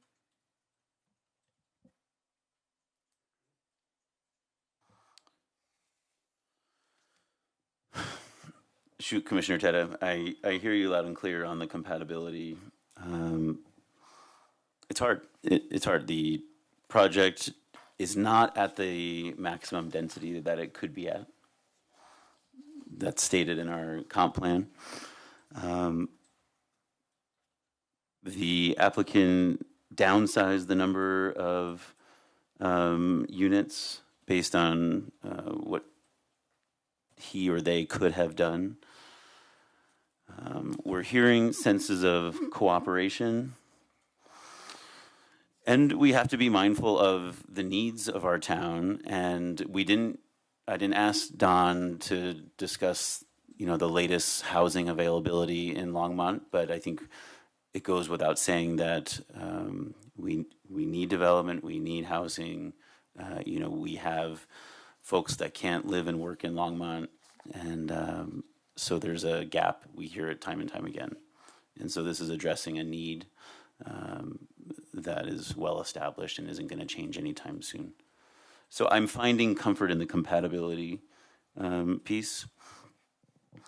Here, I was a little concerned as to how to proceed discussing conditions until there was a motion on the table, because I didn't want to be presumptuous that we were going to approve or recommend approval or not. But I've heard several members of the commission suggest their support. So then with that, maybe I'll turn to Don for a little guidance here. I heard a couple of things that I think we can confirm. One is addressing barriers, fencing, tree buffers, shrubbery. So I'm going to ask you for your help with that, Don. Does it go without saying that we'll address the land ownership, that strip of land between now and when the city council makes their final decision? Or should I put in the condition that the applicant and city staff resolve or address, confirm, the ownership question at hand? Does that need to be addressed? So Vice Chair Goldberg, I think if I'm sitting in your position, I would make that as a condition. Okay. I think it's a reasonable condition, and obviously we will continue to investigate. And as I've explained to the audience, if they have something that they believe is contrary, they need to submit it to us, because we want to figure this out. This is not something that we want to deal with at a public hearing before the city council. Sure. So if that makes the commission feel comfortable in that, and again reflects the importance of it, I think it's a valid condition. Okay. And then the third item that I have down as a potential condition speaks to drainage. However, I think we heard that the review criteria later on will say that, and the applicant will need to prove that there's no increased drainage burden on the neighbors at a future time. Do we need to include a condition that states and reaffirms that drainage needs to be addressed, the city needs to clear the culvert or what have you? Or do we feel comfort knowing that that review will come later? I don't want to be redundant, but I want it to be top of mind. I don't know if Jim has thoughts on this, and if he does, I hope he'll come down and knock me out of the way. Again, I think it's a way to reflect that you've heard the concerns of the neighbors and that it's important. We, as Jim explained, he will be working with operations to put that on their list of things that they need to investigate to figure out if there's something that's clogging that and identify if there's a problem. But we're not going to require, unless it is told, made, obviously some kind of a requirement for the applicant to do a drainage study when we really don't have all of the information to probably be able to do that at a fine level. So I think you could obviously identify that the neighbors have concerns, and that we, would stress the importance of, maybe more detailed drainage reports if the preliminary plat moves forward, to investigate that. And maybe that's a way to try to go about it. I just want to also be understanding that it is a lot to ask an applicant to go to a final level of an engineering document at a preliminary level. And so I just want to be cognizant of that too. So sure. I'm not sure if Jack would be willing to agree to that or not, but that may be one way that you could do it.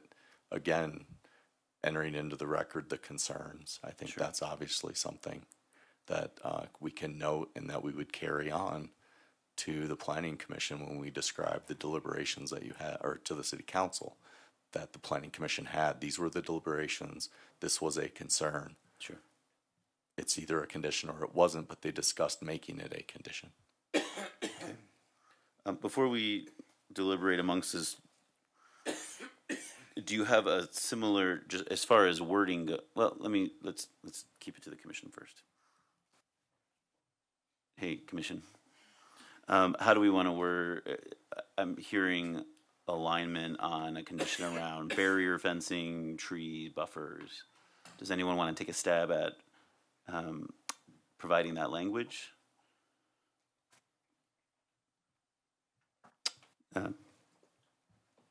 Commissioner Kohler. I think you said it best a minute ago. You referred to it as a robust landscape buffer on, I guess it would be the northwest and south sides, and a privacy fence that would be installed at least prior to construction.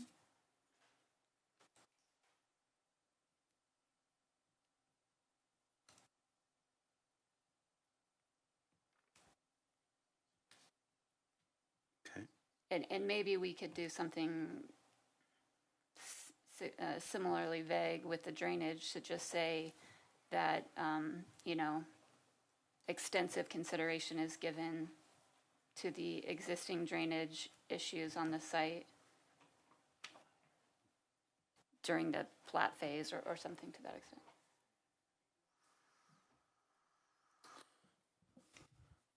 I don't see anyone else chiming in, so we're going to let that lie for a second. How about, does the commission, do my peers have any opinions on the need to reinforce the need to address the ownership of this road or this strip of land? Is this something that we should include, or is that not necessary?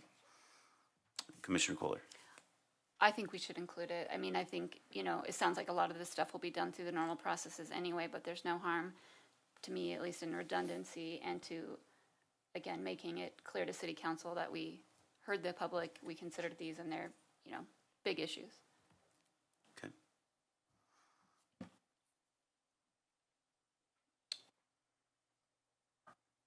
No feedback? Okay, then with that, I guess, is there a motion? Does anyone want to make a motion? Commissioner Kohler? So I'll make a motion that we approve PZR 2022-8B with 3 conditions of approval as just discussed. Do we need to go into those further, Jane, or is that adequate? Thanks. We have a motion on the table for approval of PZR 2022-8B with the conditions. Do we have a second? Commissioner Lakach.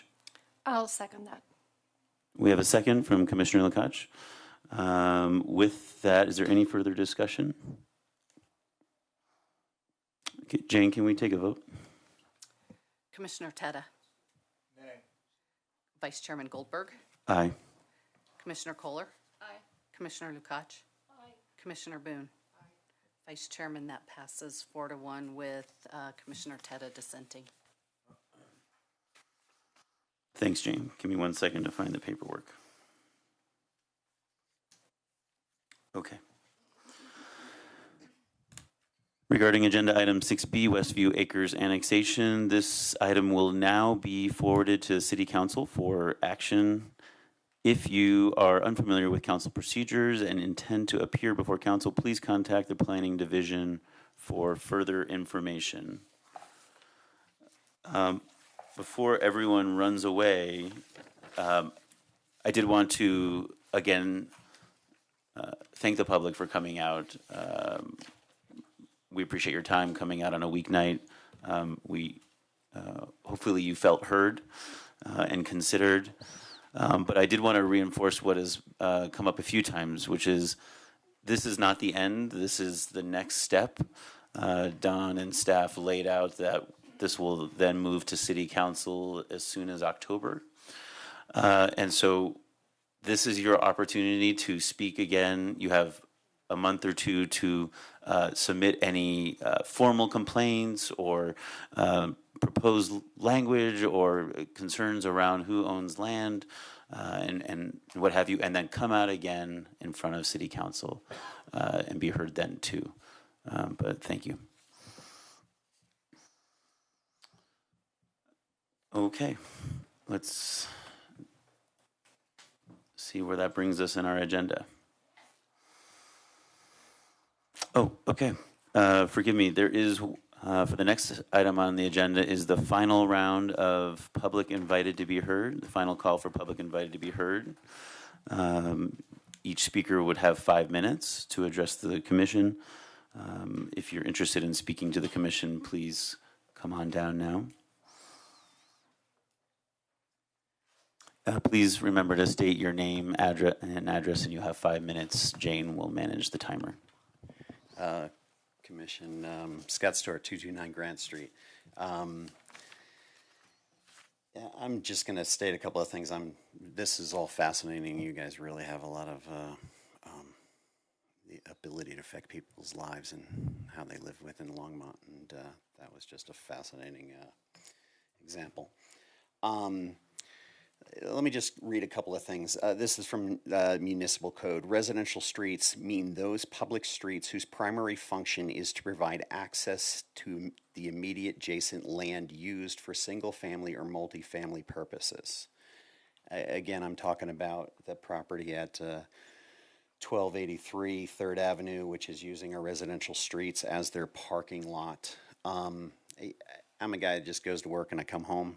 And when I can't park in front of my own house or my kids can't park and we're doing the shuffle first thing in the morning or late at night because of a commercial property within a residential area that doesn't provide any parking for their own patrons, it kind of gets me going and it allows me to, get up the will to come here. I'll read you something else. This is from the, it's a downtown parking map. This is what we try to achieve. This is what we're trying to stand for. At the very bottom of this thing, it says, please adhere to all street parking restriction signs and take take precedence over the map. Please respect adjacent residential neighborhoods and use commercial streets and lots. The property I'm talking about provides no parking. There is no commercial lots. There is no anything. They're using our residential streets. It goes counter to everything that's written in the municipal code. Parking is obviously an issue. City code, the parking guidelines for a restaurant is 12 spaces per 1,000 feet. For a brewery, it's 16 spaces per 1,000 feet. I don't know if you know this address. It's a gastropub. Call it a brewery, call it a restaurant, whatever. At max, they got 4 parking spaces, and currently they're seating patrons in those parking spaces. How do we get to this point? Where's the property in question? How do they expand their seating into the 4 parking spaces? I understand that the overflow parking into neighborhoods happens during events downtown. My mother lives, downtown. She's 3 blocks away. It's beautiful. What I'm talking about is not an event thing that happens once, twice, 3 times a month. What I'm talking about is something that happens 7 days a week because it's not being provided for by the person making the money. I've lived in my house for 20 years. I've been in the town longer than that. For a commercial enterprise to come in and get approval, if it is approved in some manner, and I'd encourage any of you to communicate with me and talk to me about his expansions and setbacks and all of the violations, but I'm really just concerned about parking in our residential neighborhoods. It should be for the residents of the neighborhood and not used for commercial gain by one component. I live close enough to walk downtown. This business belongs downtown, or this business belongs at a capacity that it can provide its own parking. I'm not talking about shutting it down. I'm talking about doing what Richard needed to do, which was not expand his seating. And Ava, who has since left the city, is when Richard tried to put a patio cover over top of his awning, Ava said as much in her statement, which is, it's unlikely to get approved because this is going to take away a parking space and your property is already underparked. That's within her letter. If you want me to share it, I can share it.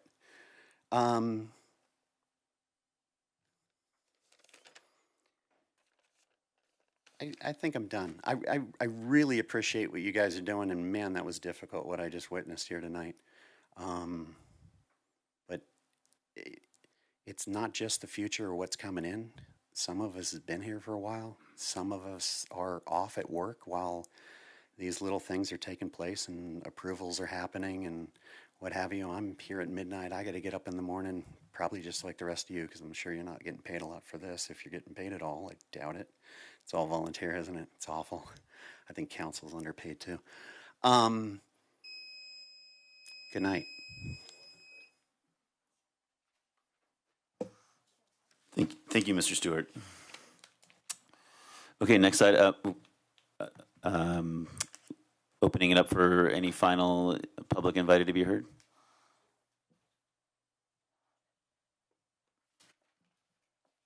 Thank you. Please state your name and address. My name is Kimberly Wilms. I live at 1138 Olympia Avenue in Unit B. I didn't write down anything formal or notes. I originally went to the Coffee with Council because I didn't know where to start with my concerns. But across the street, to my knowledge, they're planning on building a big commercial area with storefronts, bank, auto place, restaurant, drive-through, whatnot. They've already started removing the prairie dogs, but my concern is it's kind of pointless and it's going to ruin the residential area.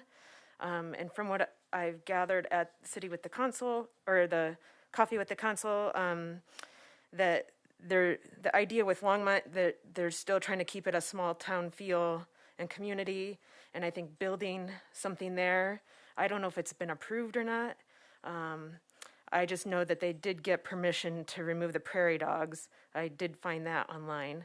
But it's going to ruin the residential area. We already have a ton of traffic from the preschool and daycare in front of us. And parking's an issue when they have events. And it's going to ruin people's quality of life there too, with views and everything else and privacy. And I don't know if there's a way to stop it because there's empty storefronts a mile down the road. So it makes no sense to build something else right there that will have no business. There's empty storefronts on the northern side of Longmont on Main Street as well, which isn't too far either. But I mean, at 17th and Pay Street, there's an empty grocery store and storefronts. So to allow something to be built makes no sense to me. So that's it. I don't know the next steps to try to stop this, but so sorry, I don't like talking in public. I get nervous. So that's it. Thank you, Ms. Wilms. Yeah, this isn't, the public invited to be heard isn't intended to be back and forth, but I wonder if Don Burchett, who knows everything, can help you.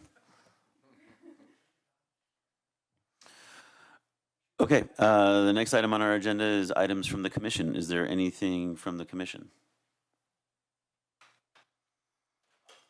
After that, from our council representative, wishing Councilmember Rodriguez well.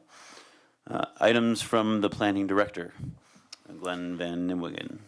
Mr. Vice Chair, thanks for stepping in this evening. Did a great job. The only thing I wanted to mention is staff is doing a draft of some design guidelines for industrial buildings. It's something that's been missing in our code.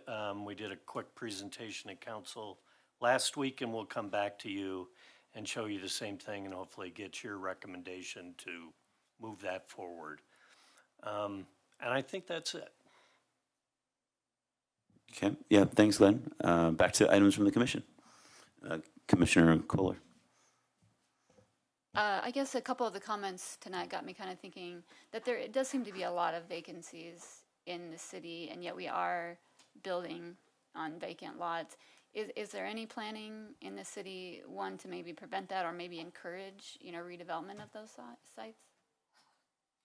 Yeah, I'm not sure specifically about what site she's talking about, but it's simpler to build on a vacant lot, so that is what's attracted. And actually, the few vacant lots we have in town are very complicated. So somebody feels there's a market to build on those sites. I don't know as far as the chamber, whether they may have a concerted effort to bring in tenants to the retail buildings that are here. But we generally try and push, reuse of existing buildings. That's kind of fits our sustainability model. But I couldn't tell you that we're at X% vacancy in retail buildings in the town. Don't know what that number is, but we're certainly seeing on North Main too a number of mixed-use buildings where they are doing retail below and residential above, kind of building the residential market that hopefully will bring tenants in. Am I on a timer too, Jane? Wow. But that's kind of a key of the North Main strategy, is trying to build some density and build some market into some of those retail areas that are suffering right now, and hopefully bring some tenants back.